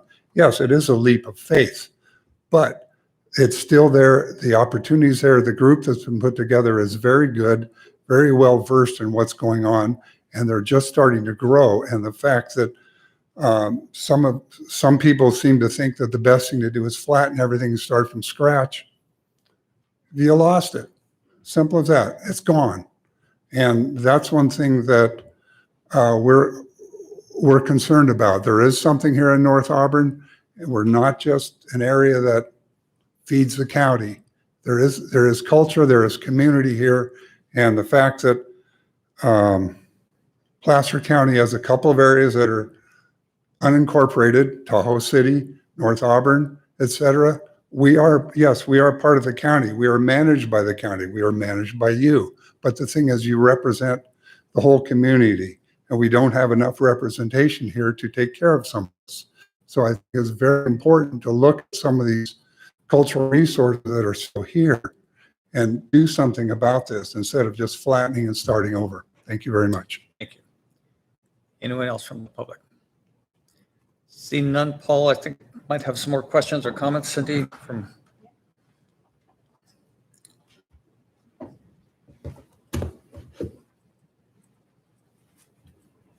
I had a couple questions. So as you know, I joined the board just as this was coming forward for final adoption. And I know quite a bit about the location of the multicultural or multi-generational community center at the other end or toward the center of the campus.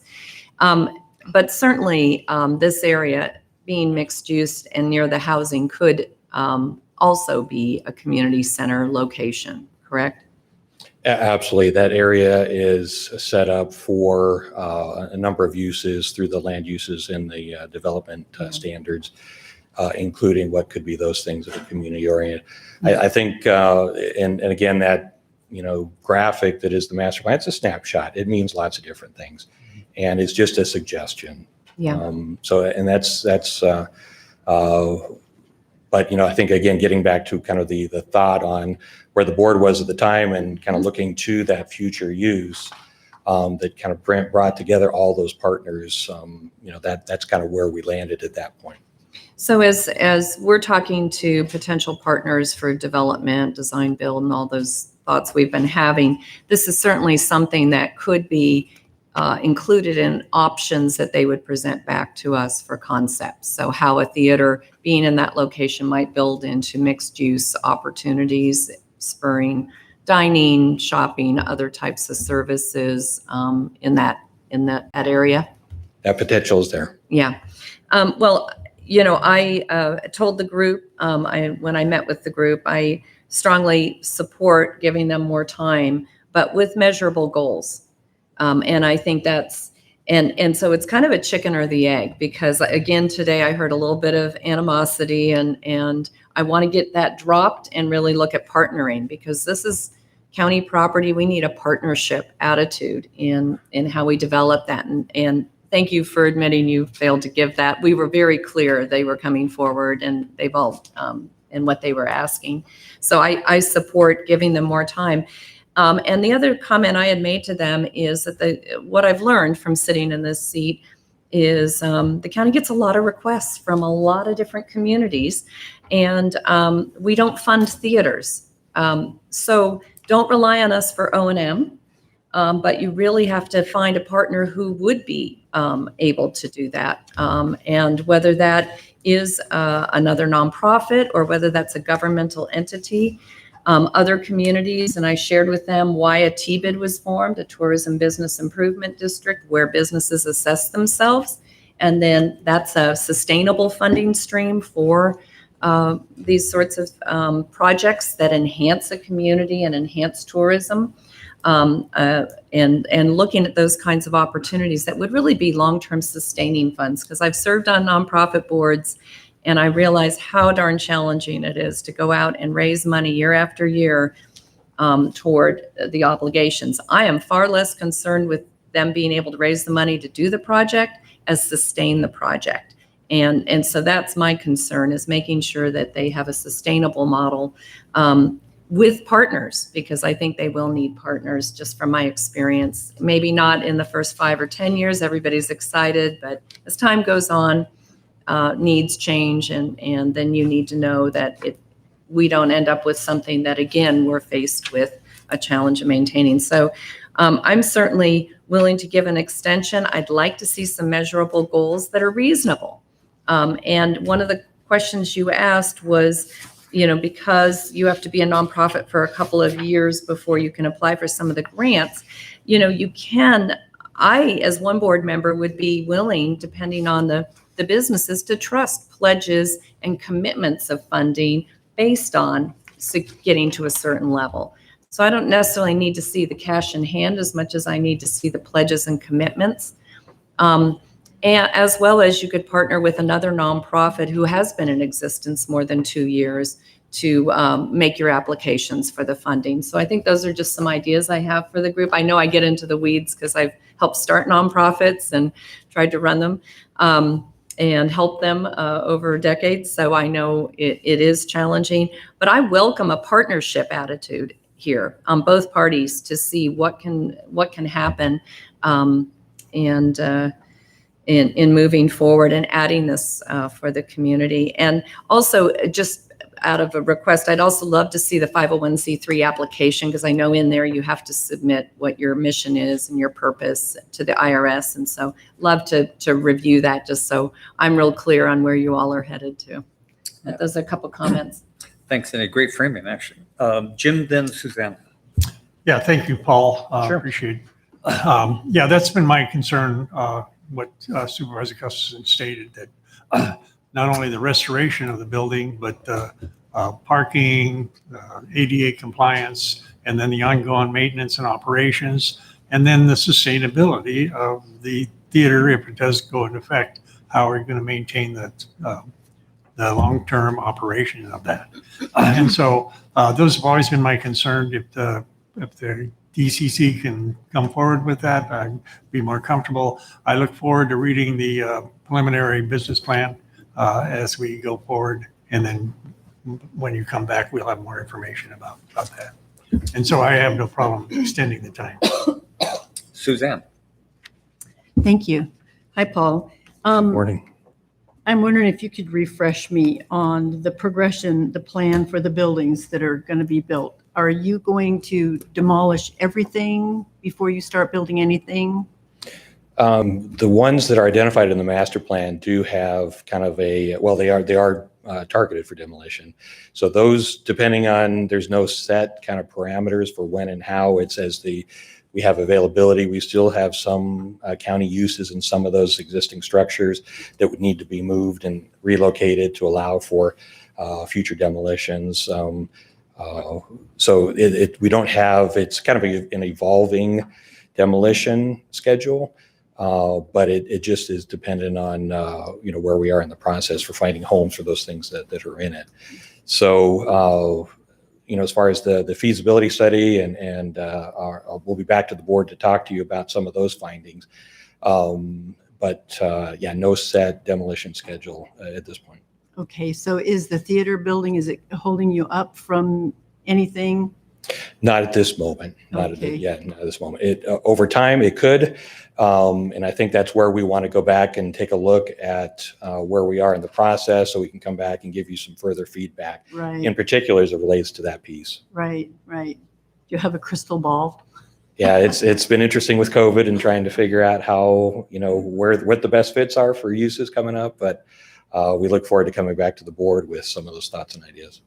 Okay, my question is, on the original agreement with the theater group, was there language in that agreement that said that the county could decide to demolish that building even before the end of the agreement period? The theater group is indicating that there was some kind of language that said that the county could decide. Right. What happened during the hearing and hearing the comments, there was this additional provision put into the development standards. And what it states is there must be a public hearing before a project that proposes to demolish the theater goes forward. So yes, it was anticipating that we'd have some project that came forward that needed that space and would need to propose to demolish the theater. And not every use within the master plan would necessarily have to go forward with a public hearing. It would depend on the zoning and the type of use. This automatically placed it into a public hearing venue in order to allow the folks to give their comments. So then if we were to grant them an extension on the agreement, is it still hold that we could preclude that agreement and move forward with demolition, or well, is just it possible just to for leave clarification, there is no agreement with these folks. This is a development standard in our master plan that would have to be complied with if there was a project coming forward. That provision can be extended with its current language, or if the board wants to give direction on different language, then we can do that. I remember at the time quite clearly that the thought was that 2 years, probably not much would happen. We knew about the HHS building because we analyzed that at a project level, but we knew where the HHS building is. And we thought, over there's probably not much that's going to happen. Famous last words, we didn't think Mercy would happen for a couple of years, but they turned around and got their tax credits, and we have almost a finished product. So things move quickly in terms of the type and potential opportunities, especially in the public-private partnership sector with the government center, and being that is the focus, along with obviously community uses. The notion was 2 years seemed to be a safe period of time for things to get rolling. But that's open and up to the board to decide. For example, if you decide you want to give an extension, if the majority decides that, how long? What would we continue with the current clause, which still allows the county flexibility should be a project come forward? So those are questions for you to think about. Right. I'm just curious if it's possible to try to purposely not include that kind of language that would give any prospective donor or partner to think that the county might come in and say, well, even though we're giving you this extension, we've had something come up and now it's, we want this building, kind of a thing. It's giving the impression to this group that has been a hindrance to getting people to partnering or donating money. Well, I'm not going to speak to that because I'm not in the business of nonprofits and fundraising. But so remember that we have that zone, and that's where the current demolition project is going. But in consideration of particular provision, the theater and then later the hallway from the theater were excluded from that demolition project. So when this provision was put in place, we were operating on the proposal that was analyzed in the IR as to the particular zone that would be demoed, and it did include the theater. So that was the backdrop on how this was structured and the way it was structured at the time. But now we're 2 years later, and the question is, what would the board like to do with it now? Right. And I'm thinking that out of that 2-year extension of time or agreement of time, we've lost pretty much 1 whole year to COVID, as far as really anybody being able to get out, meet in person with people, prospective donors and partners. And even with the thought of extending this time frame, although the governor says we're going to open up in June, what if things happen and we don't open up in June? Are we going to lose another 6 months out of that time for them to proceed and do anything with this? So I'm in favor of considering all those things when we're considering the time frame that we would be willing to grant them, to, in all fairness, to give them sufficient time now that they're 501c3. I think their time limit is coming up, to allow them to proceed. Thank you. Thanks, Jim. Paul. Yeah, Paul, the only thing we really have ready to go is the Health and Human Services building at the DeWitt campus. There's no other projects in place. We're going to have an agency look at the proposed development throughout that whole campus. So that's going to take a couple years probably anyhow before we come to any conclusion as far as where we're going to go next with the campus development. Is that a fair statement? The site has been entitled on both the public and the private side of the campus for a project level review, EIR. So it does have some level of review for various uses on the campus. Yeah. So to go along with that, the standards and the guidelines do give kind of the ability for projects as they come in to go through even more of a simplified process for areas of the campus. And so there may be some additional environmental review for various projects as they come in, but it's been reviewed at a programmatic level. So it does have quite a bit of coverage with that. Okay. All right. Well, again, I don't have any problem with the extension of the time. It's just, I'll just soon give you direction to come back with some kind of a feasible plan that it works for everybody. And if I could add to that, I agree, Supervisor Holmes. I'd like to see a little more formal agreement, because I do think that sometimes when we don't have a written agreement, things get confused, people remember things differently, and I'd like to see measurable goals at the end of each year on that agreement, because I think that'll also help them with fundraising. When you have a deadline, it helps secure those pledges or commitments. And the third thing I'd like to ask from county is when we're working with the design build concept and looking at what could go there, let's make sure there's an alternative that includes the theater so that we see how that could fit into the pieces of what they're considering for that site. So that would be on our end. And then I would ask that we try to get an agreement with some measurable goals for them that are reasonable, because I agree it's been a tough time to do that. But I think that'll build that partnership feeling that we're in this together, but we do need to see opportunities for movement forward and progress. So, and which I think they've done. I mean, I think the architect's renderings and the business plan, I don't think has made it around yet, but I'll take a look at that as well. So I guess I guess you want to make the motion? A direction? Just direction. Okay. For clarification, one thing I want to make sure I'm understanding, there's once again no agreement here. I'm asking that I think we should have a little more formal agreement so that we don't have any confusion. You're saying no? Then we would have to go through the public, process and the RFP process to do that. That's how you would get a formal agreement. For this group versus another group. Correct. We can't just pick one group over another. We have to go through the process. Now, what I can say you can do with the development standard is you can put generic provisions in it, but they will be fairly generic as to benchmarks. If there is a proposal to preserve the theater, I'd have to sit down with staff. We'd have to work out what that would be. But it is going to have to be generic. That's the only way to do it, unless you want to direct an RFP to be done, in which case then we enter into a completely different venue. So development standard wise, you can, for example, we can extend this for, say, 2 years, but at the end of the 1 year, there's a review of X, Y, and Z. And we can open that up to any group that would want to propose to restore the theater. Exactly.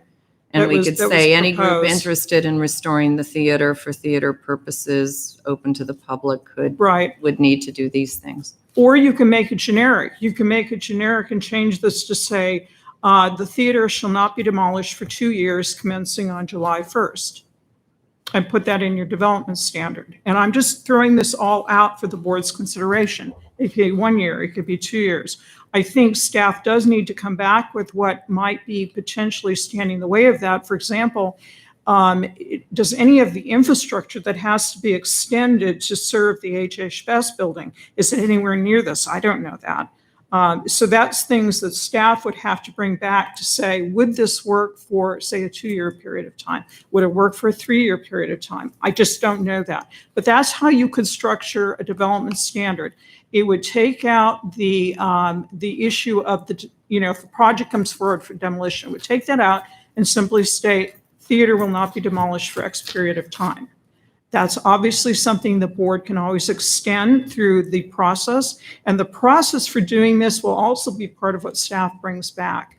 Because it's a development standard part of the master plan, it does go through a public hearing process. So it seems like we're dancing around a lot of things, because at least when I met with the group, their sense was it was hard for them to fundraise when we had a development agreement that indicated we might tear down the building at the end of 2 years, even if they'd raised money. So unless we include our commitment in some formalized manner. So I'm almost feeling like we have to get into a formal agreement, but or something that's more clear on the public record so that they can raise funds or commitments to funds.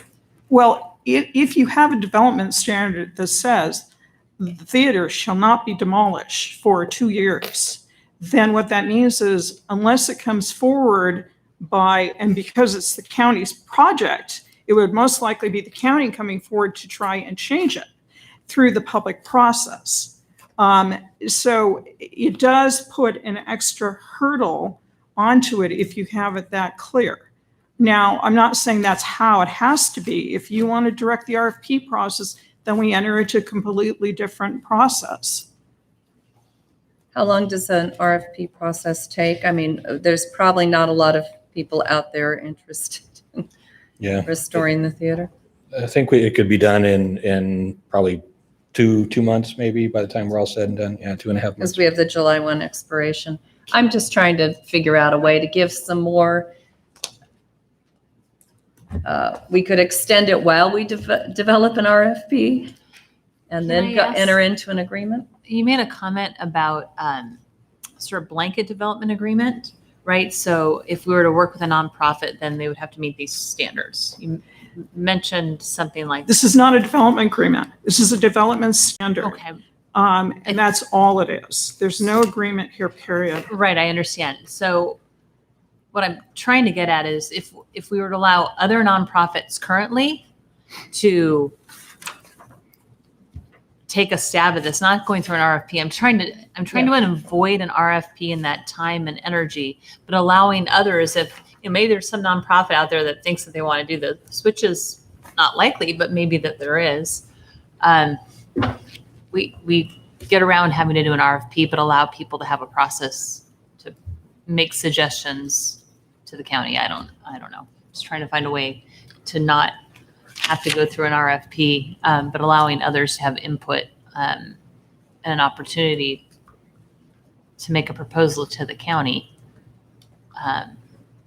But to add enough to their ability to go fundraise with clear that if they raise this money, we're going to honor that commitment. And that's clear to me. That's why we gave the extension. That's why we took it out of the demolition plan. That's why, we moved forward the way the board chose to back then, that we were giving them that opportunity. So if they do need more time and they need something more concrete, I guess we can't figure this out today.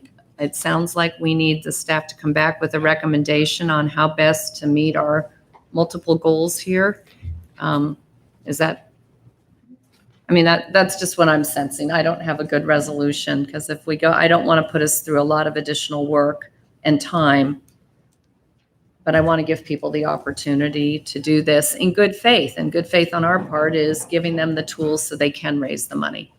I think we've got the information to come back to you with recommendations from what we've heard today. Great. Thank you, Paul. So you have enough, Absolutely. and then you'll work with county council to come back with something. Yep, we sure will. All right, good. That's all I need. Thanks. Okay. And we're good, Karen? I have to apologize to Tim and Steve. We have a 1 o'clock. It's not 10:45. It's 12:15 or something like that. We have to be back here at 1. So we're going to break for lunch and some closed session to the extent that we need more time. We'll deal with that later because we have Dr. Parsonet is on at 1 and she has a class scheduled to accommodate. So, Mr. Chair, do we have time to take Brett's stories? I think we really need to break to make sure we can get back here at 1 because there's not that much time. So if we're going into closed session, I do need to recuse on, I'm not going to remember all the numbers, Karen. We'll go through that as I read it out. Okay. The board will now adjourn to closed session to consider 2 items of existing litigation. 1 item of initiation of litigation, which is 2A, to which Supervisor Gustafson will be recusing herself. 2B, which is potential exposure to litigation to potential cases, conference with labor negotiators, and conference with real property negotiators. Thank you.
Go ahead.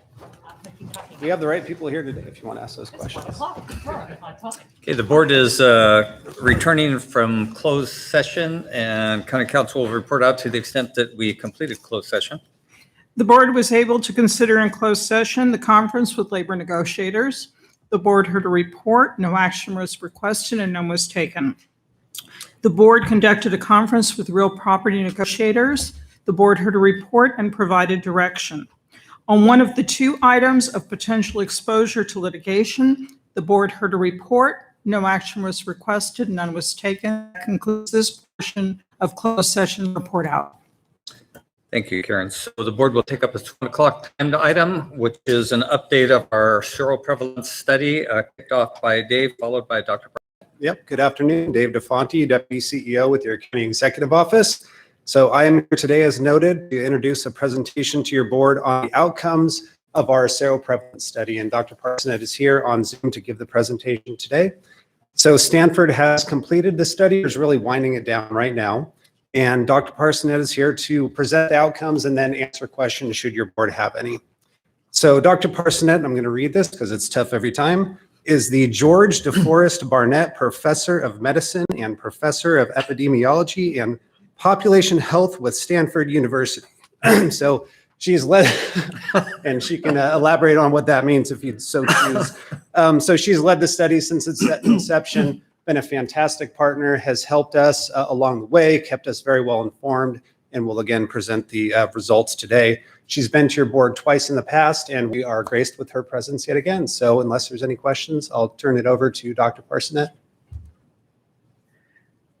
Okay. Can you all hear me? We can, thank you. All right. Well, thank you so much for inviting me today. It's really a pleasure to be here for the Board of Supervisors one more time and to present the results of this sero survey that you asked us to do. And I'm sorry, my dog, when she hears me say hello, she thinks she should join in the conversation. So, all right, I'm just going to share my screen here. All right, and I assume you can all see that. So as you know, we were asked to do the sero survey, and I'll go through in the beginning of this a little bit about the background of what this sero survey entails. I'll then go through the methods that we did, the results, how I interpret them, and some more thoughts moving forward. And the first thing I'm going to do is open my door so my dog stops barking. All right. I thought I could lock her out, but that didn't work. All right. In terms of background, as you know, we've been having this bad pandemic for a year now, over a year. And we were asked in May, we were approached by the county to talk about how to measure the amount of disease going on in Placer County. And at the time, I have to say that things were not terribly bad in Placer, and there was a lot of concern that that the public health and the country was being overly cautious, overly restrictive about this disease. So we spent some time going back and forth on how some kind of survey might be able to be done. And finally, we set on a sero survey, and we signed a contract with the aim to estimate the seroprevalence of SARS-CoV-2 in Placer County, extrapolating from a representative sample of 2,000 individuals. And I will say that a sero survey, just to remind people what the difference is between a sero survey versus those nasal swab, brain biopsy swabs that people get. The swabs tell you what's going on at a given point in time. So you're infected right now at this point, or you're not infected. A seroprevalence study tells you whether you've been infected over the past period of time. For some sero surveys, it can tell you your lifetime exposure to infections.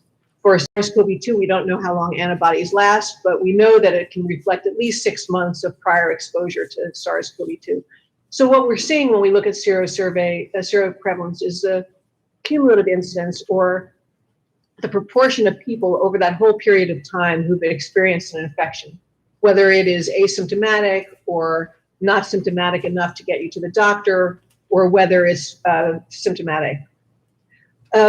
So to get these 2,000 people that we said we wanted to sample, we sent out 20,000, we sent invitations to 20,000 addresses. 5,000 to start on October 25th, and that was our training exercise. So we got to see where do people respond. So if we send out 5,000 random samples in the county, is everybody going to respond, or are certain populations going to respond more than others? Then on November 25th, we sent out 10,000 more because we want to focus our attention on those areas of the county that didn't respond effectively the first time around. So the ones that responded to our surveys, the census tracts that responded well to our surveys, we did fewer samples there, and we put the burden of the next mailings on areas where we didn't get a great representation. And then we did the same thing on February 4th. We weren't initially planning on doing that, but because there was a big surge in disease in December and January, we decided to do one final mailing to try to pick up that surge that had happened and get a better picture of what's going on right now. And then we closed our database on March 5th for this presentation. We are continuing to get data in. People are continuing to send us samples. We're continuing to get results. But we had to at some point say, okay, we're going to close it right now. So we could do this presentation today. We are still analyzing those data. We are still going to give those people those results, and we will eventually, when we do our final report, it will be all the data, not just the data up to March 15th. So why do we do this? We do it to see in an unbiased way who's been infected and what populations are at risk. And when I say unbiased, I mean, when we do other sorts of surveys, if you have people if you take it from leftover remnant serum from hospitals, for instance, or blood bank sera, those people are very biased, and they're biased in that we don't know how they represent the county at large. So we want to try to get everybody in the county, and we want to know how they represent the county at large. So because we've done this by mailings, we not only we can fix the biases that we find. We can say, oh, well, we got too many people here. What would this look like if we adjusted it for what's really there, the population that's really there? So that's why we do the mailing, is we feel like we're more likely to get an unbiased sample and to get every kind of group that lives in the county. We wanted to do this because we wanted to get asymptomatic infection rates. So when you just do swabs, you're really focusing on people who are symptomatic, not asymptomatic.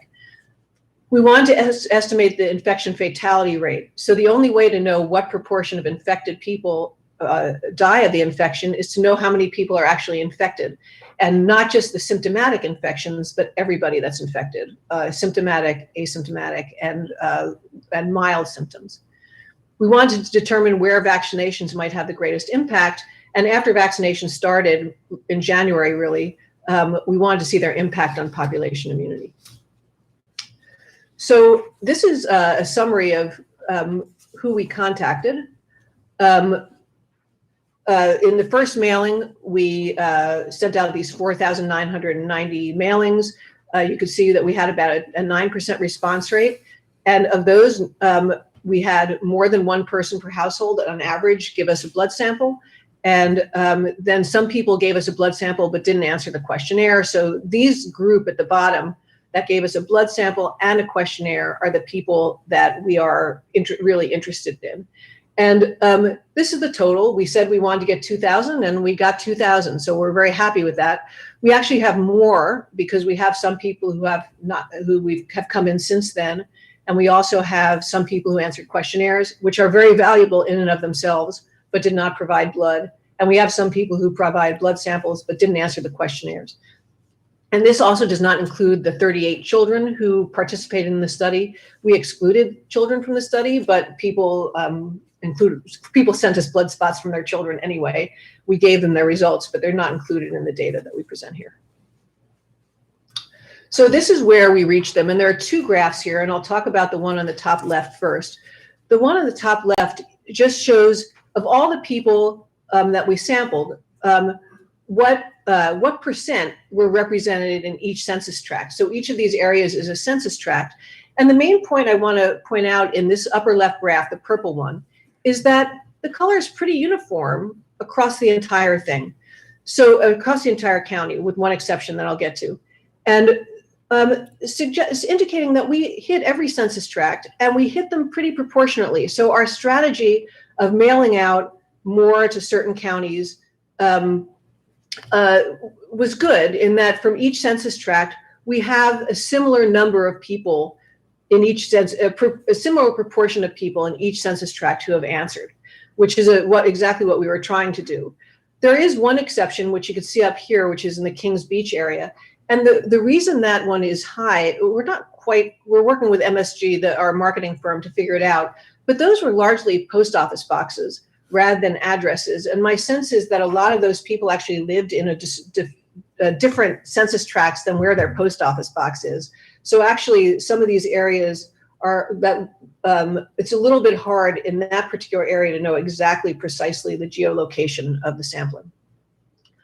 The bottom right graph is the response rates. So I said that we got a fairly even response across the county in terms of number of people, but that doesn't mean that within each census tract the same proportion responded. And the lighter areas are areas that we sent a lot of requests, a lot of invitations, and had a low response rate, but we still ended up with a good number in the end. And I want to point out that a lot of these represent areas of Hispanic ethnicity. We knew that we were likely to get a lower response, even though we sent everything out in English and in Spanish. We were concerned that we might get lower response rates in certain socioeconomic groups, in the Latinx population potentially, because that's been seen in other studies, and in some areas in which the socioeconomic status may be somewhat lower. And so we tended to get lower response rates there, but because we flooded them with invitations, we ended up with similar numbers in those census tracts as in other areas. But there are still biases, and on the left here you'll see on the left column sort of the various strata that we looked at. In the third column there, you'll see what the Placer County census looks like, and then what our sample looks like in the next column. And you'll see the ones that are circled in red are ones that we have that we were really off. And so we have an oversample of the elderly. They responded more to our requests than the census. Now, we also asked for more of them because we want to get more data on the elderly, so I'm not surprised by that. We have somewhat less in Hispanic Latinx population than is represented in the county. And the biggest difference, I think, is in education level. The people who tended to respond were more likely to have a bachelor's degree or a graduate degree, and than the population that did not respond. So, but again, because we have the data of this very granular data from the county, and because we're working with the marketing firm that provides us with this data, we are able to adjust for those. We've started doing that. The data that I'm presenting are unadjusted for the county, but we have done some of it, and I'll show you that it does change things, but not very much. Just so you could see which areas, the yellow or South Placer, the bright green or Mid Placer, and the dark green or East Placer. And forgive me if we put some of these cities in somewhat wrong spaces, but you can see that we've hit every town. We've hit them proportionate more or less to their size. And you could just basically see where we have seen infections. And I'll get into that in a little more detail as we go forward. Oh, by the way, these include not just natural infections, but some of these people have been vaccinated and their antibodies are positive because they've been vaccinated. I just want to digress 1 second and say that the antibody test that we are using does detect vaccination. That's not true for all antibody tests. So there are some antibody tests that other people do that look for the nucleocapsid. Those will differentiate between vaccination antibodies and natural antibodies from infection. Ours does not do that, but we do ask people if they're vaccinated, so we know which is which. So just to give you a sense of where we found antibodies, and these are all antibodies, including vaccination. Didn't really seem to matter much whether you were in the east, the south, or the middle part of the county. You're all about the same. It looked like over the entire period of time from October through middle of March, about 10%, a little less, 9% of the population had antibodies.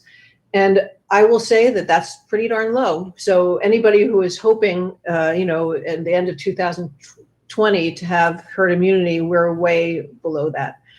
But I also point out that this is from the whole period, and what we're really interested in is what is the status now, and I'll give you that information moving forward. So looking at who is seropositive among this entire group, it really didn't matter whether you were male or female. Female, slightly higher seropositivity rates. If you look by age, it's slightly, there is a U-shaped curve where the younger population seems to be somewhat more likely to have antibodies and the older population. This is only unvaccinated, by the way. Unlike that past graph, which was vaccinated, unvaccinated, this is only unvaccinated people. You can see only 3% here is pretty low. There's a slightly higher rate among the Hispanic Latinx population, but the numbers here are too small for us to really say that that's statistically significant. The most pronounced difference is by education again, that the lower education, so less than or just high school education, was the highest rate, and those who have graduate degrees are the lowest rates of infection. Looking at when people became infected, this is why I think we need to really focus on 2021 rather than 2020. Most people acquire their infections in February and March, or acquire their antibodies in February and March.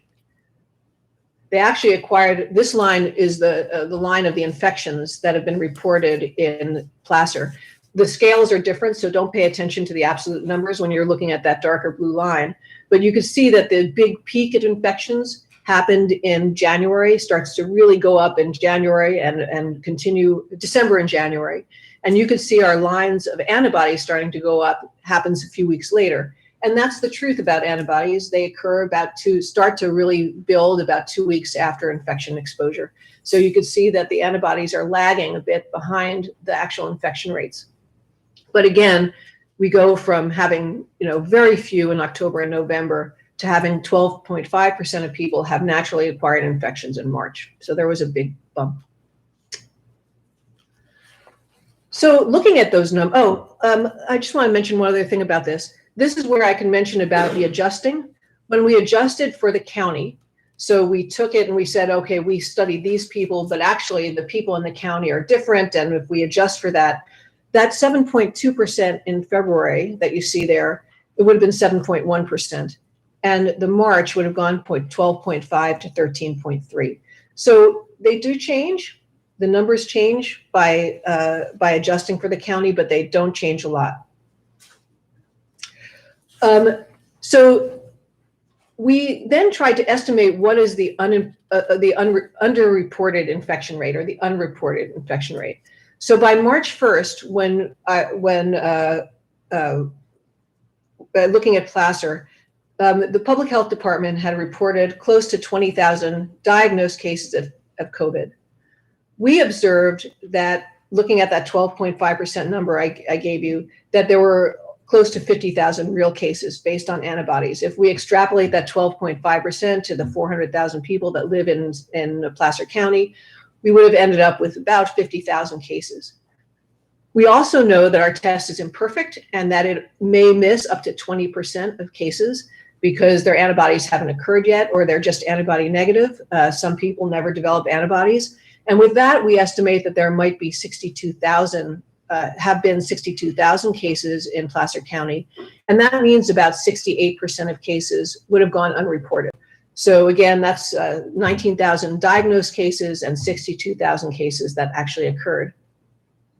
That number is pretty consistent with what we've seen on a national level. So on a national level in July, there were 86% of cases were underreported.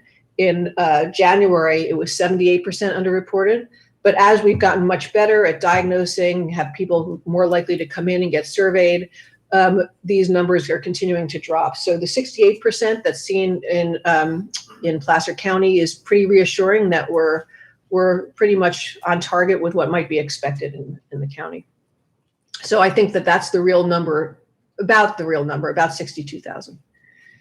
To look at the infection fatality rate, by March 1st, Placer had 232 deaths. If we have those 62,000 cases I just mentioned, the infection fatality rate is about 0.37%, meaning about 1 in 300 people with this infection would die. And again, looking nationally and internationally at what that is, this is the model on the bottom left is the IHME model that looks at what they think the infection fatality rate is by age. And if we assume that this population on average is about 40, then we're right on target with what they're saying the infection fatality rate should be. They have it about 0.5%, and we had 0.37%. And in Sweden, in US, it was 0.65% in September, and in Sweden, 0.58% in December. But again, we're getting better at treating this. We have monoclonal antibodies, we have better hospital care, we're detecting people earlier. And so this 0.37% is again reassuring that we have pretty much the sero survey is probably pretty close to what we would expect to see. So I just now want to show a little bit about the antibody titers. So on this graph, you see the titer of the antibody, and at the bottom, you'll see this optical density, which is a representative of the amount of antibody that people have. And in general, there is some correlation between, not perfect, but there is a correlation between the amount of antibody you have and your ability to actually neutralize the virus and keep it at bay. The red line that you see in the middle is where we have the cutoff for positive. And you can see this is everybody again, the 2,000 people that we studied. The vast majority of these people are over here. They're not immune. They don't have any identification of having any antibodies. And then here is this 9% that I talked about, which is over here. And what I do want to point out is that a lot of these people are vaccinated. And so the blue dots are people who are fully vaccinated, which means they're more than 2 weeks after their second vaccine. The dark green dots are people who are between their first and second vaccine. And the light green dots are people who are early post their first vaccine. So I also want to point out that when you are early after your first vaccine, you are not likely to be immune. And this is the same thing again, but this is now looking only at the people who January. So you'll see a lot less gray dots here because these are only people after the beginning of 2021. Instead of 2,000 people, there are 776 people here. And again, what you notice is, and here there's actually something different, which is that there are these triangles. And these are people who were diagnosed with COVID. So they told us in their surveys they had COVID. And you'll see that there are a lot of triangles that are very close to this line or even below the line. So there are quite a number of people diagnosed with COVID who have had a positive swab, whose antibody titers, they may be close to the line, but they're not really high. There's also a lot of people who have a single dose of vaccine, and even some with early, later after the first one and before the second, or early after the second, before we think they would be immune, that are below this line. But again, every blue dot of the fully vaccinated people is up here. And I'll also point out that the vaccinated people have much higher antibody titers on average. These blue dots are much better than anybody who's had natural infection, except for the people who have natural infection who've also been vaccinated. So these vaccines work really well. They're producing high antibodies, but they don't work really well early on. And people who are early on, this is just, again, another warning that early on, after vaccination, you have to take the same precautions that you did without vaccination. Just to show you what vaccines have done for the county, they basically doubled the proportion of people who are seropositive and potentially immune. So the vaccination is doing pretty well. If we adjust for the county here in March, it actually goes from this about 24% to a little over 26% in March that might be considered having antibodies. And at the rate people are infecting, we're doing better and better and better over time. So the vaccination is working well, and certainly working much better than had we waited for herd immunity naturally. And this again shows you the serostatus by whether you've gotten 1 or 2 doses. These are people who've gotten 2 doses. All of them look great. These are people who've partially vaccinated, so they've gotten 1 dose and they're more than 14 days after their first dose. These are the people who are early after their post-vaccine, and these are people who are not vaccinated. So I also just want to mention here that looking at the time, these are by month, and you can see that all these really high numbers are people who are recently. And again, this is because these are the people who are getting vaccinated, who are the squares and the triangles. So the real immunity that we're seeing now is vaccine induced, and that's what's helping. It's going to help suppress infection in Placer County. So here are some of the less positive things. You're not necessarily vaccinating everybody. So looking at who gets vaccinated, here you see the blue is 1 dose and the red is 2 doses, and everybody else on these is gray. And this is only going up to 20% on this graph. So you have to imagine the whole 100% goes up a lot higher. And people who are highly educated are getting vaccinated. People who have less education are not getting vaccinated. And if you again look at the Latinx, Hispanic ethnicity, you're seeing that their vaccination levels are also considerably lower, with only a very small percentage, I think it's 3%, have gotten 1 dose of vaccine. Now, again, the numbers here are small. We had only about 80 people overall who were vaccinated, but these are very highly statistically significant differences. I'm just going to end by 2 other slides, and one is just, this was not part of our mandate, but something we asked a lot of questions in our questionnaire that are a little bit orthogonal to the original plan. And one of them was just looking at behaviors. So we asked people how they were behaving, and I will say that people are behaving pretty well.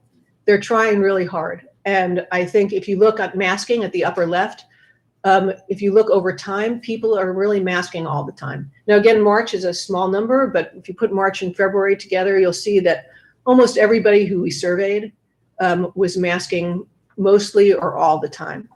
If you look at activities, there was a bad little blip here in November where you see that people did not severely restrict their activity as much anymore. The severe restrictions are blue and green. They sort of opened up a little bit, and that's probably about the Thanksgiving holiday. And maybe people are getting a little tired and they're less severely limiting their time, but their activities. But they are, most people are still trying hard to restrict their activities as much as they can. And those are really important. And hand washing is, has not changed too much over time. I do want to mention, though, that I also looked at some of these activities by age and by vaccine status. And the interesting thing to me is you would think that the people who are vaccinated would be the ones who are lightening up and being more active and masking less. But in fact, that's not so. When we looked at the data, it's the people who are not vaccinated who are really doing less masking, and they're doing more activities. And when we look by age, the elderly and the older populations, they are still masking and doing all the right things. But it's the younger age groups that people are really being more cavalier about their activities. And I'll point out that these are the populations that are not getting vaccinated. So you have this combination of the unvaccinated people being at higher risk for not doing the protective behaviors recommended by the health department, and are also the ones who are out and about. And that is, I think, a problem and a real reason why we need to expand vaccination and really push harder on accessing populations that are more resistant to vaccine right now. So I'm just going to give you a little bit of interpretation and then some final comments. As of mid-March, Placer County is nowhere near the threshold for herd immunity, and I'm going to come back to that in a minute. The county is making good progress since vaccination was initiated, and I'm sure that if we survey it again today, we'd even see it being much better. People are vaccinated on average, have much higher antibody titers, indicating a higher probability that they're immune than people who acquired infection naturally. There are certain subsets of the population as of mid-March who are not accessing vaccination. And specifics of these data, but not the major thrust, are going to change as we adjust for county demographics. And the changes so far have not been terribly pronounced. So I want to start by just mentioning herd immunity, because it has become this word that everybody seems to talk about.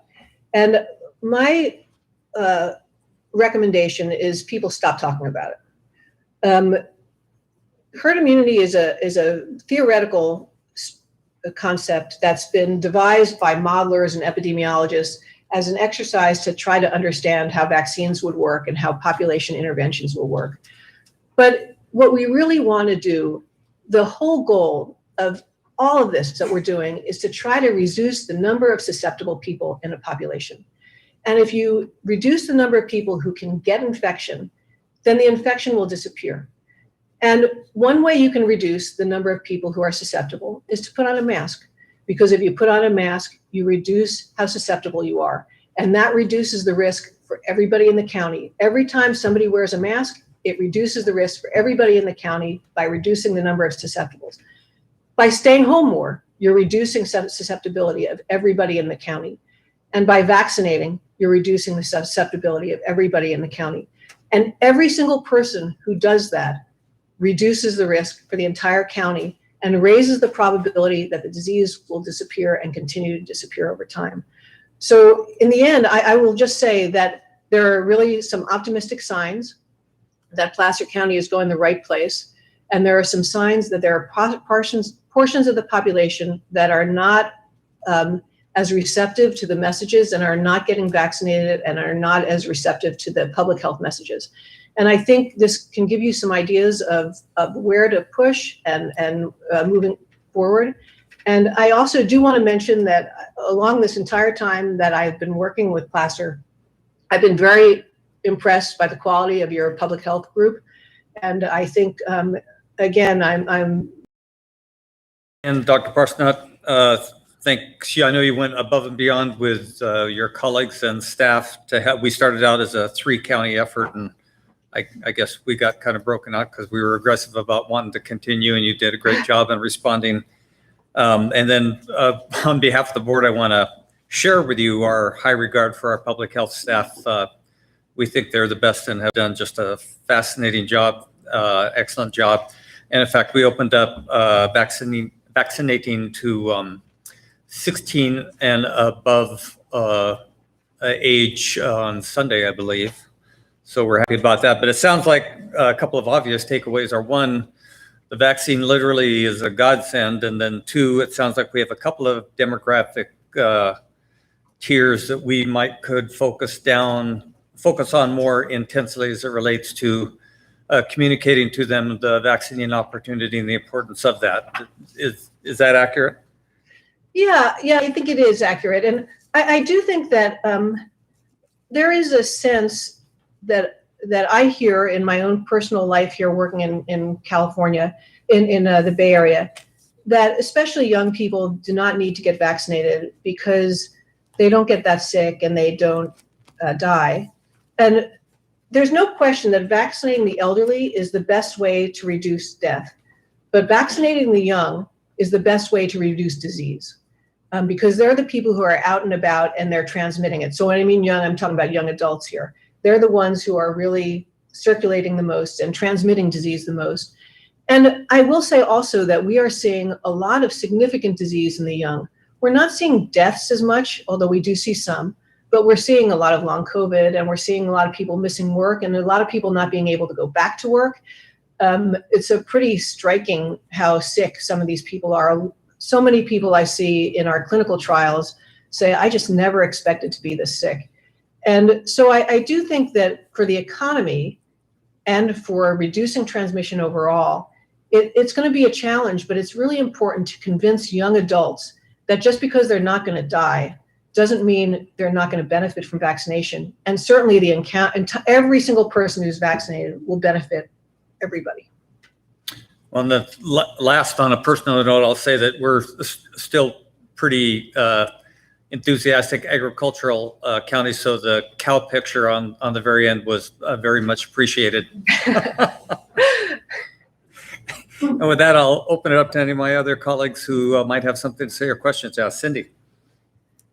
Thank you, Dr. Parsonet. I had a question on, when you were doing the testing, were you looking at the variance? Were you able to detect any variance in those measurements, or? We can't look at variants. Antibodies cannot detect the difference in the variants. Okay. So we So do them at only an Stanford active for nasal virus. swabs, but we can't look at variants. Okay, great. And then when we talked about the demographic groups that weren't getting vaccinated, the study itself was skewed to higher educated folks as well in our sample size, correct? Yes, and again, we do adjust for that. So we weight individuals, and that's why I gave you the corrected numbers. We can weight the individuals in a certain way so that it represents the county more at large. But yes, we do have more educated people. You have a very educated county to begin with, I have to say. We like to think so. Thank you. We think we're all above average. Any other questions or comments? Well, seeing none, again, thank you very much, Dr. Parsonet. It's been great working with you, and appreciate all the work that you've done. And we'll now transition into an update from Dr. Oldham with. Oh, I'm sorry. Thank you. Our clerk of the board has reminded me that we need to take public comment. Is there any public comment, Megan? There is none. There is none. So now, Rob, you can continue with your update for us in the county on our COVID policies. Thank you, Dr. Parsonet. Thank you. Great. Good afternoon. Thank you, Chair Wygant and members, and thanks to Dr. Parsonet. This is Rob Oldham with Health and Human Services, doing our monthly HHS COVID response update. And we can bring up the slides now, please. All right, and the next slide, please. So I thought following up on Dr. Parsonet's presentation, I would start by going over the bad news first, which is our tier assignment is still in red as the result of a modest increase in our case rate here in Placer County. The good news is the rates of hospitalization and severe illness remain relatively low. And so, and actually that's really good news. The really good news for our businesses is the state has recently announced that counties will not generally be required to move backward toward more restrictive tiers. And also has announced plans to move beyond the statewide, the blueprint, as soon as June the 15th. And so both of those things, not moving backwards in the tiers and moving beyond the blueprint, being contingent upon a few things, including continuing to make good progress on vaccinating the public, which I think we're doing, and then not seeing significant increases in severe illness and hospitalizations, which again, so far looks encouraging. And the final thing is not seeing large numbers of cases of severe illness among people who have been vaccinated. So-called breakthrough cases, so for people who've been vaccinated who get really sick. And so none of those things look like they're happening right now. So that's good news, both because I know we have had some neighboring counties who have really, their case rates would have moved them back to the purple tier, and perhaps we were, our case rate going up as well. So I know there's nobody wants to go back to the purple tier, and looks like that's probably not going to be happening. And then this idea of moving beyond the blueprint in mid-June also looks encouraging. Next slide, please. And so the main reason I think I'm can say pretty confidently that things are moving in the right direction is really related to our progress towards vaccination of all of Placer. So on April the 1st, we opened up vaccine eligibility to all people age 50 and older.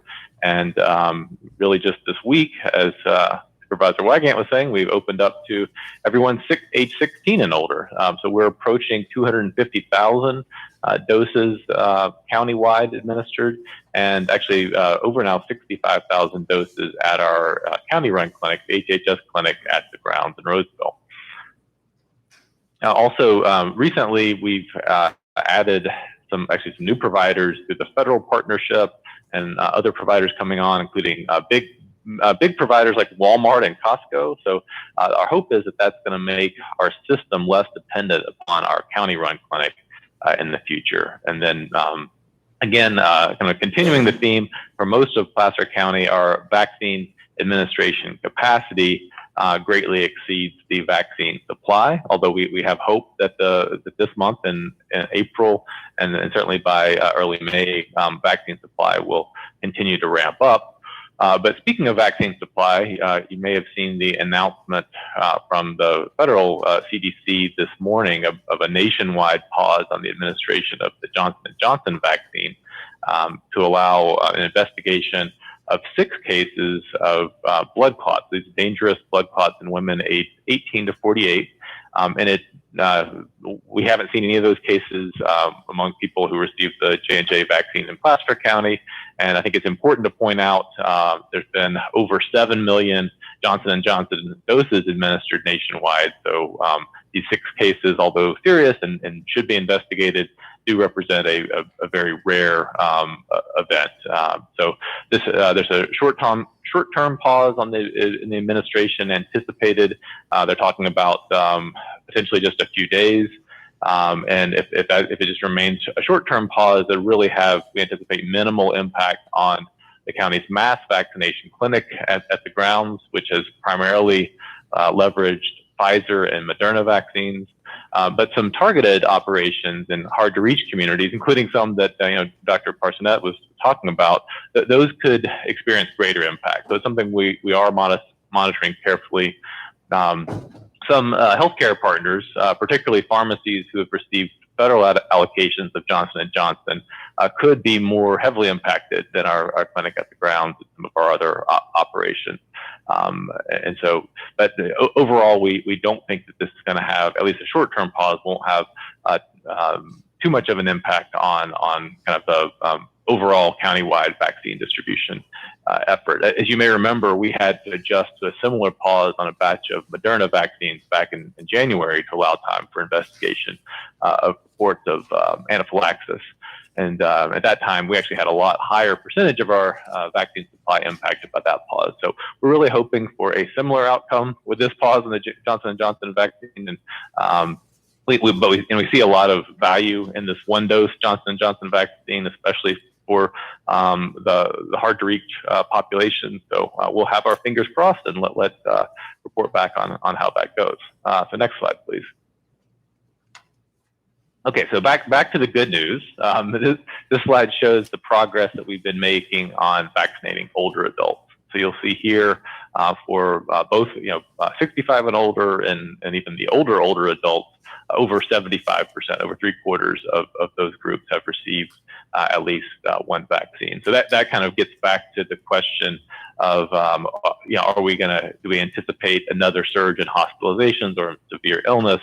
And really it's that group of people 65 plus who are driving much of the surge in hospitalization. So that's why as long as the vaccine continues to be effective, and I know we have different variants that are circulating, and so there's always caveats, but right now it looks like that so far we're not seeing a lot of breakthrough cases, and so hopefully we'll continue to we'll probably continue to see lots of spread, and like we're seeing areas that have increased cases from time to time, but hopefully not see another surge in hospitalizations like we did before. A lot of that is going to focus on the older adults, and so just as a reflection on the different tier and vaccination eligibility, starting with healthcare workers, and then back in late December and early January, and then had a federal partnership. The county vaccinated a lot of the long-term care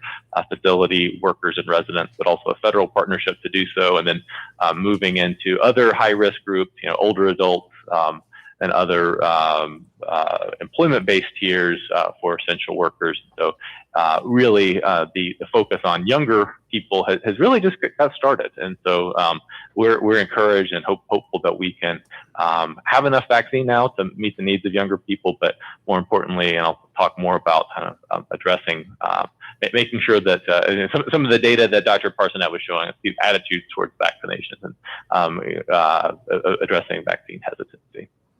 All right, next slide, please.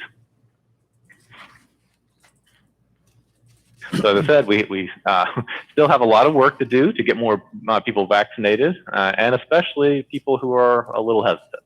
So public health has a role in that. Certainly, we're going on the record whenever we can to talk about the science that demonstrates that vaccines are safe and very effective, actually. Some of the most effective vaccines that I've seen in my career coming out now with these COVID vaccines.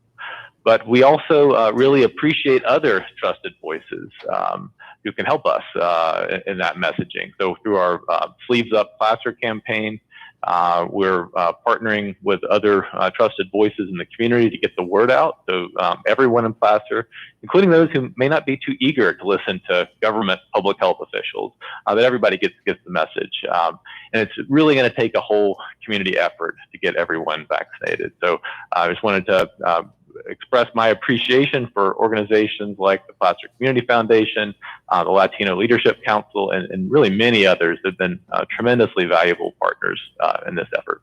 Next slide, please. And on this slide, you'll see some examples of the messaging shared through the Sleeves Up Placer campaign. This campaign recognizes that the reasons why people want to get vaccinated are as diverse as we are and should be understood and celebrated. And at the same time, there are some common themes around those reasons for being vaccinated, like the theme of protecting our loved ones. And those themes can resonate with most of us, even across our differences. Our Sleeves Up campaign has well over 1 million advertising impressions, has done targeted mailings to over 11,000 households, and is hosting vaccine informational town halls conducted both in English and Spanish. In addition to encouraging people to get vaccinated, we have, as a community, have a lot of work left to do to make sure that everyone who wants to get vaccinated can navigate the system in order to do so. We're hopeful that with the expansion of eligibility to everyone aged 16 and older, that a lot of the confusion over who is eligible will go away. We're also hoping that as vaccine supply becomes more available, that appointments will be taken within minutes of being opened up, and that the days of people having to scramble to get an appointment are maybe coming to an end. We do anticipate that most providers will continue to schedule most of their appointments online, but calling 211 to schedule an appointment is an option for folks who lack internet access or have trouble navigating the internet. I appreciate the many community partners who've been helping to connect their eligible at-risk clientele with appointments. One example from the Latino Leadership Council is Selena Salas. She's someone who's really just gone above and beyond to help folks connect with appointments. And there are many others, just naming one as an example. In addition to the outstanding support of many of our community-based organizations, we've also heard of individual community members taking sometimes heroic efforts to assist in vaccine messaging and navigation. And I feel compelled to call out one particular heroic community member, Julie Cortez, who helps run a community-based COVID-19 Facebook page. Julie has spent many hours of her own time connecting residents to appointments and reliable information on vaccines. Julie even helped a local senior trailer park organize a pop-up vaccination event with our partners at Safeway. So thank you to Julie and to many others. As much as a hero as people like Julie have been, you don't have to devote as much time as that to support vaccine uptake here in Placer. If each person just encourages 1 or 2 hesitant friends and family members to get vaccinated, or helps 1 or 2 technologically challenged loved ones to connect with appointments, we'll be in really good shape as a county. So I want to conclude and get us back on schedule, but in closing, just wanted to take a minute to once again recognize the tremendous work of our HHS team, of all of our partner departments and organizations, and of the community in general in coming together to overcome one huge challenge after another. This pandemic has resulted in me having lots of outstanding IOUs in this department and HHS and in this community. So look forward to, as we hopefully are on the last leg of this pandemic, to starting to work to pay back some of those debts I owe so many of you. So thanks again for all of your support, and I'm happy to try to answer any questions you may have. Thanks. Yeah, I'll kick off one quickly, Rob. So again, thanks. We're the ones indebted. But as a vaccination customer of the grounds, And again, I was very impressed personally, and everyone that I know who went through that system was also very impressed. But how are they holding up? It's been a long haul already with quite some time going forward. Any thoughts you could share with us? Yeah, no, it's it has been now. We've been at this for over 3 months of doing mass vaccination. 5 days a week, pretty much for the past coming up on 4 months now. It was late December we started doing these vaccine clinics, but we're unfortunately rotating out some staff, and so it's all now almost exclusively part-time temporary work, and so we've had a lot of success in recruiting folks and been able to staff and actually ramp up staff so that we were at times. We had some days where we were doing close to 2,000 doses a day. So just huge amount of volume going through there. And yeah, it has had some wear and tear, but just I think the staff are hanging in there and are very mission minded. And, I think everyone's wondering, I think the question across the state is how much longer will we be in this mass vaccination game? Actually, the announcement today from CDC around the Johnson & Johnson kind of bring that up again. I think, we don't know. We're going to be there as long as we need to be.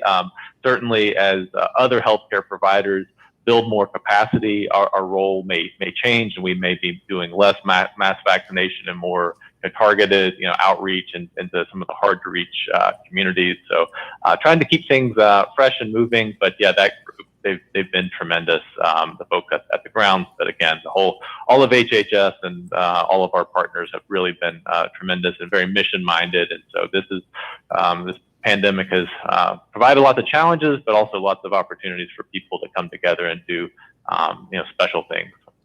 Thanks, Bonnie. Then Cindy. Thank you, Dr. Oldham. Appreciate the update, and we're making good progress, which is wonderful. I need to ask you a point of clarification about the vaccines, because I've heard a couple of things, and so I want to just ask you to address it. I've heard that the vaccine provides up to 95% immunity, and then I've heard that the vaccinations just keep people from getting as sick, keeps them getting less sick or out of the hospital. So could you address that and just clarify the efficacy of the vaccines and what that actually means? Sure. Yeah, I'll try. It's a little bit of a complicated question because it depends on lots of things, including which vaccine. But I'll say in general, the initial data coming out for at least the Pfizer and Moderna vaccines, those are the first to get emergency use authorization, were really on their ability to prevent moderate to severe illness, kind of the illness that requires people getting seeking medical attention. And so that was the one where it was, the 95% effective in preventing the severe illness. That's what they were approved to do. Subsequently, when we've had other vaccines, the Johnson & Johnson hit the market, we've had new variants. So, in some ways it's a moving target. So it's tough to compare kind of one vaccine to the other because, for instance, the Johnson & Johnson and subsequent vaccines came about in a world that had variants, whereas the Pfizer and Moderna pretty much they weren't tested on at the time where we had very prevalent variants. So it does keep shifting a bit as far as the numbers and the effectiveness.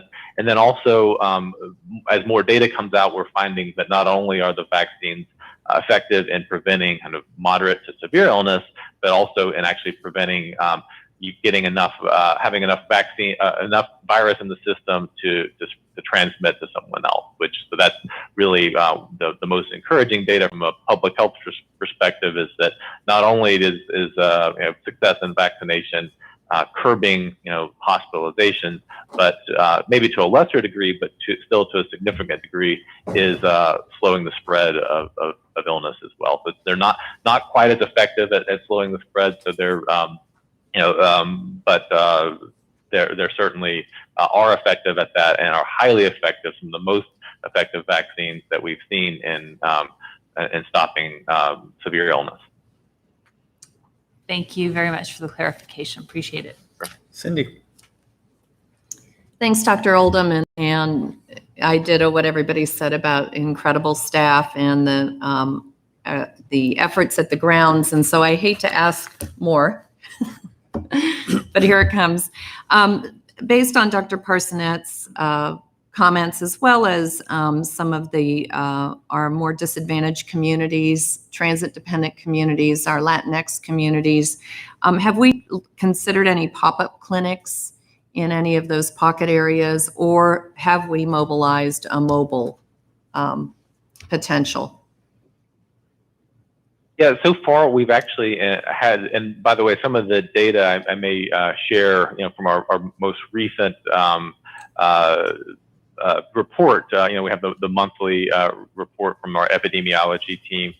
Shows that maybe things are looking a little bit better in the for the Latinx community than I know the data that was shared earlier. So we are making some headway there. We've actually, and I mentioned Latino leadership and other groups that we partner with, and getting people actually to not just our clinic at the grounds, but in other community pharmacies. And so lots of strategies that have helped. We've been very hesitant to from a workforce standpoint to do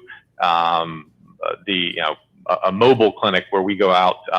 Actually, we were hoping with the Johnson & Johnson that might be a vaccine with a vaccine handling that would be more amenable to doing those kind of the things that you see sometimes with the flu. I know we used to go to the Mandarin Festival and that sort of thing. So don't anticipate with Pfizer and Moderna those types of outreach, but potentially with Johnson & Johnson in the future. But I'll say we've been pretty successful in partnering and getting, doing outreach just to get people to, we have lots and lots of, I think, 20 plus now, maybe 30 plus pharmacies online, plus lots of other providers.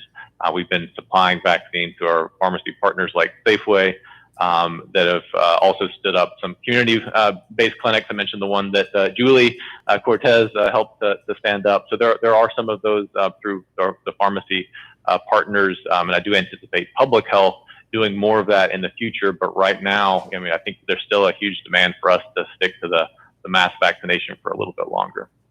I appreciate that. And you're tracking those geographies and populations, so but I just support any efforts, especially in our Kings Beach community up in Tahoe, where I want to make sure those folks have an opportunity. They work throughout the community and are so critical to our economy, and yet most of the clinics are not giving Saturday vaccinations, so weekend vaccinations. So Tahoe Forest is midweek and as well. So just making sure we're doing that. And then just in general, our J&J, what was the percentage of vaccines that of Placer County received that were J&J's? Yeah, I'm trying to do some quick mental math. I would say less than 10% for sure. I think less than 5%. So I think we just had like 300 at the grounds this week that we're rescheduling, I believe, over to Pfizer. I believe we were allocating some of that to individual clinics. I know our jail medical provider. So I believe the total allocation for the week was about 700. So maybe it's about 10% or so of our of the allocation was Johnson & Johnson. So not a huge percentage. So you've been able to reschedule those folks by and large? Do you know? You've probably just. We all woke up to the news, so. Yeah, no. Actually, they don't need to reschedule. We're just replacing for those who were slated to get, at least at the grounds, who were slated to get the J&J. I believe will be getting either Pfizer or Moderna. I'm not. So you're making that, and we just don't know if any of the other providers had to cancel appointments, and those people are scrambling. I haven't heard of anyone that's had to yet. Again, it's been very, very few providers that have been getting Johnson & Johnson. The one I mentioned, some of the big pharmacies that have federal partnerships. So we're not a party to that federal partnership, and I think some of them were getting Johnson & Johnson. So those will probably be. We haven't connected with them yet today, but those are some of the ones that might be more impacted. But most of the other healthcare providers were like the clinic at the grounds, where J&J was only a small percentage. And my team, as I'm talking, have confirmed that it will be Pfizer for those who are scheduled at the grounds tomorrow to get Johnson & Johnson. It will be Pfizer. Great, thank you. Suzanne. Yes, hi, Dr. Oldham. I was just going to ask a couple more questions about the Johnson & Johnson. Do you anticipate that we're going to be getting any significant amount of Johnson & Johnson in the future? Yes, yeah, that was the hope. Again, we're really hopeful about the Johnson & Johnson because it's a one dose. And so because of the pause, actually, it's sort of like with the Moderna, we'll just hold on to that Johnson & Johnson. We're hopeful that this will be investigated and we'll be able to use it again once the concerns are addressed. And so, yes, but in addition to the stuff that the Johnson & Johnson that we have that we'll keep on hand, we do anticipate that supply growing. The other hurdle that I didn't talk about was the manufacturing problem. So they had some problems at a manufacturing plant for Johnson & Johnson. And so it took a lot of the Johnson & Johnson we were anticipating to get this month, we did not receive. But still, that is the hope that it will ramp up and we'll get a lot of this. It's a very effective vaccine. The Johnson & Johnson is, and again, just with one dose, it has a lot of value to us, particularly as we start to doing more of that community outreach and trying to go to after hard to reach populations, because then we just have to reach them once as opposed to reaching folks twice.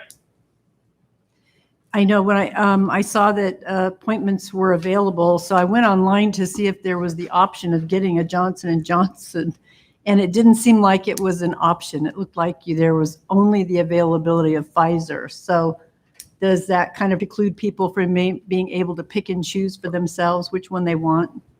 Yeah, we had a small number of Johnson & Johnson. Again, it kind of varies by week. This week we did have, I believe, 300 appointments at the grounds, and some others had, other providers had small numbers of Johnson & Johnson. Of course, now you don't have that option at all until the pause is over. Great, thank you very much. Sure. Is there anyone from the public who'd like to address this item?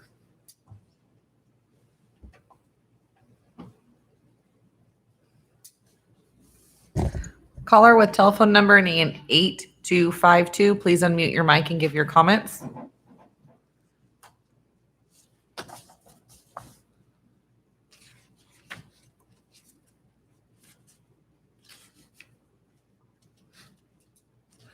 If your phone number is 916-521-8252, please unmute your mic and give. Hi, go ahead. Hi, sorry, it just allowed me to unmute. I just have a couple of questions regarding vaccine hesitancy, especially given the recent news.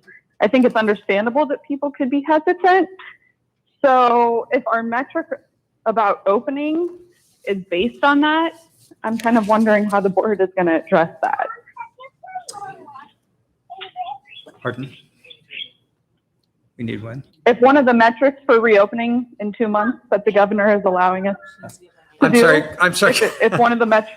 Could you give us your name for the record? We need it off the record. I apologize. Oh, Pam Rapp. Thank you.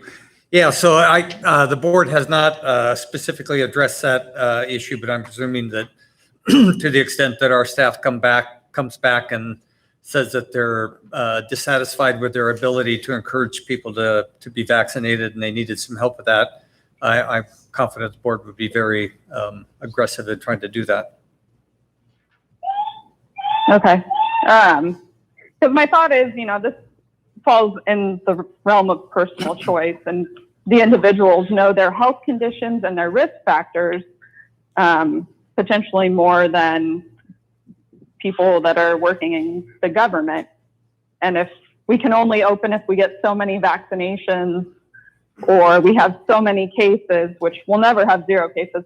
Once we have a disease, there's never zero cases. It's never truly eradicated. So I think that the metrics might not align with us ever opening. Right. Thank you. Yeah. Okay. Thanks. Kathleen, go ahead and unmute your mic and give your comments. Good afternoon, Dr. Oldham and Chair Wygant and the Board of Supervisors. My name is Kathleen Crawford, and I've addressed you a number of times on this issue. I'm very pleased to have listened to the entirety of Dr. Parsonet's remarks and the slides. I think they're very valuable and can easily be shared, and I would hope that that is part of the overall message from the county, that really the only way we're going to get out of this is vaccination. and that herd immunity is a ghost dream out there. So really targeting our message to those groups who need to be reassured and encouraged and, kind of propped along until they are understanding and accept this, I think is really important. I also think that the fact that we're talking about people in their 20s, 30s, and 40s is an entirely different message. As you know, I'm a senior and I'm one of the 75% who were first in line and got our shot 3 to 4 weeks later on the day that it was available. So, but I think that there's still some concern in the older community, the senior community, about the numbers of slightly increasing infection rate and the fact that we don't seem to have a good handle on it here in the county in terms of that infection rate. So I think that the targeted messages really need to move to that younger group and do everything that we can to encourage them to do that as quickly as possible. I know that I have family who are graduating high school students, and so they're very eager to get on and get a vaccination so that they can move on to college and community college and feel that their lives are going to become better as well.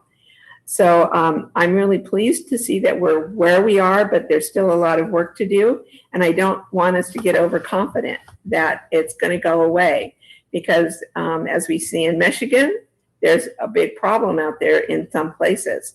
And dealing with the vaccine hesitancy is a huge issue because here in Placer County, we have a fairly active anti-vaccination crowd back before COVID. The schools have had a problem with parents not wanting to vaccinate their children. And although I understand it's a personal choice, it's also a public health issue. So how we address that going forward, because we're going to have children going back to school in the fall, and many of whom will not yet be eligible for vaccines unless they really manage to drop the age group down below 12. So it's an ongoing issue, and I really appreciate the thoroughness of the 2 reports we've heard today. Thank you. Thank you. No further public comment. And then, excuse me, Suzanne, you have your light on. Yes, I had one more comment. I wanted, or actually a question for Dr. Oldham. Sure. Dr. Oldham, I was kind of curious that I know our numbers in Placer County always seem to be a little bit high, and I'm wondering, we don't have the ability to distinguish who are Placer County residents and who are not Placer County residents. For instance, if they're Sacramento County residents who come over into Placer County because our hospitals are so much nicer. But, is there any way just to kind of calm the people in Placer County that, just kind of a FYI that how many of the cases that are in Placer County are Placer County residents? Yeah, as far as cases, and I agree with you, we do have very nice hospitals. But yeah, they have some nice hospitals in Sacramento County too. But as far as the cases go, we do know that there's a lot of movement between hospitals right now. Across hospitals, hospitalizations are down dramatically, and it's been a while since hospitalizations were really included in the tier assignment and the restrictions. I think that was, the hospitalizations was brought up again as, I know we had a regional stay-at-home order based on regional ICU beds, that kind of county by county hospitalization rate. I don't think that's what they're talking about. I think this June the 15th date, the caveat on that, and I do think we will move beyond the blueprint around then. But the caveat on moving beyond the blueprint was to say, well, this all assumes we don't have another overwhelming surge of hospitalizations, really statewide. So I don't anticipate county by county hospitalization rate, because you're right. That is there's lots of movement across county lines, and yeah, we have lots of people from other counties who come to our hospitals in Placer County. As far as other, as far as vaccinations, there is some spillover between. I know when we were doing, we are vaccinating now people who live and work in Placer County. So if you're a a neighboring county resident and work in Placer County, we're vaccinating. I think all the other counties are kind of following suit. As we have more and more vaccine, I think that becomes less of a relevant issue. Actually, the My Turn system, which will be transitioning to the kind of the vaccine sign-up system, it allows people to cross county lines as well. So I think in the initial phases, we were really concerned about county of residence and the vaccine distribution. I think now it's probably becoming less relevant as we have more vaccine supply. Thank you. Sure. Cindy. I had one more question to Dr. Oldham.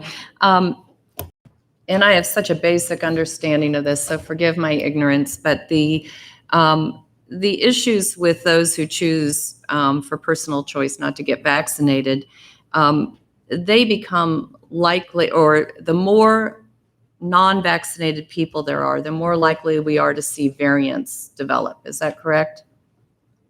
Yeah, I think so. And I think actually Dr. Parsonette was kind of speaking to this a little bit. So the variants are more likely to take hold in communities that are not vaccinated, but also that do more mixing. And so to the extent that we can both continue to encourage people taking steps to prevent the spread and getting vaccinated, that's going to be the best thing we can do to try to slow the variants. Great. Well, thank you. I know that in talking to folks that, there's certainly people that have health risks and don't want to be vaccinated for that reason. But I think it's helpful to explain to folks that they're really putting our whole society at risk when they're making that choice as well, potentially with those variants. And for those who haven't seen the 60 Minutes special, this last Sunday night, that was really fascinating on the work that's been done in the military about the pandemics and the research and the whole RNA research that was done that led to these vaccines. So pretty phenomenal. I recommend it as a basic education for those of us who don't do what you do every day. So anyway, thank you, Dr. Oldham. Great, thank you. And speaking of, you're mentioning the people with the health issues. One, these vaccines are highly effective, and even compared to other vaccines that we have in our public health portfolio, they're very effective. The other is there are very few groups that can't get vaccinated. So some vaccines have certain contraindications for people with certain groups. And so for the most part, people with lots of health issues actually need vaccines worse than, more than others do. So that's one of the other nice things about the vaccines that have come to market so far is they're encouraged for just about everyone. Thank you. Well, thank you again, Dr. Ullman. Great, thank you. Thanks. So we'll now go to our 10:50 timed item. I apologize again for even at that clock. So I apologize again, Steve, but the way of this particular day, I guess.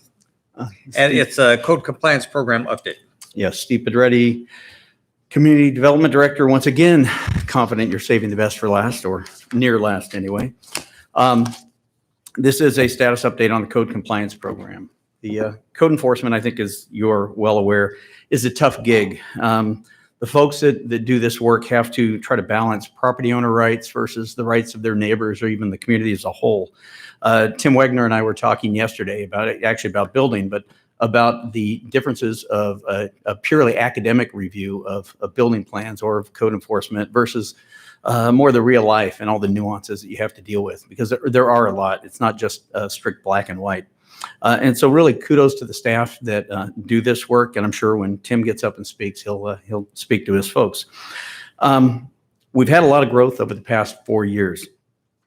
The cannabis program was created in 2017. At the end of 2019, we created the short-term rental program. And then 5 months later, the hazardous vegetation program was created. So Tim's been very busy with all of these. I always joke with him that he doesn't have time to be the chief building official because of all the code enforcement programs he's been instituting. We also looked at an abandoned vehicle program, which we had in Sacramento County. It's a very worthwhile program. There's some benefits. It's also because of some institutional problems that have been created over the past decade or so. It's much more difficult to institute, and we met on that a couple weeks ago. Tim will mention that as well. All of these programs are controversial. They're emotional to those involved, and they're not very easy to implement.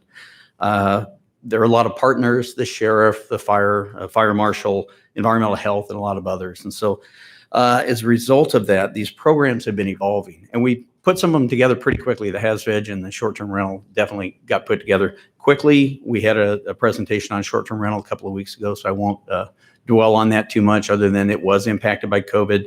We have evolved that program, moved it up the hill. It's now entirely at Tahoe office. The Cedar office up there is handling that program. Hazardous vegetation. It started the program last year. This is the first real year of enforcement. We've been working closely with Brian Wassner, the fire marshal. He is here if you have any questions for him. But this will be the first year where I think enforcement is more likely to occur. Cannabis has been successful. There are staffing issues isn't right. It's the type of positions that we're allowed to use for this program that are somewhat problematic, and Tim will talk about that today. Tim has led this program for many years. He's done a good job putting these programs together, and he'll be making the bulk of the report today. However, the workload continues to increase, as we talked about last week on the building side. We last year had a record year. At this point, we're more than 30%, have more than 30% increase in applications over last year's record year. And we've been somewhat short on experienced managers and supervisors in building services at this point. And my current priority is really trying to keep up with the development that's occurring. And so we're looking to get Tim more full-time on the code enforcement. Luckily, we have a little bit of flexibility. The program, in a lot of places is in a planning department. Some places it's separate, some it's in building. In this case, we happen to have George Rosasco, who was supervising the code enforcement program back during the recession. When we had a shortage of work and staff, then he was moved over. So he's got some experience. And so for at least the time being, I'm looking to move the program into planning with flexibility. If things change over time, that can change. With that, we'll start working on that transition fairly soon. But it's just the workload right now, and with the priority of trying to keep up with the development, I think that's my priority. So that's where we're going at this point, and wanted to give you a heads up on that. And with that, I'd like to introduce Tim Wegner, who is our Deputy Director over Building Services and the Code Enforcement. Thanks, Steve.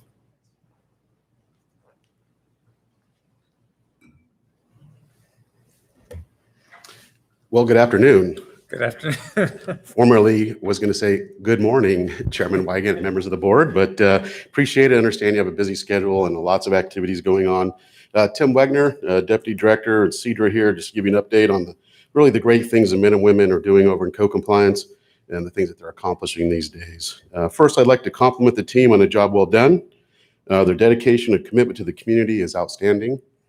Despite the pandemic, late night and evening requests for service, the team was always ready.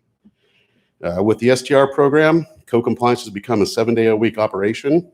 During COVID, the team members selflessly supported Tahoe due to the volume of complaints about travelers during the stay-at-home order, and I commend the team for its commitment. If I can take a moment to recognize each of them, the team members that is, they may be here and they may be online. But Helen and Jamie, the supervisors, both new positions this year, have really done an excellent job leading the team. The officers, Ben, Estelle, Marina, Tim Jekyll, and our newest Chris, for traditional and STR, they continue to provide exceptional daily service. Steve Renz, Steve Solomon, Joe Zanarini, our seasonal officers, service the defensible space and cannabis officer programs, with excellent customer service each day. And for the backbone of the team, so I have Talia, Johanna, and Whitney. They can be counted on each day to offer their assistance and support. So I just wanted to say thank you to the team for an outstanding year. So what's the co-compliance team really been up to? You heard from Steve quite a bit over the last 10 years.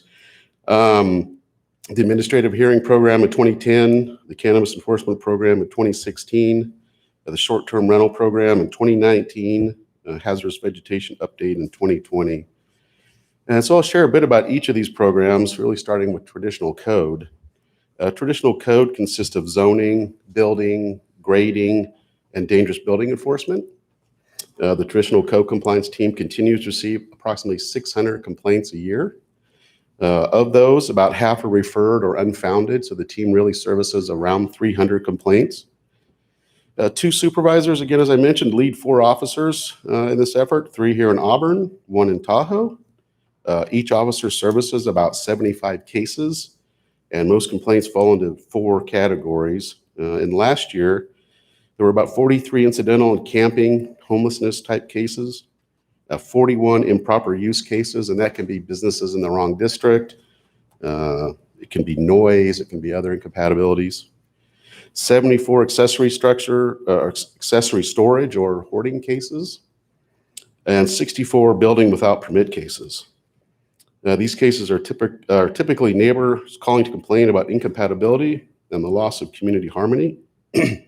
And incidental camping and building without benefit of permits are on the rise these days. The team is grappling with how to resolve these matters today. All code compliance cases are written complaint driven. Officers typically don't pick up violations unless significant safety is at play.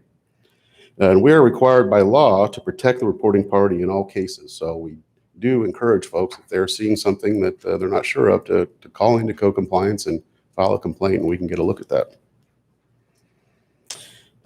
Traditional code compliance program costs come to the county at about $1.2 million per year to operate, and that's just for the traditional piece. So with the cannabis enforcement program, again, it consists of cannabis cultivation and any commercial cannabis enforcement.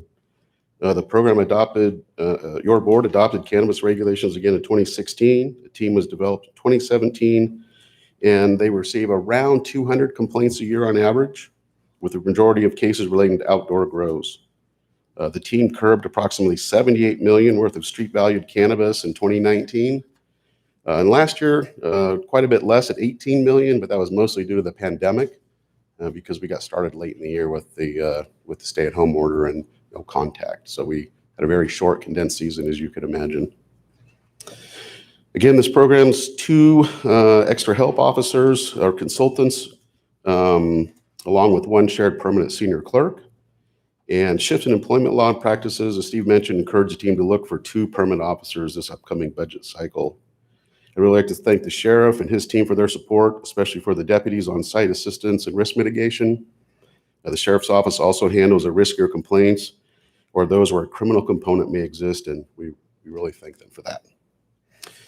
This program, the cannabis program, has an annual cost of about $495,000.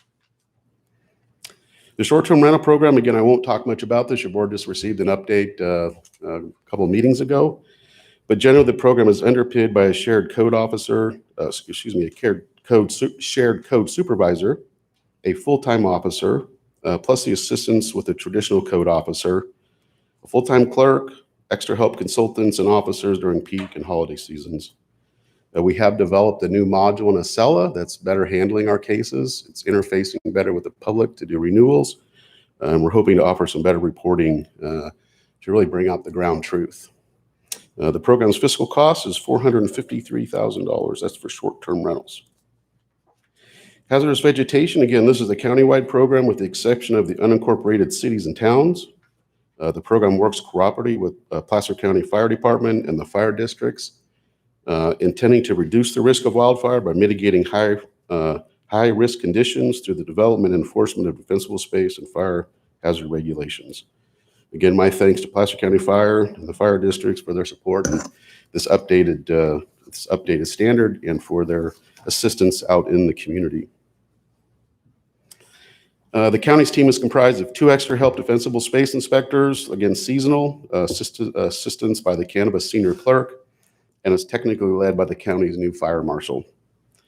Last season was the inaugural year for the program, and during that time, the team began to identify the more problematic parcels, educating the owners of the new requirements.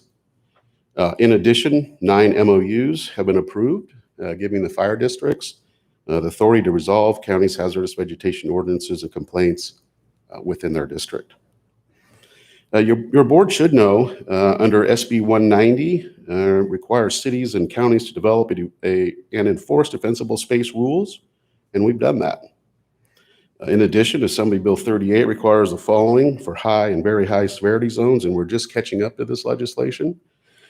But in January 2020, sellers who receive a final inspection report, and that can be from my building inspectors when they're all completing and conducting final inspections and provide the defensible space service, those owners should be providing that should be demonstrating compliance with the home hardening laws and must give that to any future buyer. In January of 2021, that was this year, sellers of homes built prior to 2010 must give buyers notice of how to harden the home and where the home may be vulnerable to wildfire. And starting this July in 2021, the seller must provide documentation of compliance with local ordinance defensible space regulations. I'm not really sure what that means. We're not sure if that's going to burden this team with having to conduct those type of inspections in advance of an escrow close or in advance of a sale. We've heard that Truckee and some other communities in Tahoe have had some success with that, maybe a little bumps in the beginning, but have smoothed that process out. But we are watching that and trying to understand the legislation a bit more and really the impacts on the team and how that might evolve over time. Again, with this program, we have developed a new module in Acela, our land development system, to aid the team in recording, resolving, and automating the complaint and enforcement process. This program comes with an annual cost of about $325,000. To support these programs, enforcement must be adjudicated at some point if the matter is not resolved by the owner. To aid county code compliance, non-criminal solutions have been developed. Nuisance abatement is one of those, although not the preferred. The second and most effective is administrative citations and hearings. And your board did adopt those standards, the administrative citation and hearing process in 2010. Prior to that, as I mentioned, the team relied upon judicial citation and nuisance abatement actions to resolve the more sticky cases. But honestly, with backlog court dockets, diminished fines, and costly abatement proceedings, the team searched for and implemented a more effective solution, which was this administrative citation process. Last year, about 26 cases were heard. This year, so far, in calendar year, about 15 cases have been heard. And I really want to commend the supervising officers for encouraging the expedited process and trying to close cases out and resolve matters more quickly, which is why we're seeing the increase in hearings these days. The administrative hearing program has an annual cost of about $3,000 a year, and that's predominantly due to the hearing officers that we've employed. Next is our cost recovery. In an effort to reduce enforcement costs on the general taxpayer, cost recovery provisions exist in each program. The county can recover its administrative costs, including staff time, after a citation is issued or a nuisance abatement action occurs, according to the county zoning ordinance. The cost recovery process begins after a hearing officer's decision or abatement action, and the first step is to distribute an itemized list of costs to the owner. If the owner doesn't pay, reminder notices are sent. Then we actuate revenue services. They try to collect. If they're unsuccessful, they will ultimately refer that over to the state's intercept program. Really, with the increase in cases across all programs, cost recovery is becoming challenging due to the volume of cases requiring the recovery. I've understood this last year. It's something in the neighborhood of $15,000 is outstanding, or is incurred, and of that we've only collected $3,000. So it is a bit challenging. Co-compliances, the next program I want to talk about is the abandoned vehicle program. Steve mentioned a bit of that. The co-compliance current abandoned vehicle program is scoped specifically for private property matters. So while the team can resolve most private property abandoned vehicles, the team cannot resolve abandoned vehicles on roadways, county property, or any other public property. The program is staffed with a cooperation of co-compliance folks, a cannabis clerk, and the code officers service this program. The past year, the team towed about 27 vehicles. This includes RVs, boats, camp trailers, trucks, and passenger vehicles. RVs are the most expensive, particularly the older units with asbestos. They can cost between $3,000 and $5,000.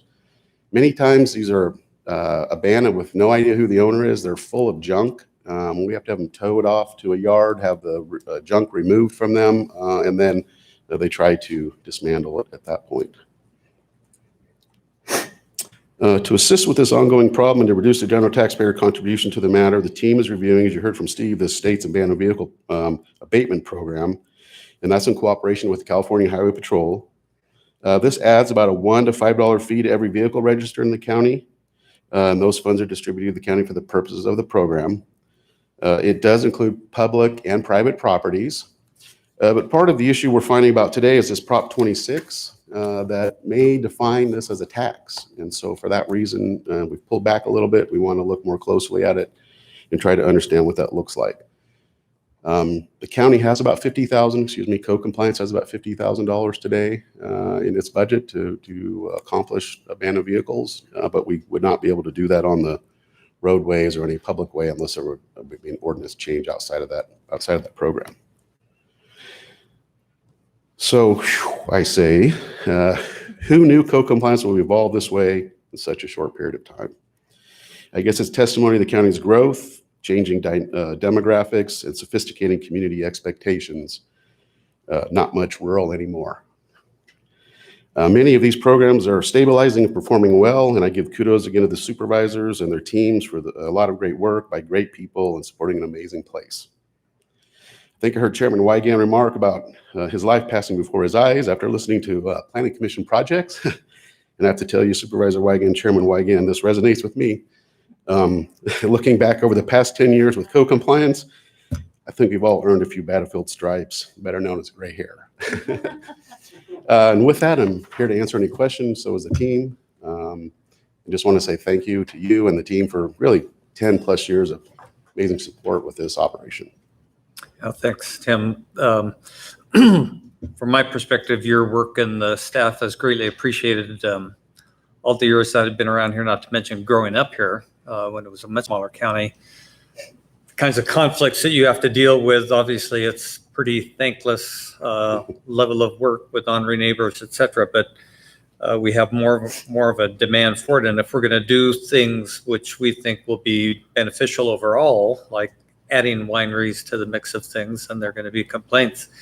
And if we can't have confidence that we have the ability to actually respond to those complaints, oftentimes to find out that they're not even with merit, but at least we can report out on that and or do adaptive management if necessary. Marijuana, of course, was a story all unto itself, which took in my view, a first cleanup phase, which now has, I hope, settled down quite a bit. But yeah, I just can't thank you enough personally, and appreciate all the work that's done. It doesn't go. For years, some of us asked for more and more support in that regard because of these conflicts, and it's not going to get easier. It's going to be more challenging. So we have to have good staff in place and the resources to make sure it all works. So. And you do. Thanks. Yeah, thank you. Cindy, then Jim. I think Jim was up first. You can go. Jim, then Cindy. Thank you, Mr. Chair. Tim, thank you for this presentation, and to all your staff. I know you're very responsive about when we get calls, and you're out trying to do the best you can to take care of them. I know it takes some time, but I really appreciate all the hard work. I'm disappointed that that we're abandoning the abandoned vehicle program, but hopefully there's a way that we can work around and find a way to fund that, because the problem is growing. Having been in the auto repair business, some of these motor homes that people, let sit in their yards, don't know what to do with them, end up out on the street with no registration or anything. And I've seen them where they're just jam-packed full of junk. And so whatever we can do to try to move forward with a program that can advance that with funding, where we can find the funding, I'd be fully supportive of it. And again, thank you so much for you and your staff for the tremendous job you've been doing.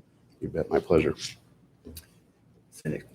Well, ditto, all of that, both on the abandoned vehicles and on the great job for all the staff. I mean, what a thankless job. And I think watching the evolution of Placer County and the growing population and the growing stresses we see between neighbors, I wish we had a good neighbor policy for everybody, not just short-term rentals, because truly a lot of this is common sense, treating others the way you want to be treated and understanding providing protection for the community members when we do have other uses. We talked about it with a lot of the planning conditions that we put conditional on our conditional use permits. Those conditions, somebody has to enforce that or it has no meaning, right? And so really appreciate all the efforts of your team in protecting our quality of life here and trying to help educate people about what they should do and shouldn't do. And then eventually, if we have to prosecute and go all that way, I really appreciate it. I think I'd love to get all your stats in a report. I was trying to write it down and I was missing things just because I think it's so important. I hear a lot of criticism that we don't enforce, and yet I know how hard everybody out there is working to do that. And you don't take enough credit for it, and we don't talk about it enough. The number of, when you just think of 300 here, 300 there, it really adds up. It does. And when you start talking about the limited staff you have, how many is that a day? When you divide it out over the number of days, it's pretty significant. So I really appreciate that. And maybe we can have a campaign of being good neighbors to each other, and that might help solve things beyond just the short-term rental issues. But I really appreciate all the efforts. And I was interested particularly in the hazardous vegetation ordinance, because that was the most recent one. Right. And I saw 51 were actually from complaints. The other 107 were ones we found by going out there. On the 51 complaints, were those valid complaints versus? So I don't have all the statistics in front of me right now, so Okay. I'm not really sure.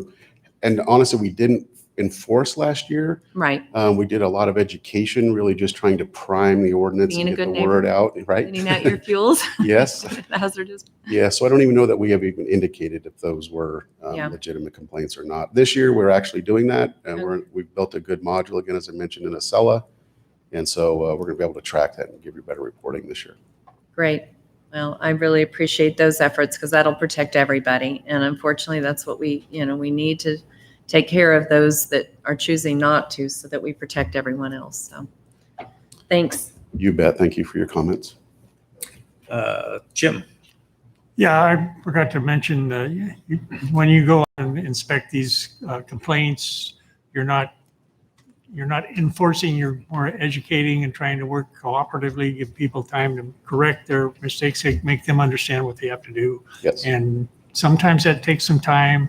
You give them 30 days, you go back, there's a little progress, you give them another 30 days. But I know it's a very tedious process in order to get people to comply. So I just wanted to recognize you for that as well. It is, Supervisor Holmes. Thank you. I call it a 95-5 rule. We've all heard the 80-20 general rules, right? Here I call it a 95-5. 90% of the folks, once you identify this isn't something that's permitted in the county, most of them take some action. 5% of those you need to persuade a little bit more, show them the law, show them the standard, show some mechanism of compliance. They usually come around. It's the last 5%, and that's what you're seeing with our admin hearings, where kind of digging their heels in a bit, not in agreement with it, and don't want to do it. So we have to take more of a enforcement stance. Because it was a couple of years ago we came to the board and actually changed the name from code enforcement to code compliance to more mimic what our approach has been. Our interests are just keeping community balance, and so first thing for us is education, and we've taken that same approach with HazVeg. Is the more we can educate, the more the community is going to adhere to that and learn and adopt and adapt to that, and the better outcomes we have.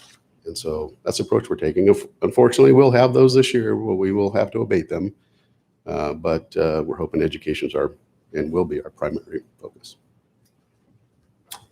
Bonnie? Thank you, Tim, and thank you for the report and also for the work that you've helped my team with. I think I have another one today as a result of a conversation yesterday, so I'll be reaching out to you. But, I appreciate the sort of 95% of folks comply. I was looking at the issues with the marijuana enforcement, and, it looks like the citizens' complaints have reduced over time because it looks like probably their neighbors stopped doing something and, reduced the number of grows or made sure their small outdoor grows were not on a property line, that type of thing. Yes. So that's really good. Of course, the number of law enforcement law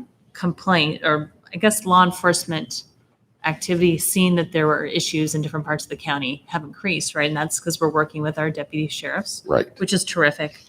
And it looks like we're going to have some conversations about how to do staffing in the future, because we can't use the part-time annuitants for a longer period of time and so, it looks like y'all are going to come back with a proposal about how we might do that better, and how we might partner with the sheriff's office, because that is, it's still a concern, right? You've got illegal grows out in different places that are likely taking water from canals, polluting areas, which is certainly a concern. And how do we continue to address that in a way that works, right? Because some of those areas can be dangerous for your Yes, folks very much so. who don't have that protection. So it looks like you'll come back, and I look forward to that conversation. Thank you, Supervisor Gore. We have to tell you, Sheridan's a great success story for us. I think initially we identified 40 some backyard grows. I think this year we've had one. We've had some in the rural areas out in Lincoln, but those are diminished as well. We are seeing great success, and I would agree with that. It's attributed to kind of keeping on the pressure with what the standard is. We found last year, because we got a late start, it slipped a bit. And so we think this year is going to be we're thinking we're going to find a lot more grows than we have previously. So I do agree. You kind of have to keep the pressure on, or it's going to backslide a little bit. And then working closer with the sheriff's department, because our folks aren't armed. We've really tried to take a land use approach with this and just have conversation with folks. And as you can see by the stats, we've really only had one case go to hearing, and that was the initial year. And of course, we expected that. We expected the test. Then we didn't have any. And then last year we had another one, which we actually had a negotiated agreement out of, and negotiated down from $75,000 to $18,000. It was the penalty for that. And so we really feel like we're approaching in the right way to get the right outcome. So thank you for recognizing that. Yeah. Well, thank you. Thanks to all the staff. Thank you. Okay, we will now take up, oh, I'm sorry. Is there anyone from the public and there is none, so we will now then take up item 13A. Oh, I'm sorry. I apologize. And we have two on Zoom now. Oh, we do now. Yeah, please come forward. State your name for the record. Thanks.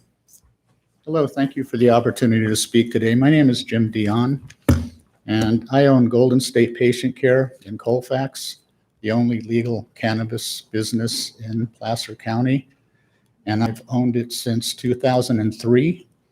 I'm very proud of my store. We've not had one complaint in 18 years. The reason I'm not here for my store today, the reason I'm here is because of the compliance that's going on in the cannabis family. Right now, I understand that it costs $490, or the ongoing cost is $495,000 for the cannabis part, and another $280,000 for year-end program, whatever that is, but that's a total of $775,000 to try to eradicate cannabis.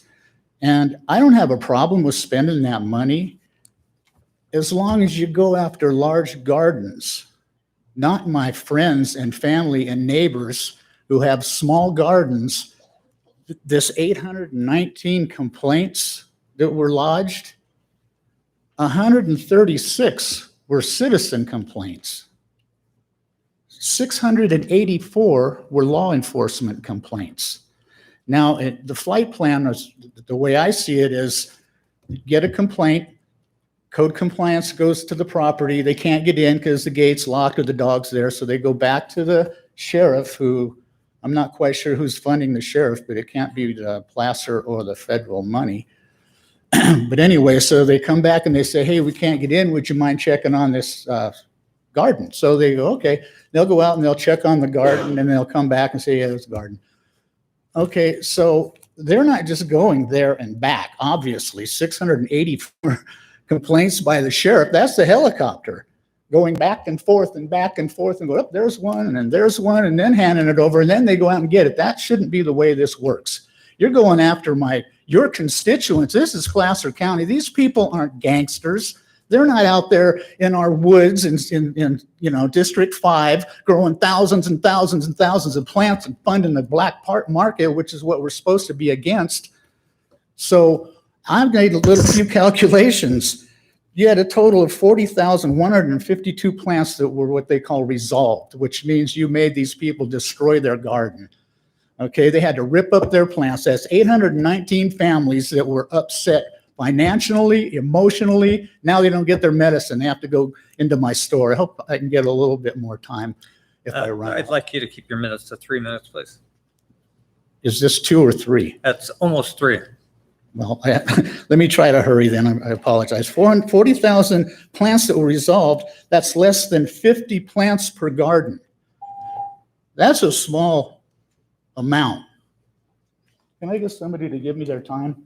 No, actually, I'm not allowed to do another that? thing I want to point out is that you're really addressing a different issue anyway. We're talking about code enforcement. The code that is being enforced was adopted by the board several years ago. So I'm sure at some point in the future, we will consider again any potential modifications to our cannabis ordinance, but that's not what we're talking about today. What these folks are doing are enforcing the existing ordinance. To the extent that we may want to change that ordinance is a different subject, different discussion. Well, I don't see that happening soon. My poor neighbors are suffering right now. 50 square feet is what you allow. That's about as big as this table. That's not enough for these folks, and this is I don't care if this is the proper time. It might be months, but if I don't come and talk too often, this is an important matter. You understand that don't go after the 50 plant garden. The 6 plants is not over 50 feet or too close to the property line. Go after the cartels that are flooding the black market. That's your job. Thank you for your time. Is there anyone else here from the public who'd like to address this item? And anyone on Zoom? Cheryl, please unmute your mic and give your comments. Hi, can you hear me? Yes. Hi, I wanted to address, so first of all, I'll apologize. I thought this meeting was at 10:50, so if Tim Wagner's covered this, I just went by the staff report. The staff report did not contain anything to do with wineries and anything to do with dogs. And in the past few years, there's been quite a bit of concern over wineries. We heard at the Planning Commission for wineries that there were no complaints about wineries. This morning, it was very obvious that for years, an entire neighborhood has been dealing with this.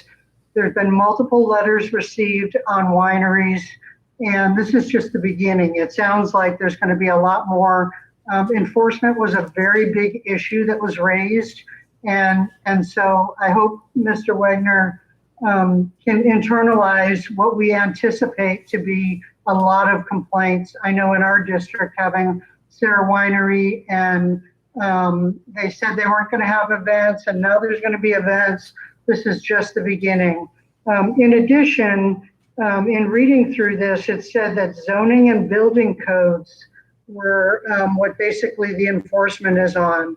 Well, when the approximately, I think it was about a year ago, Mr. Pedretti put in an entire new building code. I sent him an email when I saw the staff report.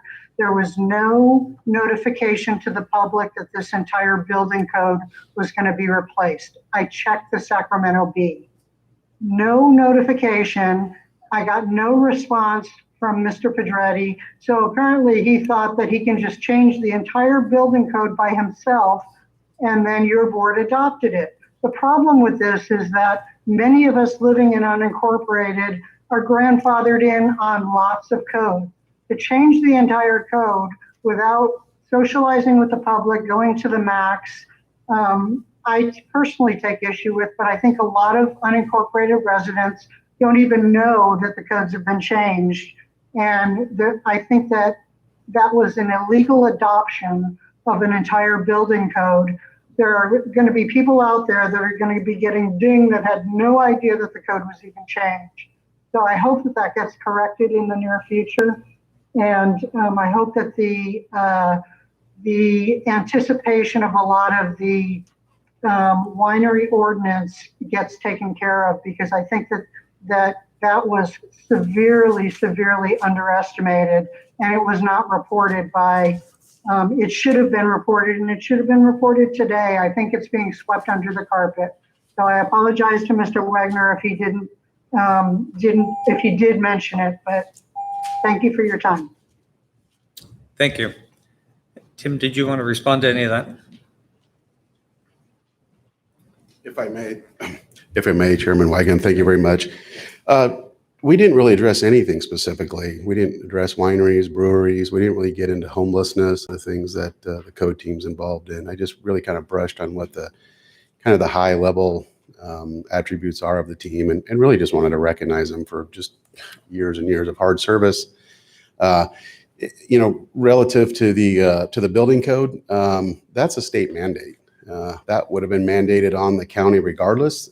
We did our public noticing, that was a couple of years ago, 2019. That went into effect in 2020. Again, that was a state mandate across all cities and counties at that point in time. Thank you. Thank you.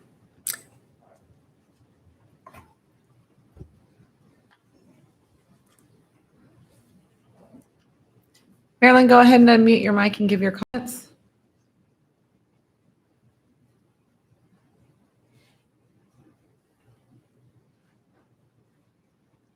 Marilyn, we can't hear you.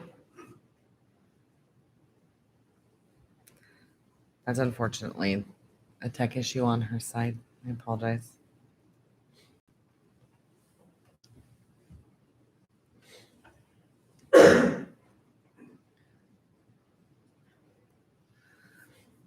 Caller with the number ending in 7005, please unmute your phone and give your comments.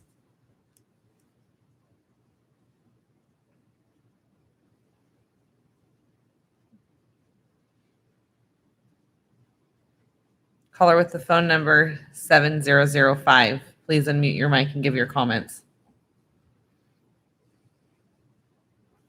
Thank you. Okay, I'm sorry. You can hear me now. I'm going to have to mute this. There. This is Marilyn Jasper. I appreciate the topics that were discussed in this compliance update agenda item, and what Cheryl, the speaker before me, said. And Cindy says that she hears criticism, and I'm compelled to add a few. Code compliance right now, as I understand it, is complaint driven, which is not working, in my opinion. It should be more proactive. During public comment this morning, you heard distraught neighbors possibly putting up with incompatible commercial operations. The problems and loopholes mentioned were the same negative impacts that the public mentioned over and over when that zoning text amendment was discussed, debated for over 10 years, and adopted. And there are still these problems are out there. At last, and that's that one topic, I realize, but then at last night's Ag Commission, we heard of yet another possible example of non-compliance and that one may have cost the county in taxpayer tax avoidance, loss of revenues. So my point in this is I want to see code compliance do its job. I know it's difficult. I know it's understaffed. I get what's being put out there. But maybe the focus needs to be direct at neighbors suffering with incompatible operations. Their complaints are ignored or dismissed, and get back to amending zoning text ordinances that are causing the problems. Thank you. Thank you. No further public comment. No further comment. With that, then now, thank you again, you guys. Appreciate it. We will now take up item 13A, which is consideration of a resolution to execute and submit amendment claim to fiscal year 2020-21 Transportation Fund. And Will Garner. Hello, good afternoon. Good afternoon. Will Garner, Public Works Department, Deputy Director. And as you mentioned, this item is to request an amendment to the local transportation fund claim to the Placer County Transportation Planning Agency. Every year we receive an apportionment of transit funds and street and road maintenance funds through both PCTPA and TRPA. One of those funding sources under this process is the local transportation fund. The local transportation fund is a primary state source of funds for public transportation. It can also be used to fund street and road maintenance in many counties. The LTF funds come from 1/4% of our sales taxes, returned to source and split up by population shares within our county by PCTPA. The original claim that your board approved in October was based on an estimate from PCTPA that the LTF, which is sales tax based again, would be down by 20% this year. At that time, it seemed that was the direction things were heading. As you've heard in other presentations to your board recently, sales tax, in fact, has not decreased as many had forecast, but has instead increased over the prior year. With that, the PCTPA board just last month adopted a revised apportionment for this fiscal year, which makes more funding available for this year's budgets in public works. In our item that we brought to you in October to approve all these funds, we reported that the shortfall in our LTF funds would be mostly absorbed by using CARES Act funds from Federal Transit Administration, reduction in service costs, and Senate Bill 1 funds in road maintenance. This action will ease that shortfall by $464,000 approximately. So this amendment today results in $464,409 in additional funding for the Placer County Public Works this year, broken out $219,409 for Placer County Transit, $95,000 for Tahoe Truckee Area Regional Transit, and $150,000 for road maintenance operations. And I will note that this does not include the same LTF funds that are allocated by the Tahoe Regional Planning Agency. This is only the PCTPA side of the county. So with that, the requested action is to adopt a resolution to execute and submit an amended claim for fiscal year 2020-21 local transportation funds to the Placer County Transportation Planning Agency, adding $464,409 to the approved claim of $4,519,383. And happy to take any questions. Thanks, Will. Any questions? I see none. Anyone from the public wish to address this item? No one there either. What is the I'll second. motion? Gustafson, second Gore. All those in favor say aye. Aye. Motion or those opposed? Motion carries. Thank you. Thanks, Will. We'll now take up item 13C. I understand item 13B will be continued. Yes, 13B has a request for continuance. Thank you. Karen, do we need a motion on that? Do we need a motion to continue it? Okay, good. 13C is the old Auburn Forest Hill Road parking ordinance amendment. Stephanie.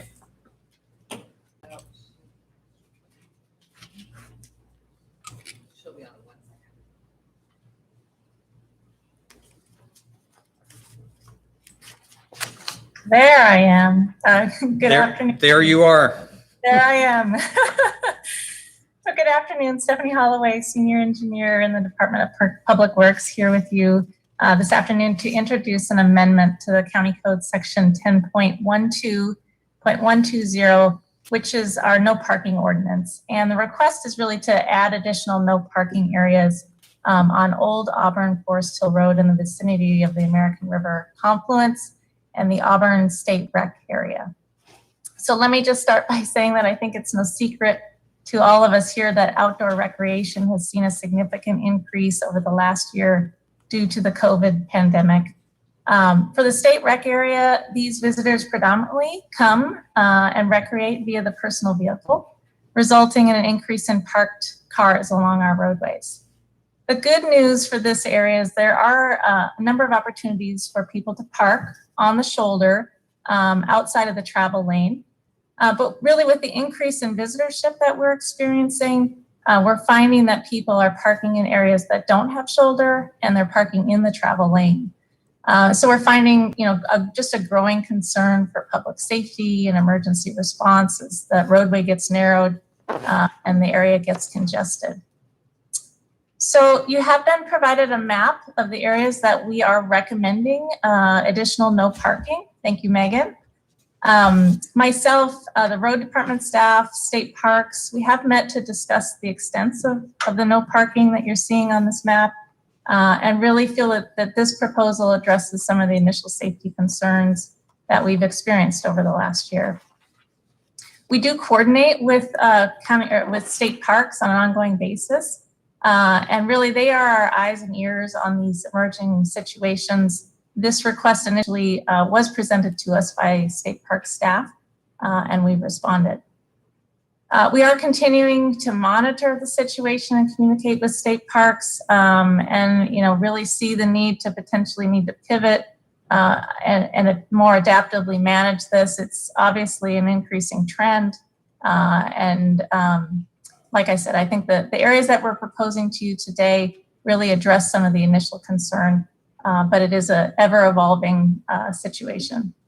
So today we're really simply here to present and introduce the amendments. This item will come back to you on April 27th for consideration. If approved at that meeting, there is a 30-day notice before the no parking takes full effect. And really the goal here is to potentially have it in place before the Memorial Day weekend. So with that, I'll take any questions you might have. Thanks, Stephanie. Bonnie. Thank you, Stephanie. I actually know where that is because I went hiking up there over the weekend. And my question for you is this. You might have a lot of the same people who park up in the same location, right? Sort of walkers along the trail. I'm just thinking it would be really important to make sure we provide public outreach, or maybe staff, or maybe the state parks folks know if it's sort of the regulars, same people. I certainly understand the safety concern. It makes a lot of sense because those are really, really narrow roads. So I just want to make sure we do a good job of providing public awareness so that people are not surprised.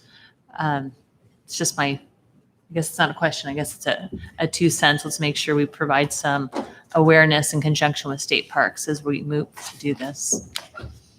Yeah, happy to do that. We can talk with our road department, see if there's some kind of messaging that we can get out. Sometimes we'll put out some changeable message signs before the regulation is implemented. So happy to have that further conversation. Cindy. Well, we were just talking about enforcement, so I'll ask. It's great to have an ordinance, but how do we work on enforcement for this? So state park staff does have the ability to write citations for no parking, and they do predominantly, like I said, they are our eyes and ears kind of in the confluence area, as well as some of the other adjacent access points to state rec. So they are probably our first resource for enforcement. And then also CHP, they are our regular enforcement arm for county maintained roadways. So getting out to notice them and see if they could patrol on some of those peak usage times. That would be great because, we'll hear about it if we've done it and we're not enforcing. And so just making sure that we work with our partners to step up the enforcement, that'll send a strong message and discourage people from breaking the rules. Thank you. You're welcome. And thanks for the exhibit. That really helped me. I'm sorry I didn't know all the mileage markers. No problem. Is there anyone from the public who'd like to address this item? And then, Karen, do we need a formal motion for this, or do we need a formal motion to adopt this? So moved. I'll second. Moved and seconded to complete the introduction. All those in favor say aye. Aye. Opposed? Motion carries. Mr. Chair, Now- I need to recuse on this next item. For item My husband 13D. was involved with the survey. Yeah. Thank you. Thank you.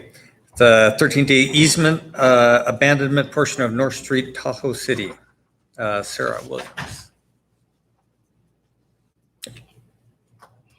Good afternoon, Chair Wygant and members of the board. I'm Sarah Williams, right-of-way agent from the Department of Public Works. I'm here before you today to request that the board adopt a resolution to abandon a portion of a road easement for North Street in Tahoe City.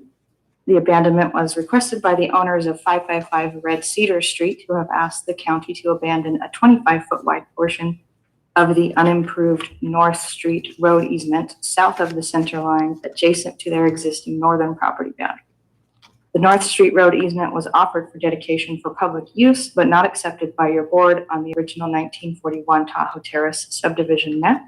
The easement was later accepted as a public road easement by the 1951 Placer County Board resolution, accepting streets and roadways delineated on certain maps as public roads in and around the Lake Tahoe area. The easement area has not been improved as a public road and is not county maintained. No future use of the easement area by the county was identified, no objections to the abandonment were received, and no adjacent parcels will be landlocked as a result. The county has received fair market value from the applicant to be deposited into the Department of Public Works trust account for future right-of-way acquisitions upon your approval today. That concludes my presentation. I'm happy to answer any questions the board may have. Thank you. Any questions?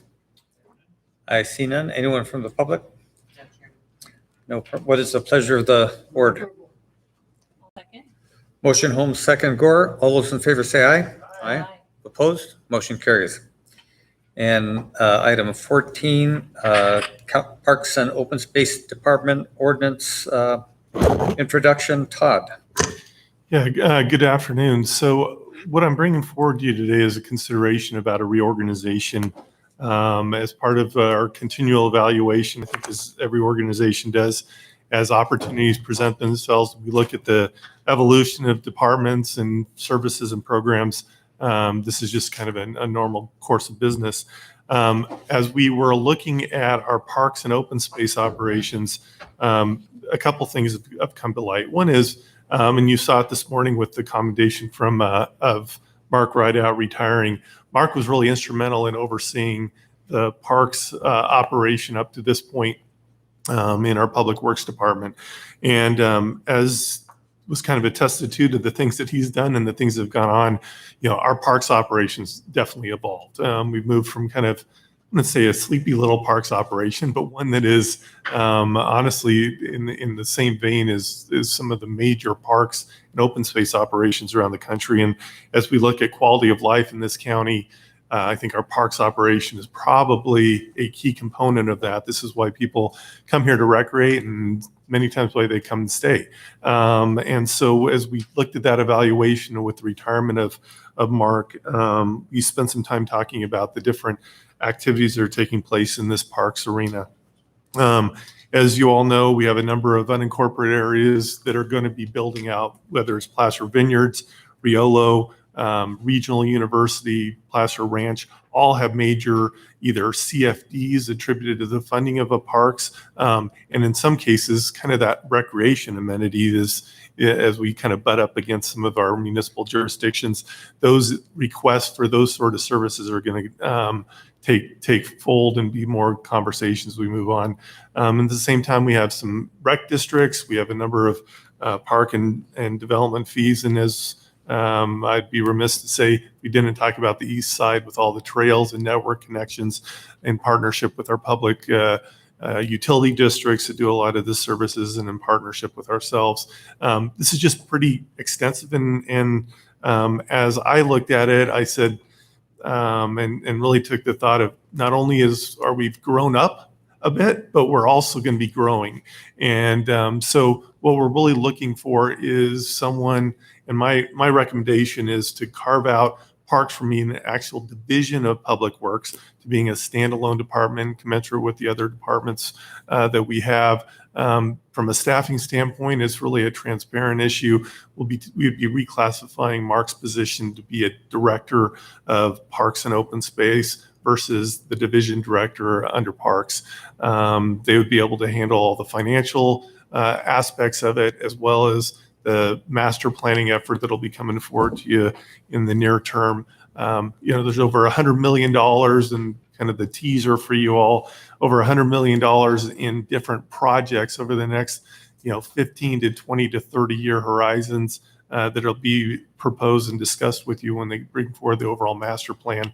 That's a significant amount of growth, and not saying it all happens yet tomorrow, but I'm saying there is a game plan and a strategy, and having someone to not only deal with the operational side, but also to handle how is this going to be paid for, not only the operations, but the capital. We have a lot of funding sources, whether it's state, federal, philanthropic, and then obviously the county has a number of matches. That's a fairly complex piece, and then we have development fees attributed to that. So my recommendation to you all is to carve out this division into a separate department. We would make that transition as a commensurate with the ordinance change that would be taking place. I'll speak to that in 1 second. But that wouldn't change anything from a staffing standpoint. The staff that we have would remain Parks staff.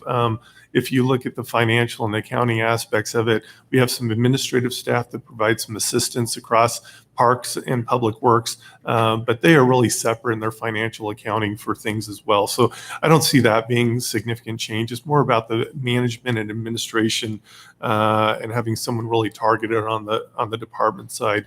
As we move forward in this arena, we wouldn't make a financial change until the budget, July 1, so everything would kind of remain the same.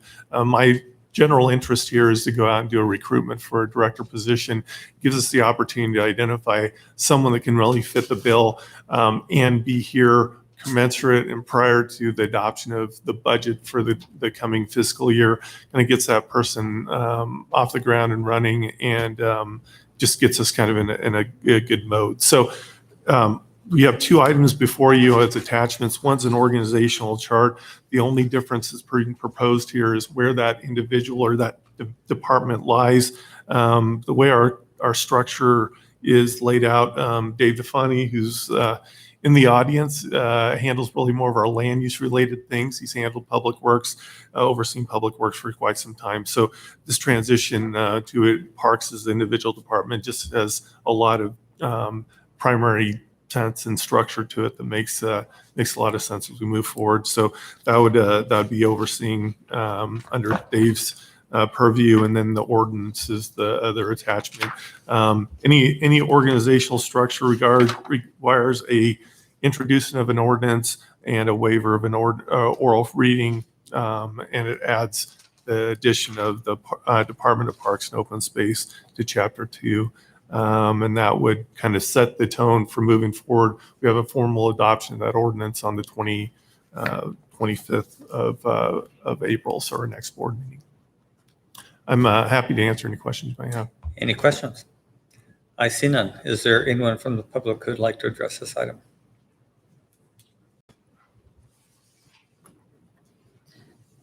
Mr. Garabedian, please unmute your mic and give your comments.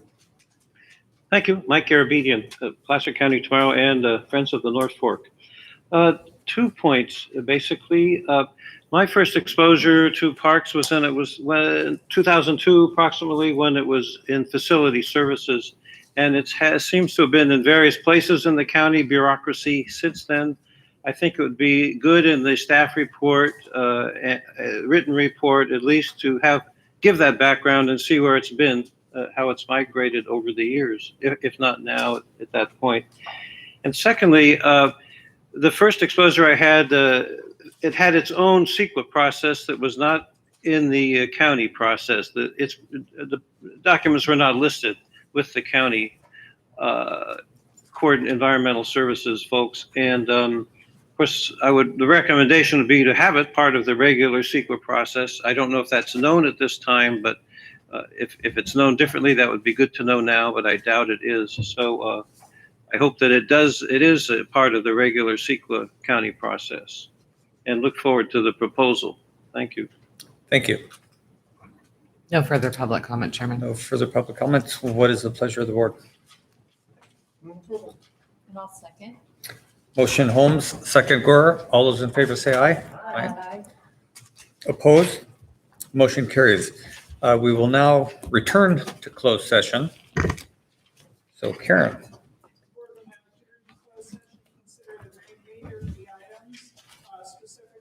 Under A1, B, A and B, 2A, and one item under 2B.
and authorize settlement. That concludes the report out of closed session.